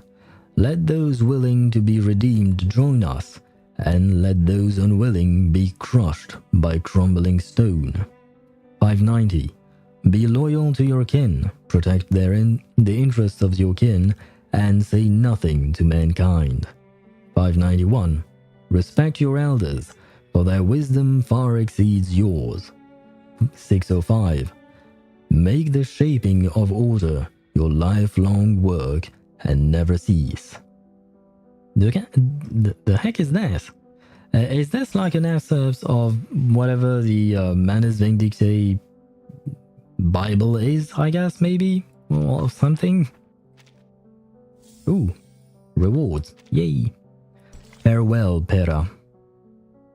I do not like the sound of that.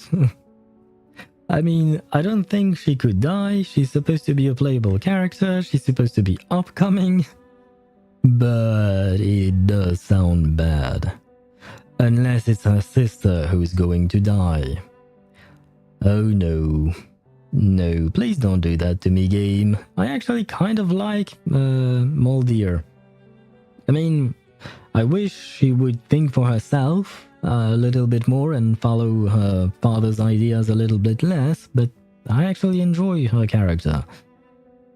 Ah well, don't forget to bid the day farewell and to honor yesterday.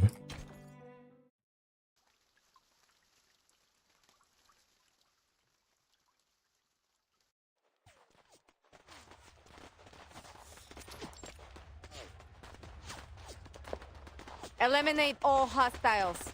Find Lopera and Dr. Dores. Following the Admiral's orders, Moldir has followed the tracker button signaled to the manor. But she has arrived too late. What remains of the Brotherhood have no desire to fight. They scatter, putting a swift end to the gunfire. The blood-spattered sugarcane field burns, and amidst the smoke and blood, Moldir searches for the doctor and her sister.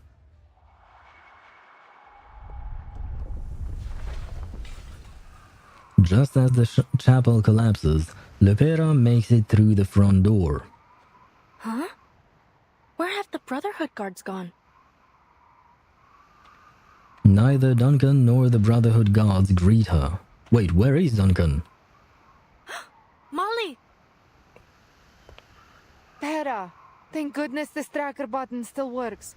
What happened in the chapel? Kind of a lot.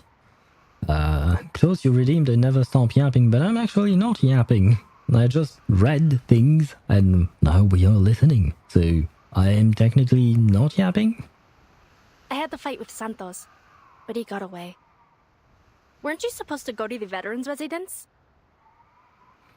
She flashes a brief, bittersweet smile. This is still a victory, albeit an imperfect one. Rescuing the doctor is our top priority now. And thank you, Jigjajit, for the hydrate.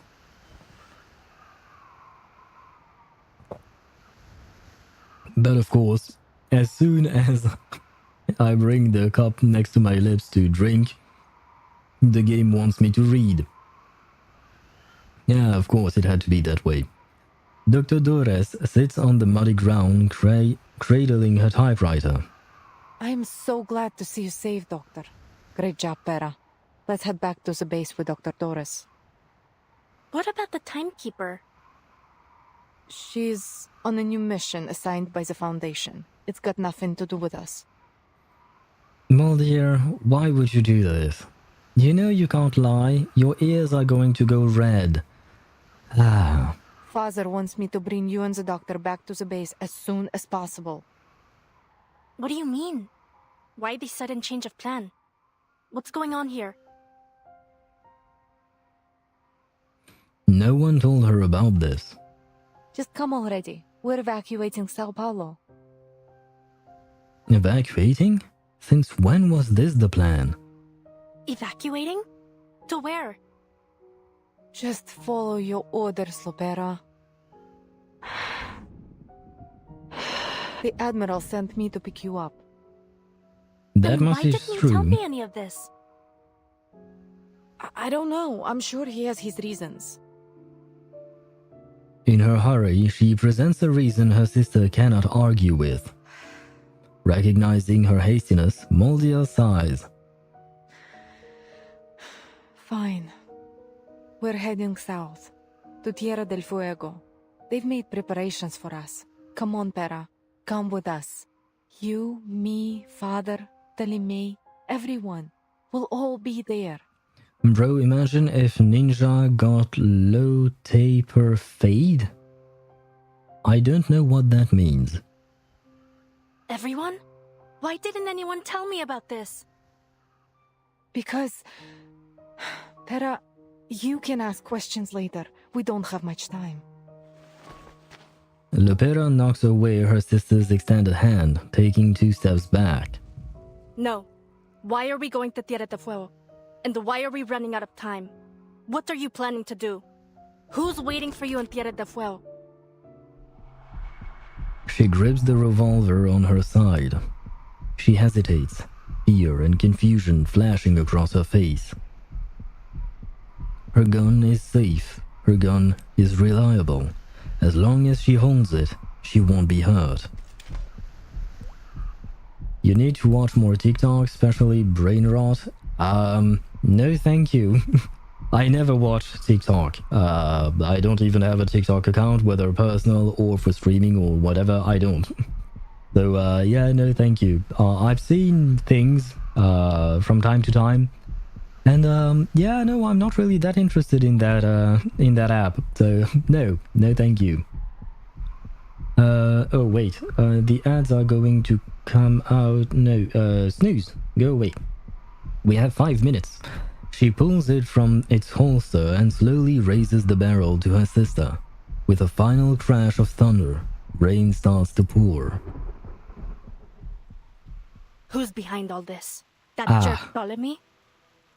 I will grab the screenshot, but, oh well. I don't like this. No. Father gave these orders. Moldir unbuckles her holster, reaching for her own gun. Don't move! Come on, Lopera. Lower your gun. The handgun slips from its holster and falls to the ground. Moldir spreads her hands in a show of friendship, of sisterhood. Father needs the doctor. We need her. Bring her back to the base and come with us to Tierra del Fuego. Why?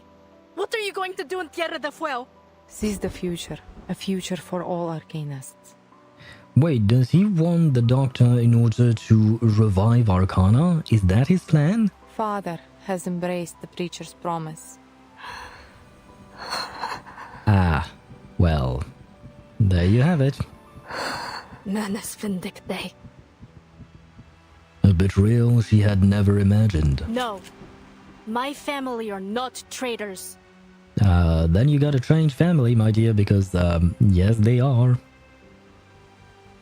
Not in the past, not now, not ever. A hunter never willingly becomes the prey she once pursued. Look, you don't have to do anything for them if you don't want to. She tries to explain, but she can't even look her sister in the eye. Just come with us. Come home. Home. That single word makes Lopera waver. Forgive me, Pera. What did you do? I heard a sound. Oh god, what is this theme? Can I switch these guys at least? Quick lineup. Okay, I can switch everyone except for Lopera. Very well, that's fine. Let's grab you guys. And where is Kakanya? There we go. Much better. And yeah, let's go. Fighting time. And maybe I should have read what the what the character does. What's going on? What's Pop planning to do? Ah, never mind. It's a one-on-one. I see. What about you? Are you going to kill Father and me? Like you did those traitors?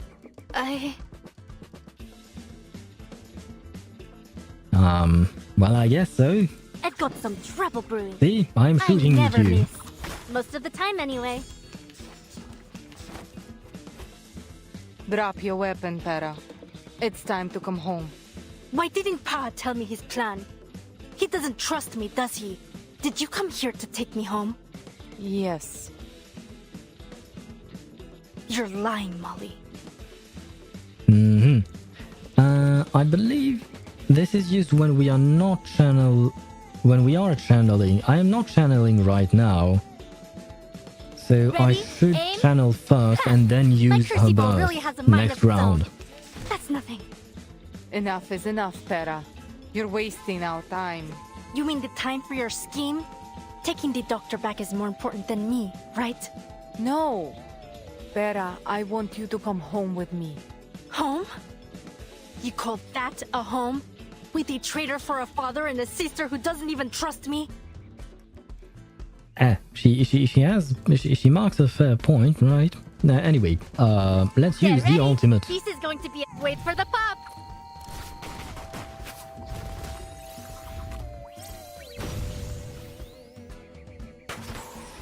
Holy hell, she murdered her sister in one shot. For our dream, comrade. For our dream, comrade.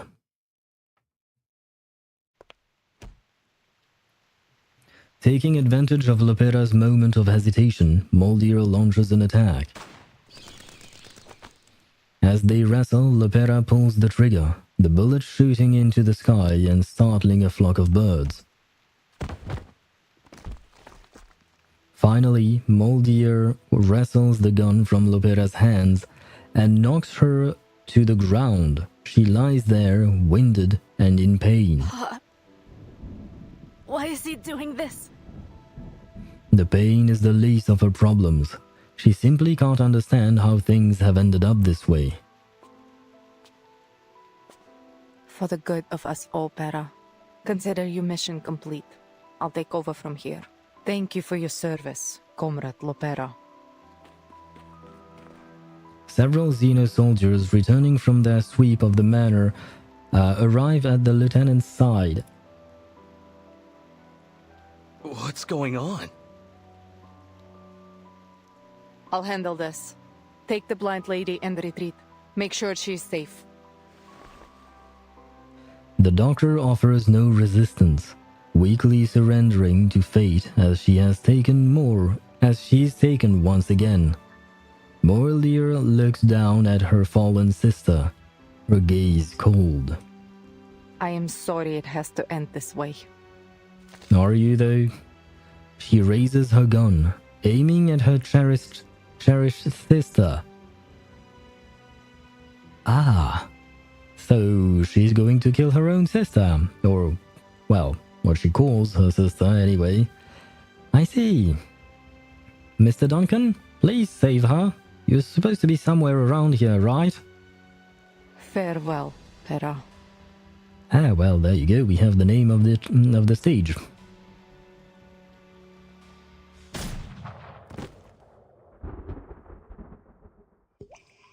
The rain grows heavier.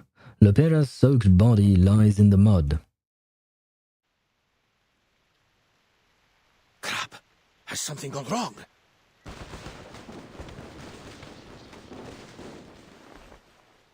Wait a minute. What's going on here? He pauses at the echoing of the gunshot and scans his surroundings.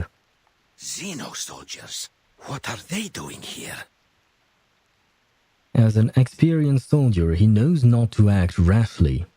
In the distance, a young female officer leads the soldiers and Dr. Dores away, but there is no sign of Lopera. That's the doctor, isn't it? Why isn't Lopera with them?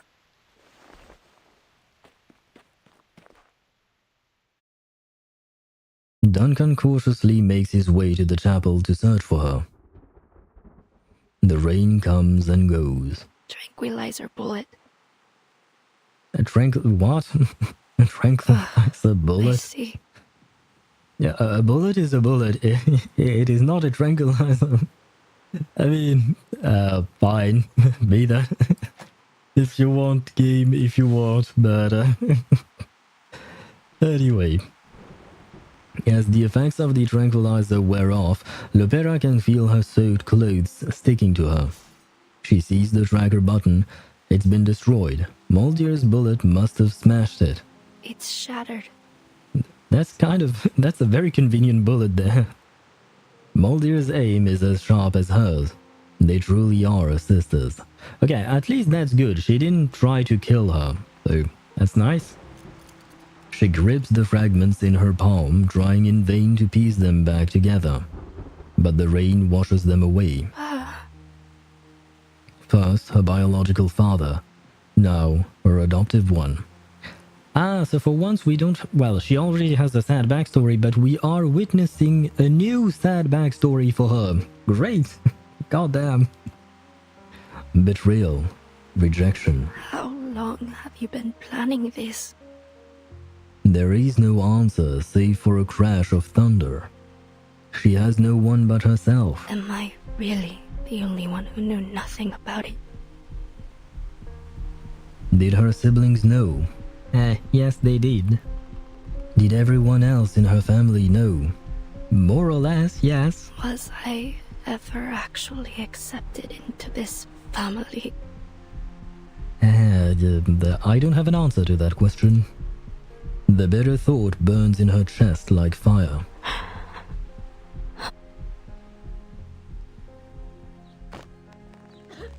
She forces herself up, her arms shaking as she heaves her body upright. Tears, rain, they both become one. I have to tell the timekeeper. Mierda! She pounds the ground, splattering her fists with mud. From the shadows of the trees, a familiar figure emerges. It's Duncan. He's running over to her. Lopera! Finally, some good news. Duncan, you're okay. We have to hurry. She tries to stand, but her legs give way and she collapses again. What happened? Why did your men leave you here all alone? He supports the weakened Lopera and she gives him a sad smile. Hurry back to the residence. It's Igor. She can't bring herself to finish the sentence. The sky clears, and the heat of the blazing sun washes over them once more.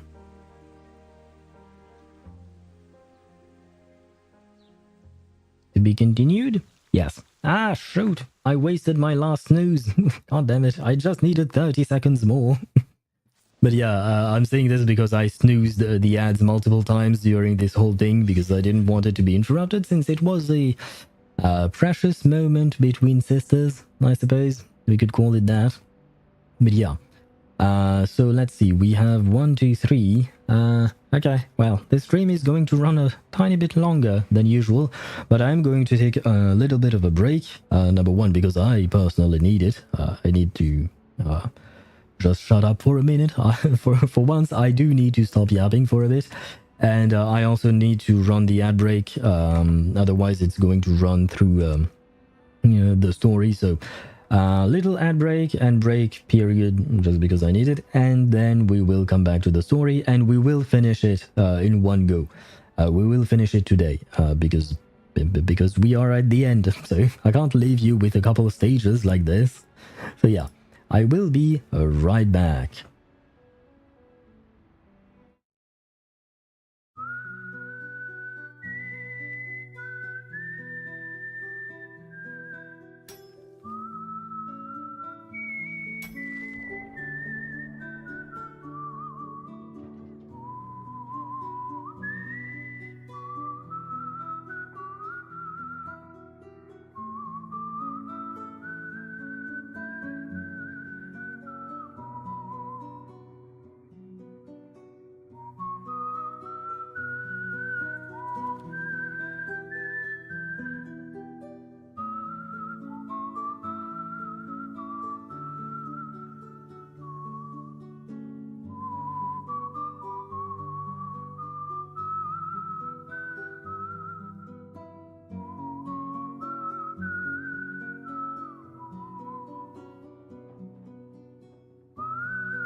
And we are back. The ads should be gone. Are they gone? Yes, the ads are gone. We can resume the story.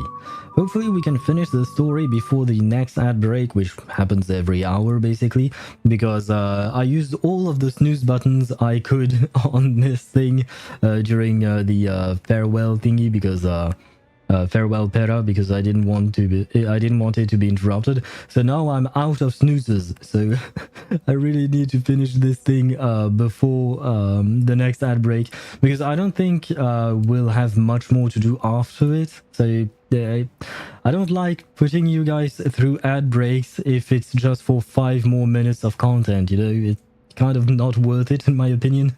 So hopefully we can finish things quickly.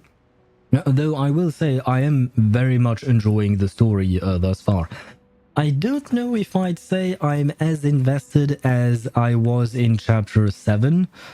Maybe it's because there is a distinct lack of Kakanya in this story. I mean, I really love that character and her dynamic with Isolde. Overall, chapter 6 and 7 were really, really, really great, at least in my opinion. But yeah, no, chapter 8 thus far is still great. All the characters are really interesting so far. I am going to continue. Let me shut up. I will give you my opinion after we are done with the story. Let's see, what is this? A pair of long-barreled revolvers that once accompanied sisters through countless afternoons at the shooting range. Or rather, former sisters. I see. I suppose this marks the end of their relationship in a way, which is kind of sad. Oh, and there is yet another fight to come. Oh well. Whose was this? Hers. Did we get something to read? No, not yet. We need the third one for that. Okay. Let me just check quickly if we missed anything to read. I don't think so. I didn't think so. No. Shouldn't be the case because we've read everything thus far. No, okay, we're good. I just want to make sure that we have the complete experience for the story. That's a lot of clicking. I clicked so much that I went into another window. God damn. Oh, wow. Wait, let me grab my things back the way they're supposed to be. My poor windows. Where is this? I need the stream manager, and there we go. Okay, I have everything back. And let's go. Ground zero. Oh no. Oh no. No, seriously? It's written farewell Igor just after we got farewell Pera. Now we have farewell Igor. No. No, game, why are you doing this to us? I haven't cried this far in this story, and I would like to keep it that way. I cried once or twice during chapter 7, I think. Yeah. I didn't cry during chapter 6, though, I think. But yeah, no, I would like not to have to cry here. That would be nice. Speaking of crying, Nala's tears have dried up. Lilia looks around and frowns. I guess you haven't had an easy time either. Rain and blood. I have bad news. Igor's just started a rebellion. Yeah, we kind of noticed that. Huh? Never mind, Vertin did not notice. I mean, I guess she only had the information that Ptolemy told her about. Lilia strides forward. He's got an army. What's the situation at their base?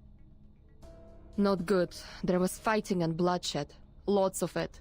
The rebels must have won. She takes a long swig of liquor in an attempt to steady her emotions. Those traitorous bastards. What about Lopera? Did she defect too? All I know is that she was sent to the Colonel's manor earlier.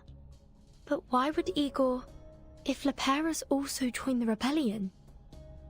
Worse than expected. Wait, does Lilia know about Arcana being still alive? I think so, right? He told her. Igor told her. So she should tell Vertin. That would be an important piece of information. The old farts set us up. A burly figure appears in the entrance to the veteran's residence. It's Duncan, Lopera slung on his back. She's injured! Mr. Carson? Not Mr. Oh, right. This is the first time that Vertin is meeting Duncan, I guess. And wait, where is Sotheby? Oh, Sotheby stayed with the guys in the favelas, I think? But where is she? Oh god, there are too many characters dispatched around Brazil right now. I am lost. Then so are they, maybe. I'm missing one chest in the Ororon Sitlali part of Natlan, and I'm looking for it for like 40 minutes already. God damn. Good luck with that. It is kind of hard. That region is the only region I have not managed to complete 100% right now. That is mostly because I didn't do the Sitlali story quest, and just out of fear of triggering any part of the quest, I did not explore that part, but I have it at 90%, so I'm very close to finishing it, but I haven't. Oh wait, if you want 100%, did you collect all of the ring fragments in order to craft a ring, in order to get to a special place that counts towards your exploration rate thingy, exploration percentage. Yes, you did? Ah, okay. I am lacking that in the Sitlali Ororon region. So I still have at least like 5% on top of the 5% that I'll get from that. But if you've already done that, well, does a shrine count? Yes, I do think they count. I think. I'm not entirely sure, but I do think that Shrines of Depth do count for the map completion. It's Duncan, kid. But that's not important. Lopera needs medical attention. I'm fine. Damn you, Igor. So it might be it. Yeah, it could be. Although, do we have enough keys to open every single shrine that is out at the moment? Because usually we get the keys either through the Statue of the Seven or through the I believe it's a tablet. You know, the thing that you offer up sigils to. In Fontaine, it was a fountain, which was kind of fitting. A fountain of Lucine, I think. In Natlan, I don't remember the name, but it is within Natlan City, the actual stadium thingy. Those are the two places I know of where we get the keys, but we don't have enough pyroculars to get the Statues of the Seven up to maximum. Same thing, we are locked for now with the sigil gifting place. So I don't know if we have enough keys to unlock all of the shrines. That is something that you will have to figure out. Waking up from her deep slumber, Whiterun looks around to see the courtyard in disarray and an injured Lopera. Wait, are you telling me that Whiterun has slept throughout the entire battle? I have to admit, I had forgotten that Whiterun was there, but goddamn, seriously, how heavy of a sleeper is she? As Duncan gently places Lopera on a chair, she races up to her. Oh, my darling little buccaneer. Who did this to you? My own sister.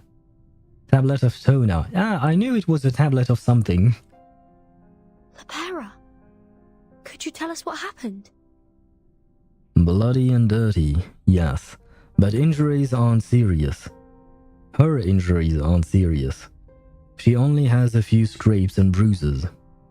I'm at level 29 now. I believe the maximum right now that is unlocked is level 30, because I think that is where I'm blocked off. I am at level 30. And I have accumulated a few sigils since then, but I can't give them to the Tablet of Tona, unfortunately. I don't think that level 30 gives you a key to the Shrines of Depth. You would have to check that out. But yeah. The level 30, I believe, is the maximum you can reach right now. However, her eyes are swollen as if she's just been crying. Well, no wonder. She's been betrayed by her entire family. Figured out that she hasn't been trusted by anyone in her family, kept in the dark by the entire family, and lost an entire family that she had gained after losing another family, her original family. So she has good reasons to cry. Igor. He took Dores.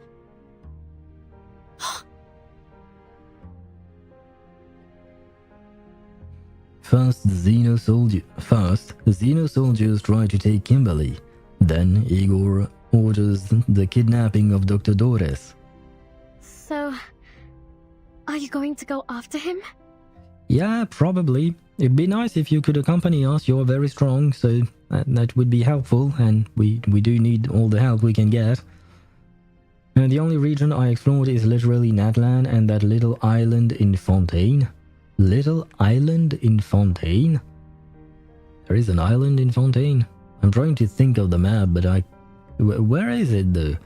Oh, yeah, no, I see. It's because it's too close to Sumeru and Liyue, so I kind of forgot that that was part of Fontaine, technically speaking. And the island itself, with the Arlecchino boss? If you're talking about Arlecchino's weekly boss, it is much further up north. and to the west, northwest, basically. If you're talking about the horse dude, the centaur stone statue, then yes, it is there. I'm guessing that's what you meant. I don't remember if Arlecchino needed that specific boss, overworld boss. Okay, yeah. So yeah. This guy is beneath the island, technically speaking. And to be fair, I don't really consider this island to be part of exploration because there is nothing much to explore. The real place to explore is Remuria and the underwater places through the world quest that there was. That world quest, by the way, if you haven't done it, do it. I would at least suggest you do it because it is really a great world quest. But yeah. I have explored everything else. I have everything at 100% except the region for Ororon and Sidlali. The Masters of the Night Wind, I believe they are part of that tribe, right? And it takes a lot of time to explore all of that. Yes, but you should stay here. Igor still wants you. What quest? I didn't hear. I don't remember the name of the quest, but it's a quest that will lead you beneath that little island we talked about where the Arlecchino boss is, the overworld boss. It will take you beneath that, and you're supposed to talk to a cat at some point. And then it will take you underwater in a very separate section of the map. And I don't remember what that is called either. But it is a very good story. It is not voiced, unfortunately. It deserved to be voiced, honestly, given how good it was and how well written it was. I wish it had been voiced, but yeah. Yeah, you did the thing with the whale thing?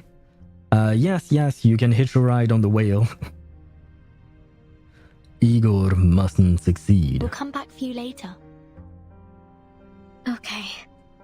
So What she now stays. then, Capitan? There are no Foundation branches nearby. If we request reinforcements, they'll be too slow to arrive. Can't Vertin open her suitcase? Then we go ourselves. Never mind. Count me in. I have to talk to Igor. Lopera, you know that is not going to end well, right? He owes me an answer. Maybe that's why the description of this stage was farewell, Igor. Lopera grits her teeth. White Rum, could you take us to the Xeno base? Anything to save the dock. Anchors away, mateys. White Rum is quite convenient to have.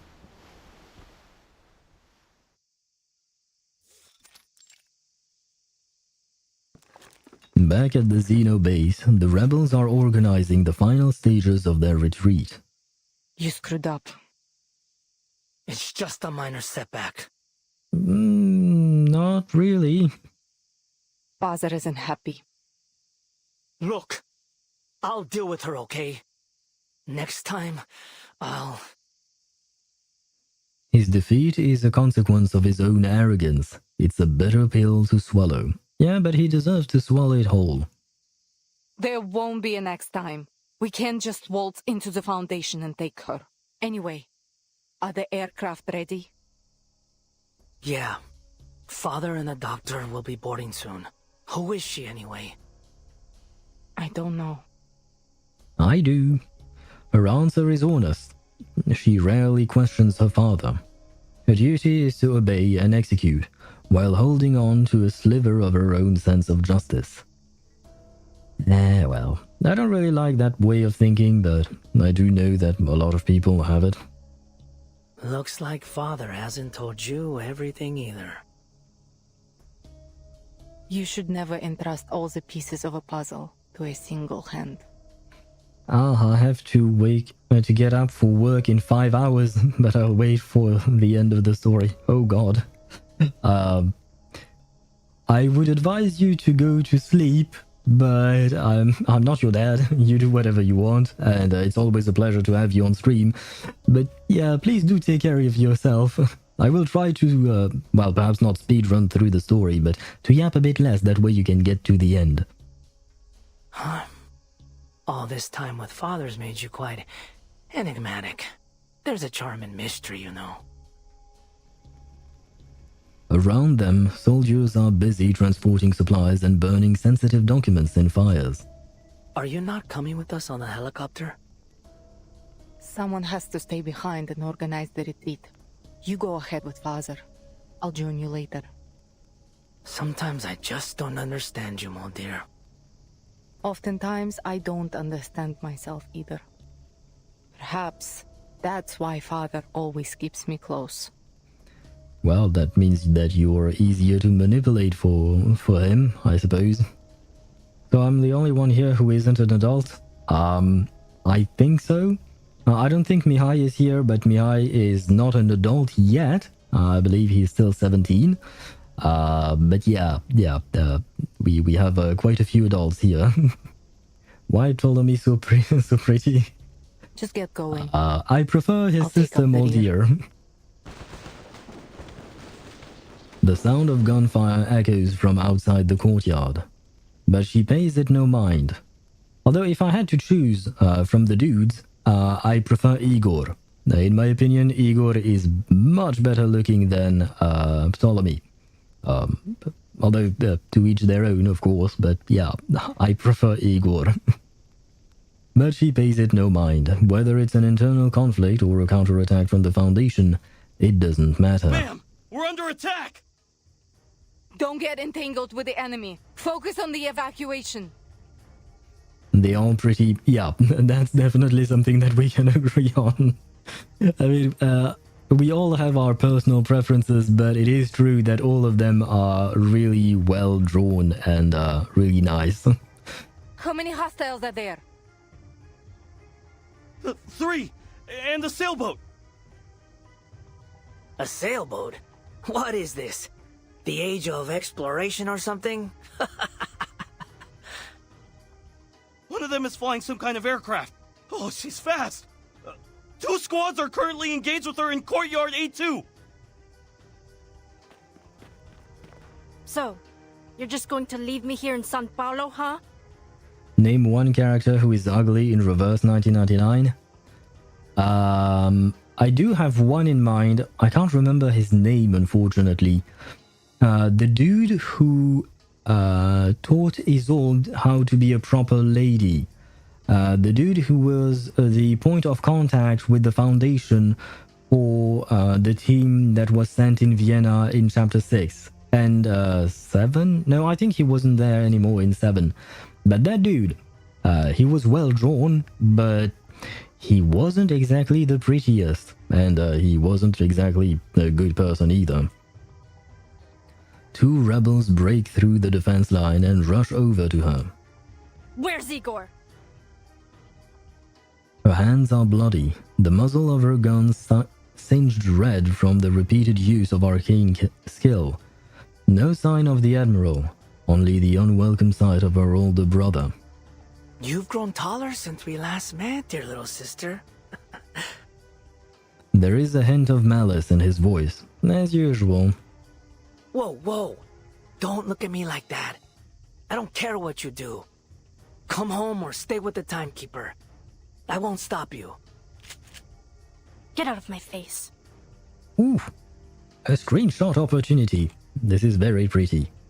I shall admire it for 1 second. There you go, because we have to continue. She raises her rifle. The scene looks all too familiar. Time to execute another traitor. But someone steps in front of her. Molly. Oh no. Don't tell me she's going to shoot her sister now. Please? Miss Moldia, it's unfortunate that we have to meet again under these circumstances. I love how Vertin is so calm and just very polite all the way through. We've simply chosen different paths, Timekeeper. I suppose the next time I see you will be in Antarctica. Telemi, go join Father. I can handle this. Her brother turns and leaves. Molly. Why? The remaining soldiers gather around the lieutenant, their weapons raised. Forgive me. I can't let you pass. I know, she's pulling a Gandalf on us. You shall not pass. Moldir issues a command to her remaining soldiers. Soldiers, take aim. Oh well, we are going to fight. I was worried that they would execute us on the spot. Thank God they are not. Let me switch these guys, or these girls, back. Just because it's the way I prefer to have them. Oh right, we have to fight her again. I see. What on earth is Igor trying to do? Let's see. Buff Lucy as usual? An excellent question. Well, I have the answer, but you probably We are won't. soldiers. It's our duty to follow orders, not question them. Molly. Hold the entrance at all costs. They must not reach the Admiral. Well, time for us to do something about this. That dodges any non-ultimate attacks. Okay, so they dispel it themselves. Very well. So the next chapter will be in Antarctica. They've already mentioned it a few times. I don't actually remember them mentioning Antarctica before this specific mention. But I guess, yeah, you're probably right. You would have to look at CN releases to know whether or not it's true, because I don't know when the next chapter is going to come out. Because right now I think that they are in 2.5 or 2.6. The global is slowly catching up to China's release, but they're still ahead by a couple of patches, I think. Let us buff. Yeah, sure, let's buff. I know how to use it. I will remember your sacrifice. This is kind of pointless. No, never mind. Let's debuff, channel, and attack, because why not? We'll buff next round. Back, I say. Please, allow me. Eliminate target. Feel my dark embrace. Barrage. Oh wow, the sister is gone in one round. Flee, mortals! But these guys are annoying. Why are all of my cards buffs or heals? God damn. The game really doesn't want me to play, does it? Let's see. I shall move you to attack you. Charging. Then that's basically all I can do. Unless I debuff you. And channel a bit more. There you go. We will Target have our confirmed. ultimate on Anjo next round. Feel my dark embrace.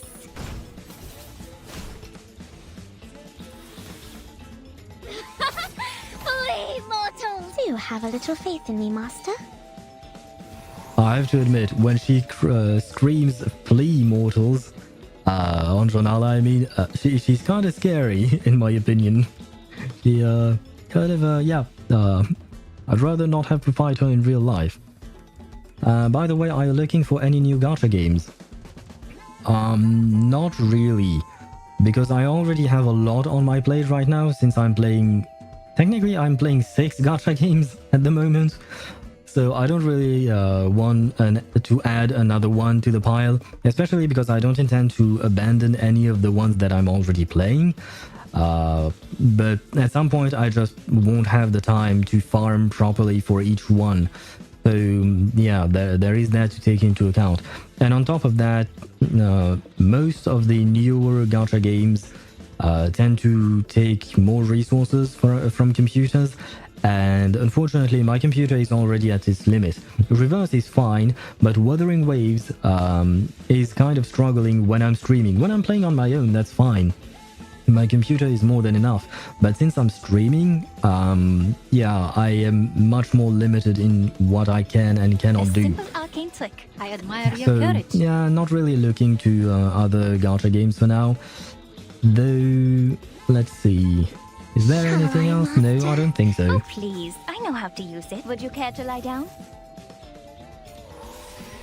So it's mostly a question of time and resources, basically. Bang, bang. Don't worry. I, Robot, Child of Science. Are you going to play some newer gacha games? I believe there were some things. I saw a post about Arknight Enfield. So there is that to look forward to, I guess. I probably am not going to play it because, especially because the gacha system seems quite punishing. Wow, 63k. Finally, Oh, wow. it's just you me, Master. Maybe I shouldn't buff Lucy and I should start buffing Anjo instead. Because that's what I did during that fight. The battle ends. Not one of Moldier's soldiers has survived. She falls against the wall, blood oozing from her forehead and shoulder. Faced with her sister's gun, she cannot, or perhaps does not want to move. There is sorrow in her eyes as her gaze meets her sister's. I don't ever want to see you again. Ah, thank God she's not killing her own sister. That would have been pretty bad. As the bullet casing falls to the ground, so too does a tear. We couldn't halt Igor's escape. More rebels came at us following the gunfire, and we were forced to flee the base. We failed. Ah, wow. I love how plain and simple she said it. We failed. That's it. I really like Vertin as the main character, goddamn. I mean, she doesn't always makes me laugh like this, but she's a very good character. I see a redhead here with blue and black. Is Sophia back? Ooh, I like that. Wait, where is that? There is here. I don't know, I'm probably gonna play more Souls type of games when I get the PS3. I see, yeah, understandable. At the moment, I have to admit, I'm not really wanting to go back to regular games. I've really taken a liking to gacha games in general. The gacha systems itself, it's not exactly what I like the gambling aspect. It's fun, but I could do without. But it's mostly about all the characters and the story, and overall the quality is really good. And it's mostly about all the different characters that we get to know, I mean, in terms of through the story. And you don't really get that with other games, in my opinion, at least not the ones that I've played so far. And I've played a shit ton of games, so yeah, we'll see about that. Maybe I will play other games, but right now, I don't think so. This is not a drill. Footsteps resound, red lights flash, and everyone is called to the square. Listen to the broadcast. Special emergency notice. The headquarters has informed all branches that the Brazilian branch has experienced another mutiny, though specific details remain unclear. All branches are ordered, effective immediately, to recall all units and temporarily detain any personnel who have served in Brazil or were under the command of any officers from the Brazilian branch. These individuals are to remain in custody until a special agent from the headquarters arrives for inspection. Non-compliance will be treated as support for the traitors. The mastermind behind this mutiny remains unidentified, and discussion of the matter is strictly prohibited. These successive mutinies in the Brazilian branch in such a short time are a great dishonor for us and represent the most severe loss Zeno has suffered in recent years. However, we stand resilient in the face of this loss. All is still under control. No sacrifice will stop us from moving forward, and all traitors will pay the price for their actions. Only brigadier generals and above are permitted to view the following message. We all know what Igor has done, but now may not be the most opportune time to confront our former war comrade with anger and vengeance. Oh, so they realized what Igor had done despite not knowing for sure. Do you know about Dark Souls 3? I know of the game, but I haven't played any of the Dark Souls games. Neither did I play Elden Ring, or I believe there is another Dark Souls-like game, but I don't remember the name of it. But yeah, no, I haven't played any of them. I do know of them, but I don't play them. I took someone else's Anjo P5 in a series of dusks, and she did 1 million damage. God damn. I've never seen 1 million damage. To be fair, I believe that in series of dusks, you have a lot of buffs, right? And your characters will generally deal a lot more damage than the usual. I say I believe because I have not played through a series of dusks at all. Well, I did one run once a couple months back, but that was basically it. That is a gameplay mode that I have not explored at all. due to lack of time mostly. And because I was too lazy to read all the buffs that you can select and stuff like that. I have to admit, it's entirely my fault. But yeah. Let's see. I am going to stretch. Thank you, Klaus, for the stretch that you redeemed. But I am also going to launch the next series of dialogue, or rather the... what do you call that? The next stage. The stage 22, the Roaring Forties. Summer ends here. The ICC begins.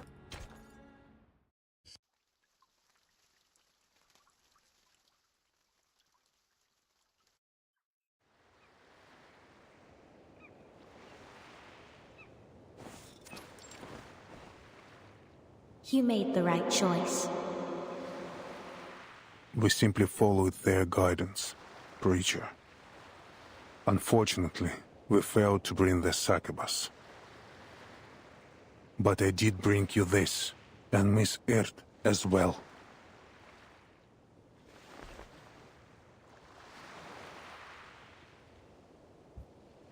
Ah, she's here! Sophia is back, and so are the ashes of Arcana, I suppose. No, Admiral. Not you. Us.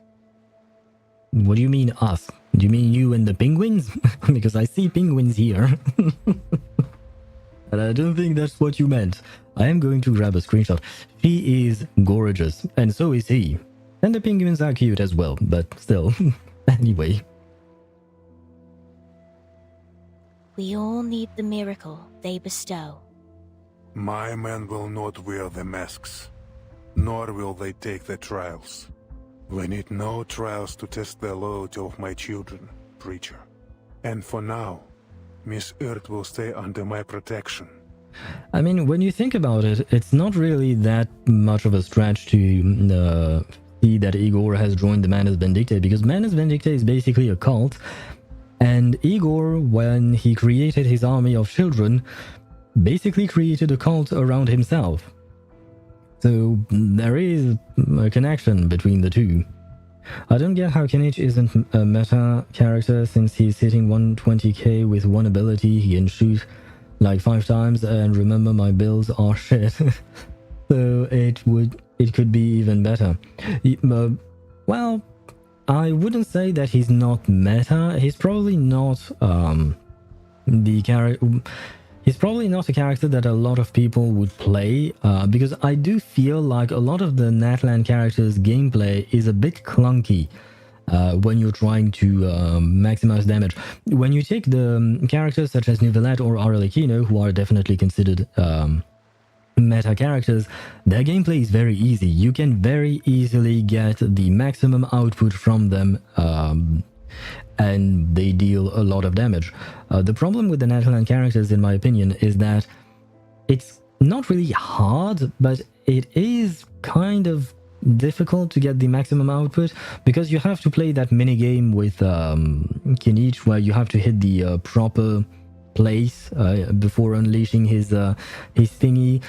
Same with Mualani. When I tried her, it was kind of complicated sometimes to hit the opponents with her shark boy or shark thingy. So I feel like it's probably because of that. But even so, these characters are still considered to be extremely strong. I mean, Mualani has one of the biggest nukes in the game. I think Eula still probably has the biggest one, maybe? I'm not sure, but still. Yeah, Mualani is great. Kinich is also good. Overall, they might not be considered meta per se, but they are still extremely strong. You don't have to go to the place. You don't, but don't you get some kind of buff, or rather you get to shoot better, or not better, but deal more damage or something? It just loads the ability faster, but if the enemy is burning, it's totally useless? Is it really useless? Because otherwise it wouldn't make any sense to use that. As you wish. The Preacher agrees to all of the Admiral's requests. It doesn't matter. None of it matters. She looks southward across the sea. Until next time, Admiral.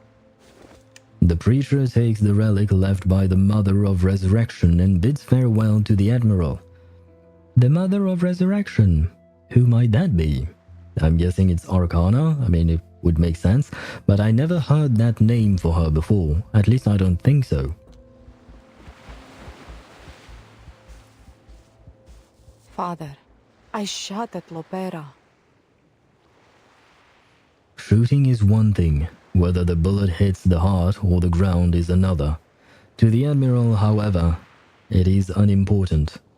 I have to be honest, Father. I don't fully agree with your decision. At least not on a personal level. You are entitled to your opinion, Lieutenant. But I don't need your approval. Ah, she finally grew balls, and she finally voiced her own opinion. I'm glad she did. Even though it changes nothing, in terms of the story, sure, but in terms of as a character, I felt like it was important for her to finally say something. You know, just use Pyro, then Kenichi's ability, and you can spam it? Oh, I did not know that. And he's great for exploration too?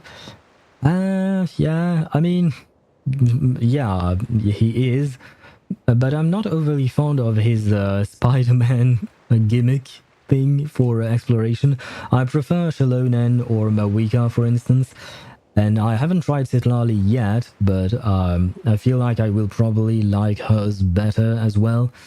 And overall, as I said, not fond of him as a character or design or how or gameplay in general, but that doesn't mean that he isn't a good character. As I said, I'm just expressing my own opinion, and a lot of what do you call that? A lot of people are pulling for or have pulled for Kenich and like playing him. So you're not alone in there. I main Kenich but hate Ahau. I feel like most people probably hate Ahau. I understand. You only need my obedience. Yeah, and I don't really like it, but oh well. Precisely. Had you anticipated that Lopera wouldn't come with us? Yes. She is inconsequential. She helped us retrieve Earth from that Brotherhood farce. That's all I needed from her. So basically you used her as a sacrificial pawn, even though she's supposed to be your daughter. Does that mean that you treat every single one of your children, or so-called children, as a sacrificial pawn? Because, that would make me question why they would want to follow you. But the Brotherhood... With all due respect, Admiral, I've heard they have connections with our friends at Manus Vindictae. She finds it hard to call those they once fought against friends. Treason is a stain not easily washed clean. I thought you'd make the same choice she did. No, I will always follow you, Father. Just let her be. A lone seagull glides across the sky, calling out as it flies to the warm north. Igor pats his daughter on the shoulder.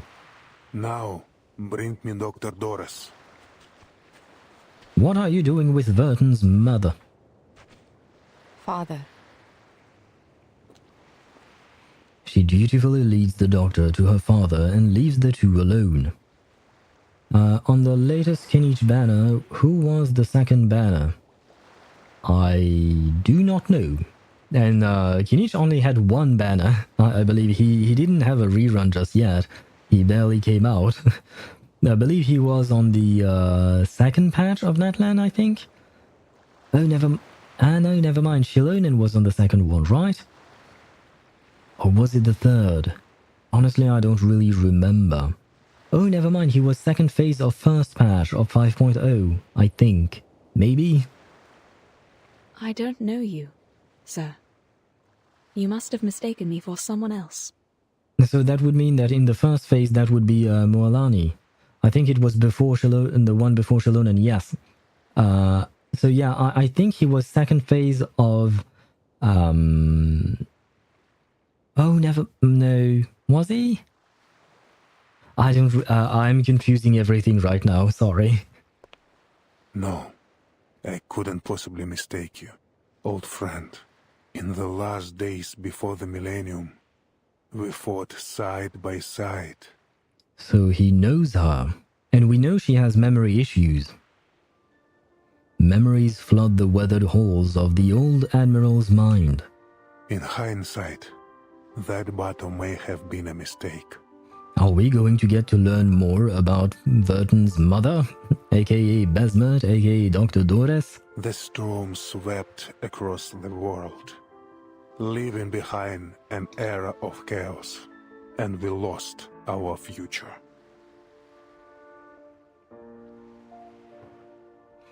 First was Muradani, Kinich, and then Shalonen. Yeah, that much I do remember. I think it was Raiden Shogun with Kinich. Yes, you are correct.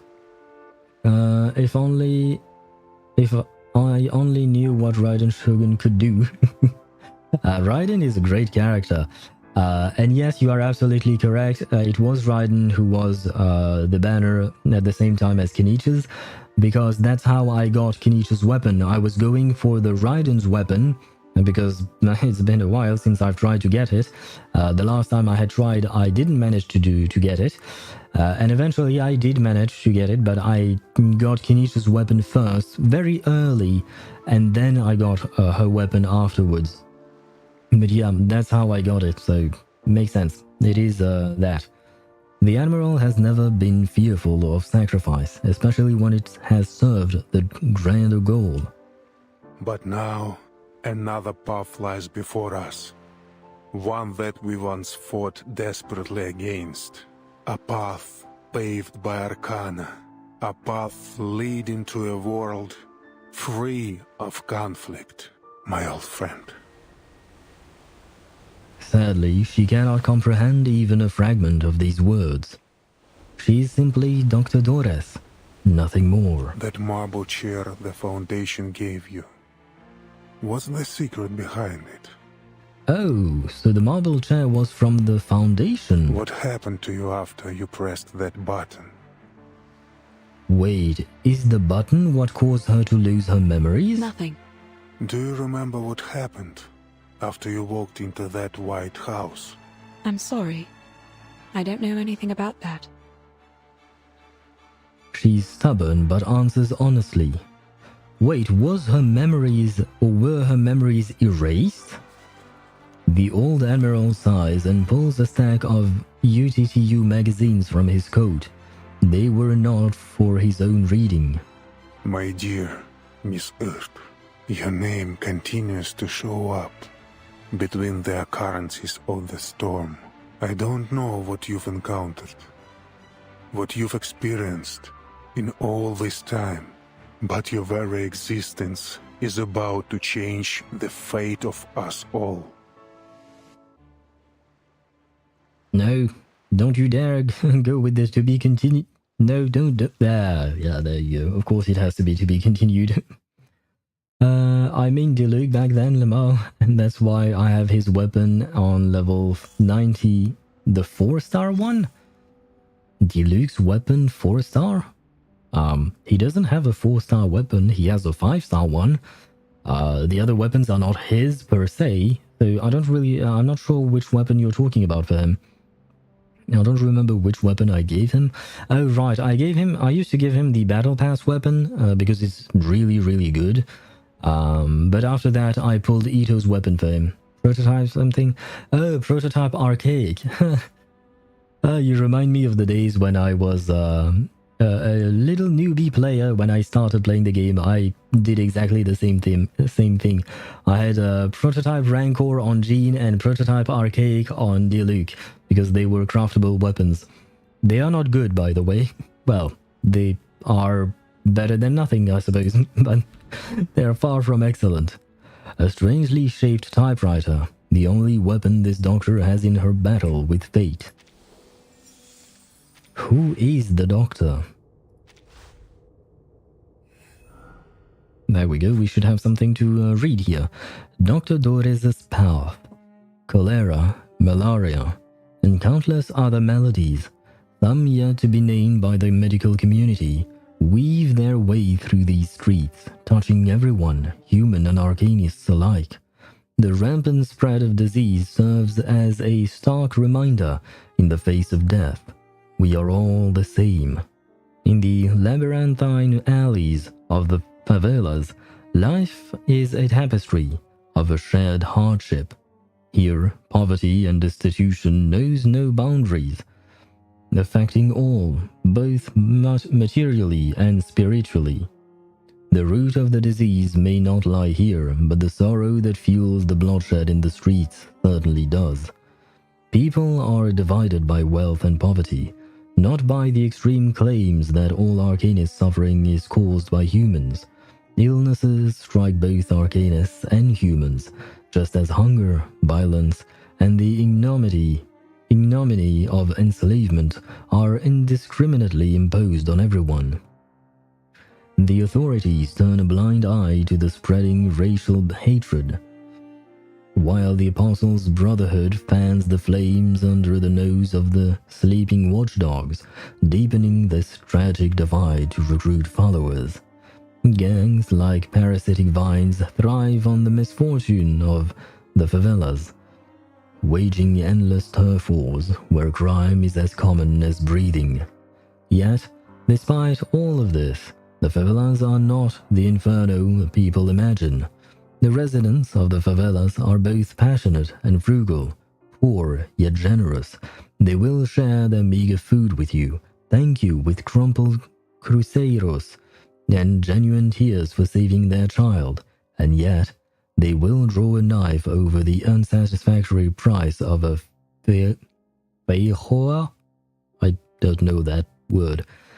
A person's death merely adds another silent corpse to the river, and sometimes even the deceased's family remains indifferent. Retired Xeno soldiers conduct charity work here, seeking alternatives to gang life for the youth. Sports fields, the military, labor cooperatives, no matter what, this is a land full of vitality. Despite the spread of crime like the ever-flowing river beside them, their lives continue. This hellborn ship still sails through the troubled waters of Sao Paulo's fate, as it did before I arrived here, and perhaps will continue to do so long after I leave.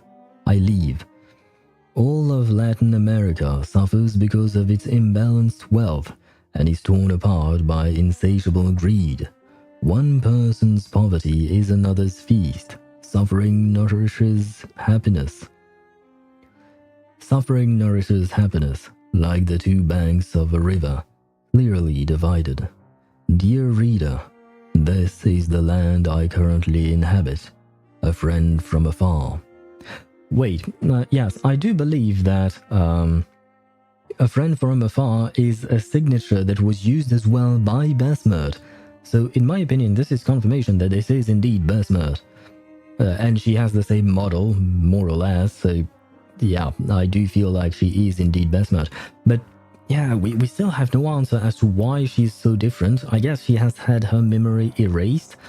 And same thing with Mr. Duncan. Why is Mr. Duncan a spitting image of Mr. Carson?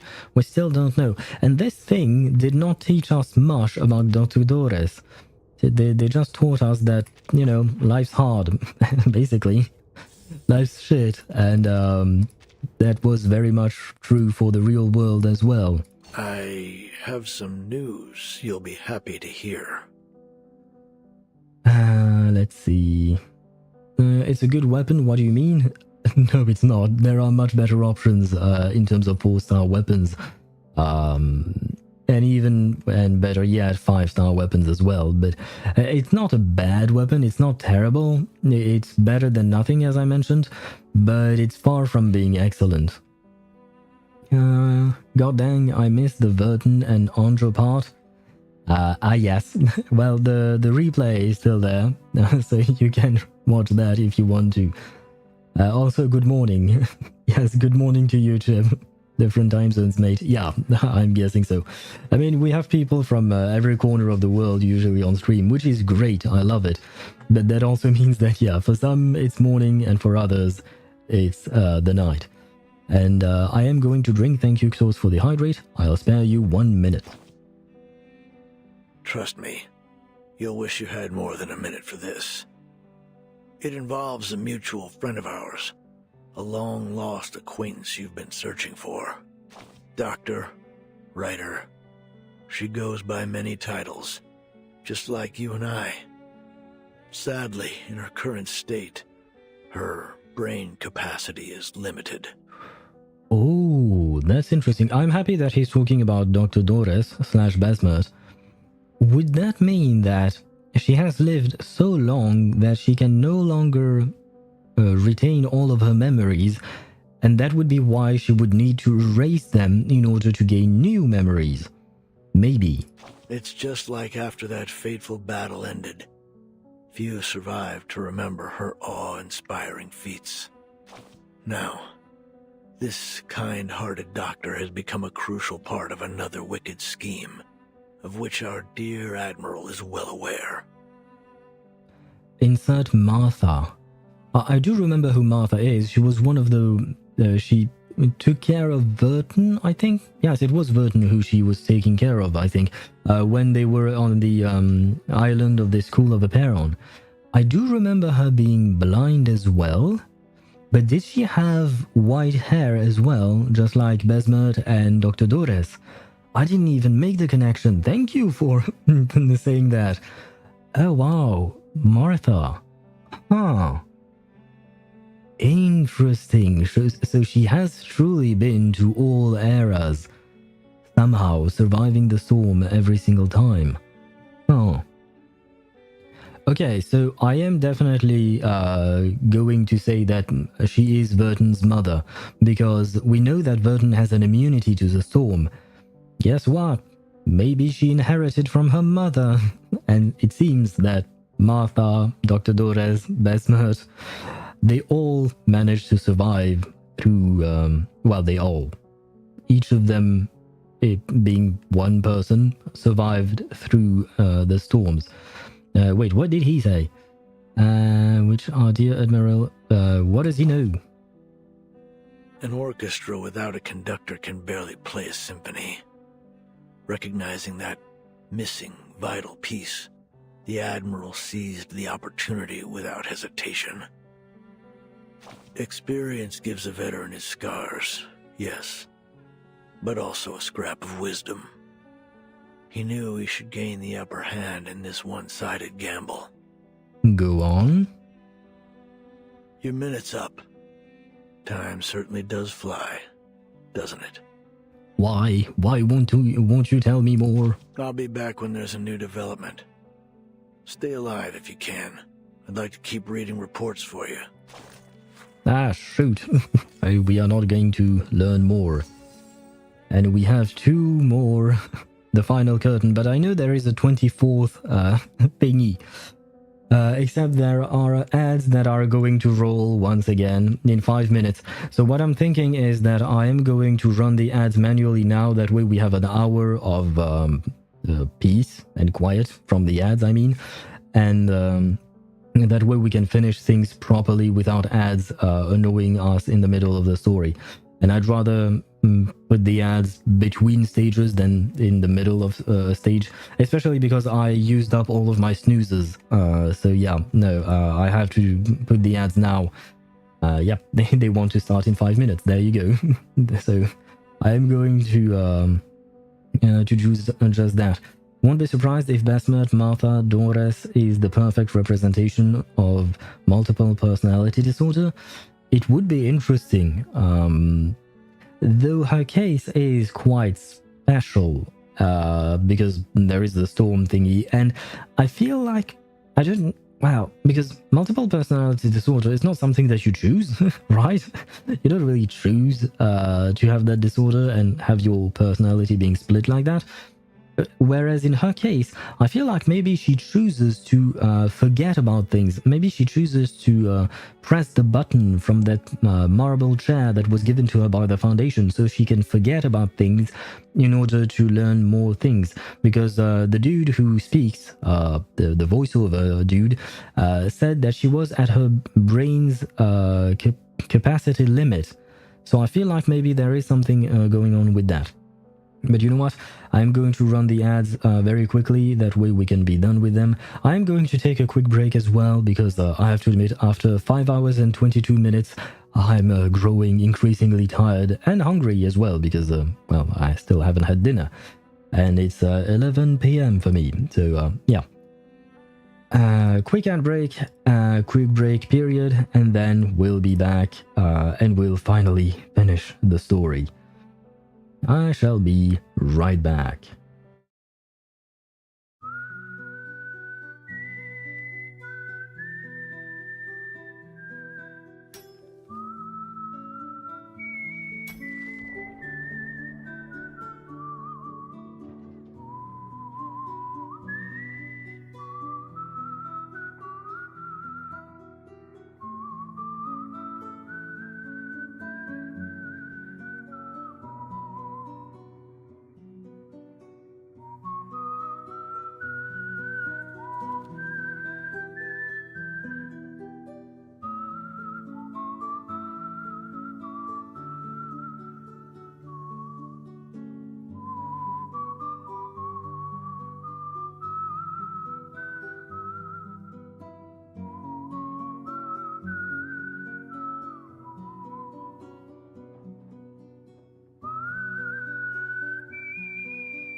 And the ads are gone, which means I can switch scenes again. There we go. Perfect.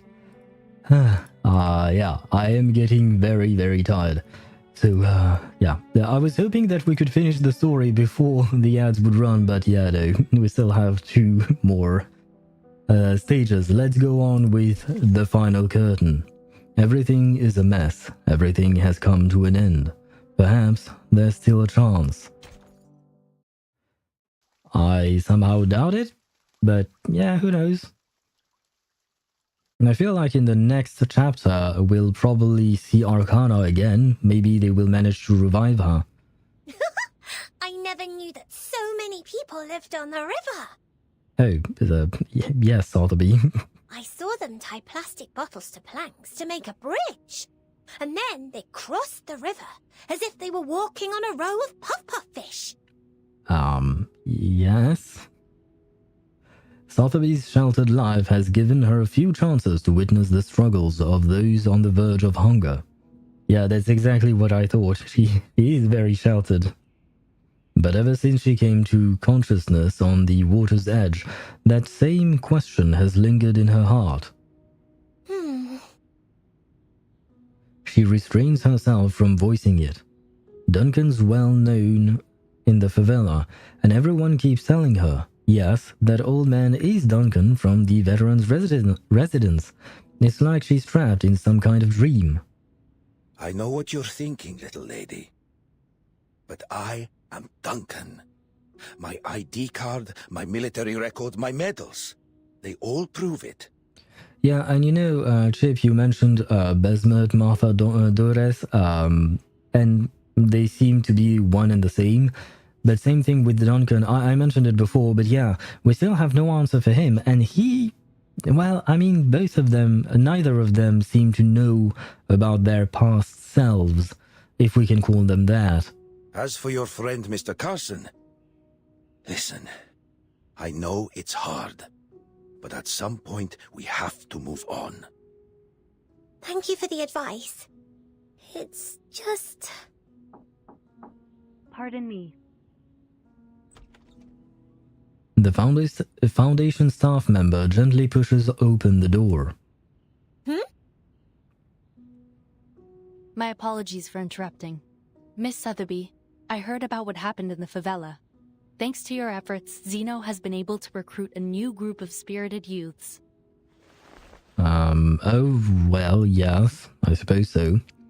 The staff member then turns to Mr. Duncan. Sotheby gives a proud nod. She's more than just a pretty dress. She did her very best to help her friends in the favela while the others were busy with their missions.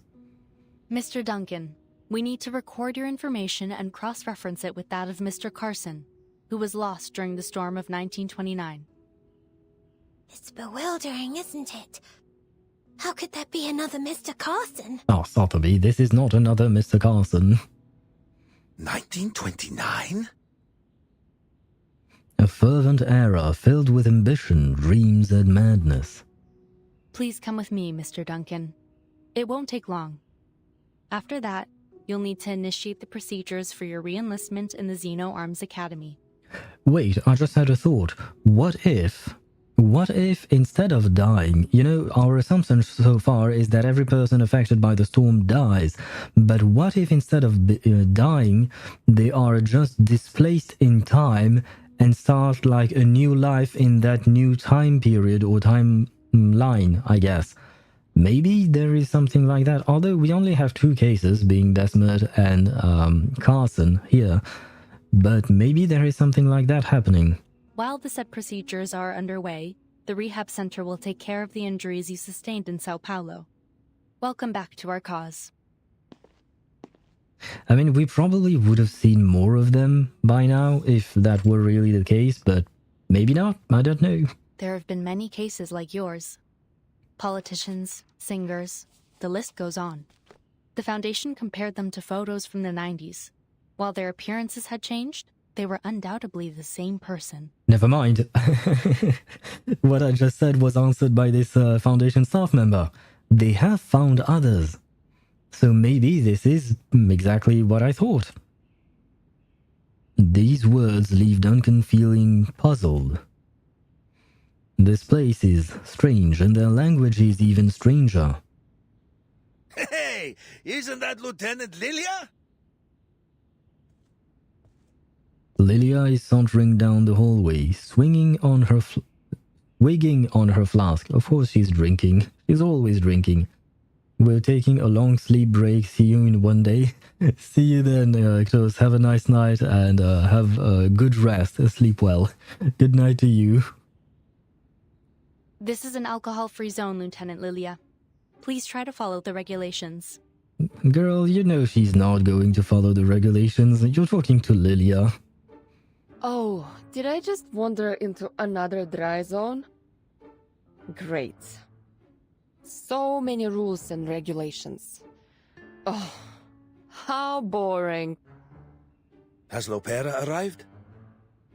She's in her room right now. Vertin managed to secure her some rest time before her interrogation. Poor girl. Don't sleep until 2 a.m. again. Well, it's not exactly me who chooses when I get to sleep or not. It's my brain, and my brain is not very cooperative with me on that front. I can't play, bruh. I guess. Maybe. I don't know what you meant. Honestly, no one deserves to go through what she has. It's even worse than being cooped up and buried in paperwork.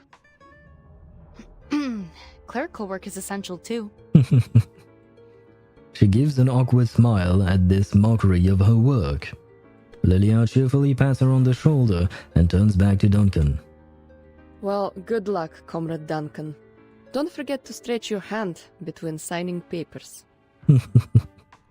She'd rather ride her red 38 until her legs went numb than be stuck in an office all day. You also need to write a report, Lieutenant Lilia. Yeah, I don't think she's going to do that just yet. And on top of that, do you really want her to write a report when she's drunk? Our executives are quite curious to know how you managed to escape the rebels' custody. With the help of a soldier from receiving orders from Lopera's sister. Moldir, the woman in charge of the base, had one of her guards release me. Moldir's orders saved Lilia's life. Yes, indeed. You mean to say that Moldir, the lieutenant who's joined the rebellion, set you free? Yep, and thank you, Moldir, by the way. I didn't even say that, but thank you.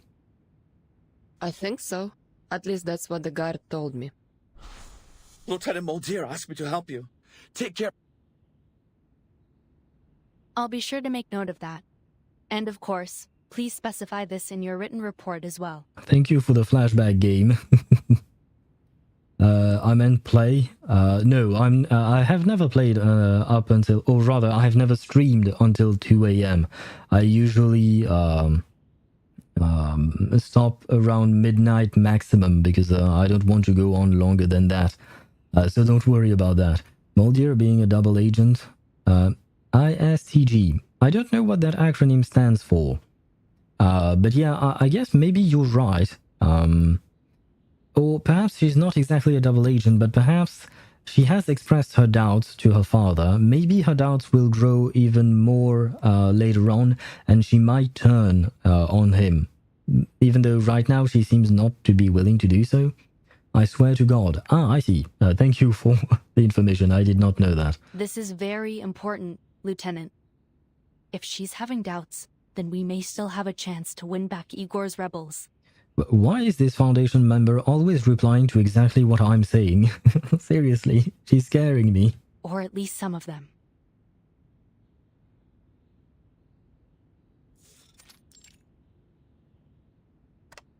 Vice President Constantine makes a long overdue call with the Pax House.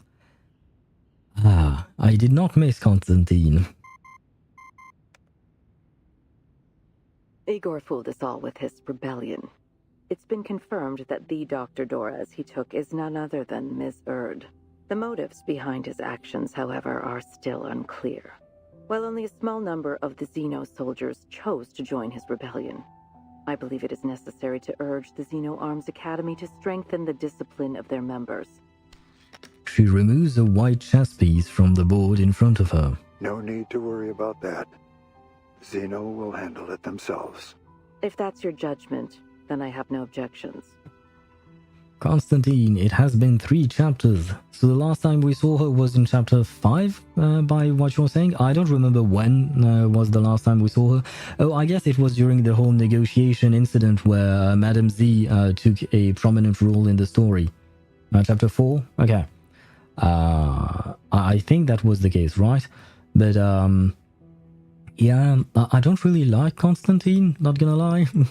On a separate note, Moth, our mole planted within Manus Vindictae, has sent us some new information. Moth? Our mole? What? They have a mole within Manus Vindictae? The Manus are sending supplies, personnel, and weapons in huge numbers to the south. It appears our suspicions were correct. Manus Vindictae is preparing a ritual to draw forth another storm. The location of Jerry Wilson provided by Miss Lucy confirms that the Manus are moving toward Antarctica. Now, I don't know who Jerry Wilson is. Additionally, it's now clear that some of the arcanist organizations, including the Apostles' Brotherhood, have been assisting the Manus through criminal activities such as smuggling and human trafficking. Yeah, that we kind of knew already. I don't understand why she has a man's name. I believe Constantine can be a mixed name, right? I think so, at least. She advances the black pawn on the chessboard. All very valuable information. How's the timekeeper doing? She's stable. It's worth noting, however, that she brought back a succubus from the Manus. She requested that we revoke the arrest warrant for the succubus and grant her all the rights enjoyed by Team Timekeeper, in accordance with the Storm Reformation Manpower and Discipline Act. Oh god. I forgot the name of that thing, the Storm Reformation Manpower and Discipline Act. That was the whole crux of Chapter 4, right? Oh my.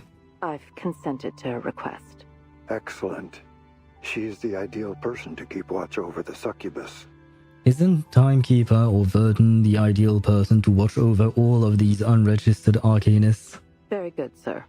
About Igor, the late Admiral Igor of the Xeno Arms Academy, will be duly honored in the headquarters Hall of Merit. Ah, so they are considering him to be dead? We know that he's not, of course, but that's what they are choosing to portray him as. Perhaps they are trying to hide the fact that he has betrayed them, probably. And you know it's a man's name, Constantine Kostya. Probably. I have to admit, I haven't met anyone named Constantine. The only other Constantine I know is from DC Comics. He's a character from the comic books, and he's a dude. So yeah, Constantine, this one in reverse, is the first one I've seen of Constantine being a woman. But the thing I've learned throughout life is that sometimes you think that a name is mostly used by men, and then suddenly you meet someone who uses it and she's a woman, or the other way around. I've seen that example many times, so that's why I'm saying, like, maybe it could be mixed, but in rare cases. I honestly don't know, right? And I don't even know where it comes from. But yeah, we don't have a choice either way. She is called what she's called. I mean, in a game where you have a dog person called Medicine Pocket, the names don't really matter, do they? They are very strange names either way. Team Timekeeper basically bail out of jail free card. Yeah, at this time, yeah, basically. Thank God for her. And if you've seen the overture about Igor on official post, you'll get to know what was the president saying. I did not see it, so I don't know. I can't I can't tell you much more about that. Wiki Constantine, a masculine Russian personal name of Latin origin. Ah, so it is Russian in origin. I did not know that, for instance. And I don't know what Kostya means, what you wrote prior to that. So it's supposed to be Russian and masculine. I mean, that was the point of our thingy. I see. Give it a quick read after this part or chapter. I think I might do that tomorrow, because first I'd like to try and finish the story. It's getting really late for me. His great achievements and remarkable service deserve to be remembered. That's all for now.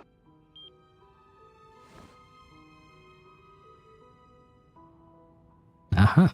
Screenshot opportunity. Yay! The Admiral's betrayal has already cast a lasting shadow over the optimistic 90s. But the news that, even after losing their leader, the Manus Vindicta are gathering once again is even more worrying. Vertin.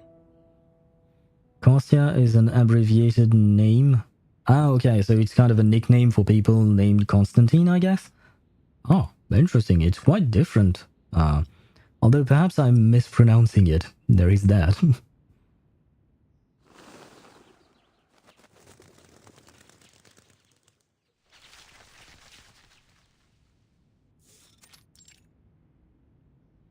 London, Lima, Ushuaia. The Foundation's report detail many cases like Duncan's. Aha! So I was onto something. One familiar face after another turned into someone else.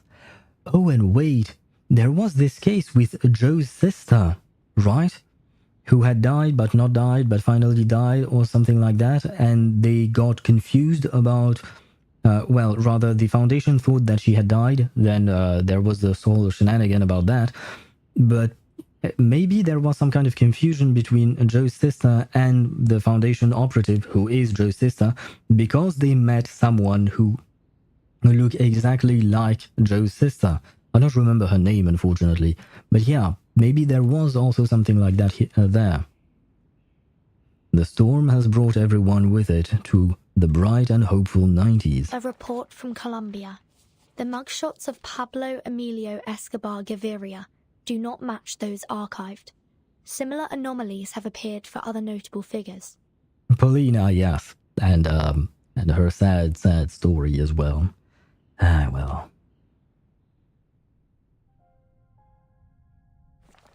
There are many such cases.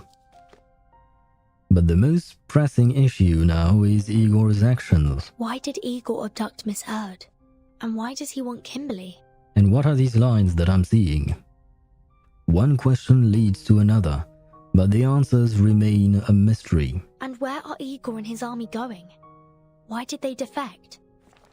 It's a maze of questions and clues, and there is no wax wing? I don't know what that is, to peer over its walls, and no thread to guide the way out. Mr. Carson, who was reversed by the storm of 1929, has somehow reappeared in 1990. If only there was some way to look beyond the towering walls of this maze and see things for what they truly are. Or maybe there's more to it. A person pulled under by the river isn't always swallowed. They often wash up on another shore. Possibilities, more possibilities. Crows gather and drive away the doves, and by the dry, decaying fountain they peck at the rainwater. The previous sentence, what was it? A person pulled under the river isn't always swallowed. They often wash up on another shore. Is exactly what I was saying, I think. In the sense that the storm does not kill, it just transports you somewhere else. At least, that's how I interpret that sentence. Could it be that? I guess the game is not going to give us an answer. Oh, she makes a bold guess. The storm doesn't kill people. At least, not physically. Aha!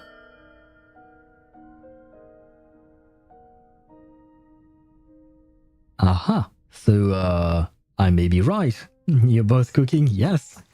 Vertin and I think alike. And we might be right about this. This is interesting. This is very intriguing. I love the fact that we are getting more lore about the storm here. Monologues.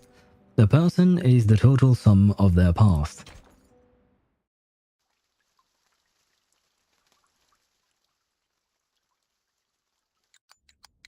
Lopera picks up her gun and loads the bullets one by one. 1, 2, 3. Oh god, she looks dead inside. There are no enemies, no targets, no opponents. She has never raised her gun so aimlessly before. She's lost, like a hunter in the wilderness with no place to go and no home to return to. She's very accurate. Shots on target. Yes, indeed. Oh no, we have a female version of the name. I can't read that, but I guess it's rare because I've never met a single woman with that name in my life. Yeah, there are some very strange, or not strange, but very rare names like these. We encounter many people throughout life, and even then we don't meet every single person or every single name. And on top of that, nowadays people name their children strange things, in my opinion. 3 bullets are shot, but they leave only one hole. 1, 2, 3. I think Lopera is not doing so well. Empty shells fall. Bullets are reloaded. 1, 2, 3.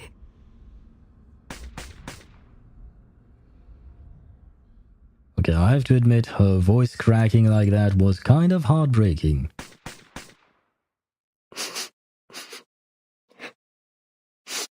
The room is riddled with bullet holes.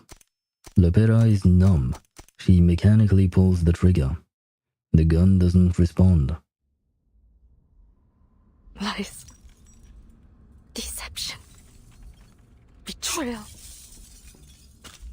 She loosens her grip and the revolver falls to the floor. You planned to kick me out. Right from the very beginning, didn't you? A plan that never included her. Or did you never even trust me in the first place? Was this all some kind of game to you? Molly? I feel like she's blaming the wrong person here. She's lost and alone. Nothing but herself and the hollow sound of the wind blowing through the window. Aww. Screenshot time. She drops to the floor and curls up against the wall. Why? Aww.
And I just wanna hug Lopera so bad. Yeah, I think she needs it. The end. We have reached the end.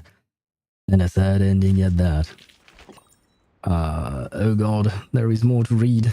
Fine, I will read these things before we leave, but I really need to end stream soon. Its owner has yet to come up with a more ingenious way to win, but at least it's provided a little thrill whenever a trick worked. What do we have here? Okay. Oh god, this is going to take a while to read, isn't it?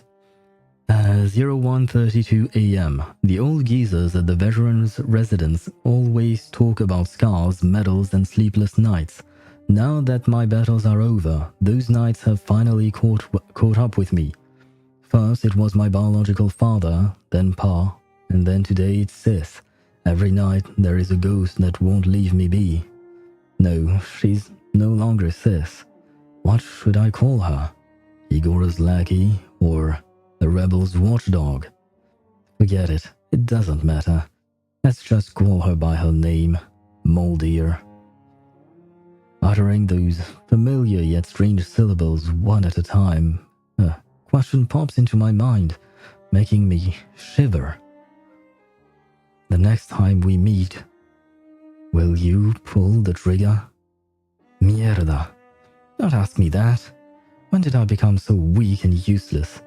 When did I start depending on other people? When did I start calling a stranger this? I don't know. 2 AM, 2:27 AM. This black and white checkered room always reminds me of chess. Every time I lost Molly, Ptolemy would laugh at me for lacking a practical mind. The funny thing is, I never thought of them as my brother and sister back then. Then came field training. My competitive streak got me a nasty cut. Molly shoved the scared soldiers aside and cradled my head in her lap. It was the hottest day of the year in Sao Paulo. The ground and air were scorching and warm. Moist drops hit my cheeks. Between the shouts for a medic, I caught a hint of panic in her voice. After that, I saw Molly differently.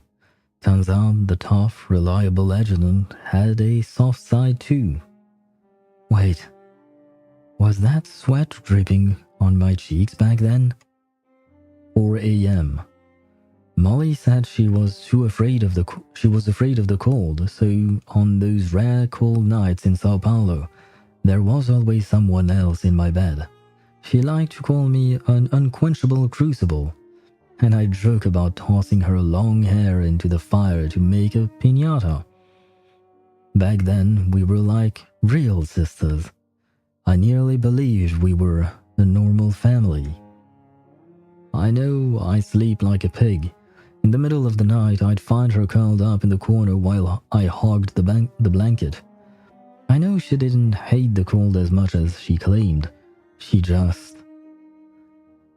In the end, we were never normal sisters, and we could never enjoy a normal life. Now, I've lost my identity and my siblings. I'm just Lopera. But who is Lopera anyway? 5:33 a.m. The unfamiliar sound of birds outside the window means I finally experienced my first sleepless night. Go ahead, chirp away. I envy you, simple creatures. At least you have a nest to return to after catching your worms. In 27 minutes, the dormitory door will be pushed open after 3 knocks, and Molly will find a way to drag me to the morning training drill.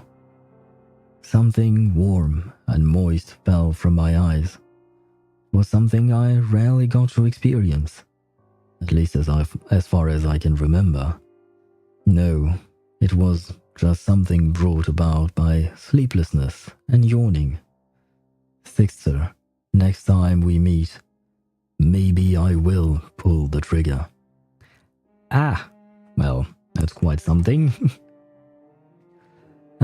Let's listen to the EP on Reverse's channel. Speaking of Igor's lackeys, Ptolemy was voiced by Scaramouche's ENVA. Oh, I didn't even know that. And Zhigzhit was also surprised by it. I did not know. But they are similar in some ways. That is true.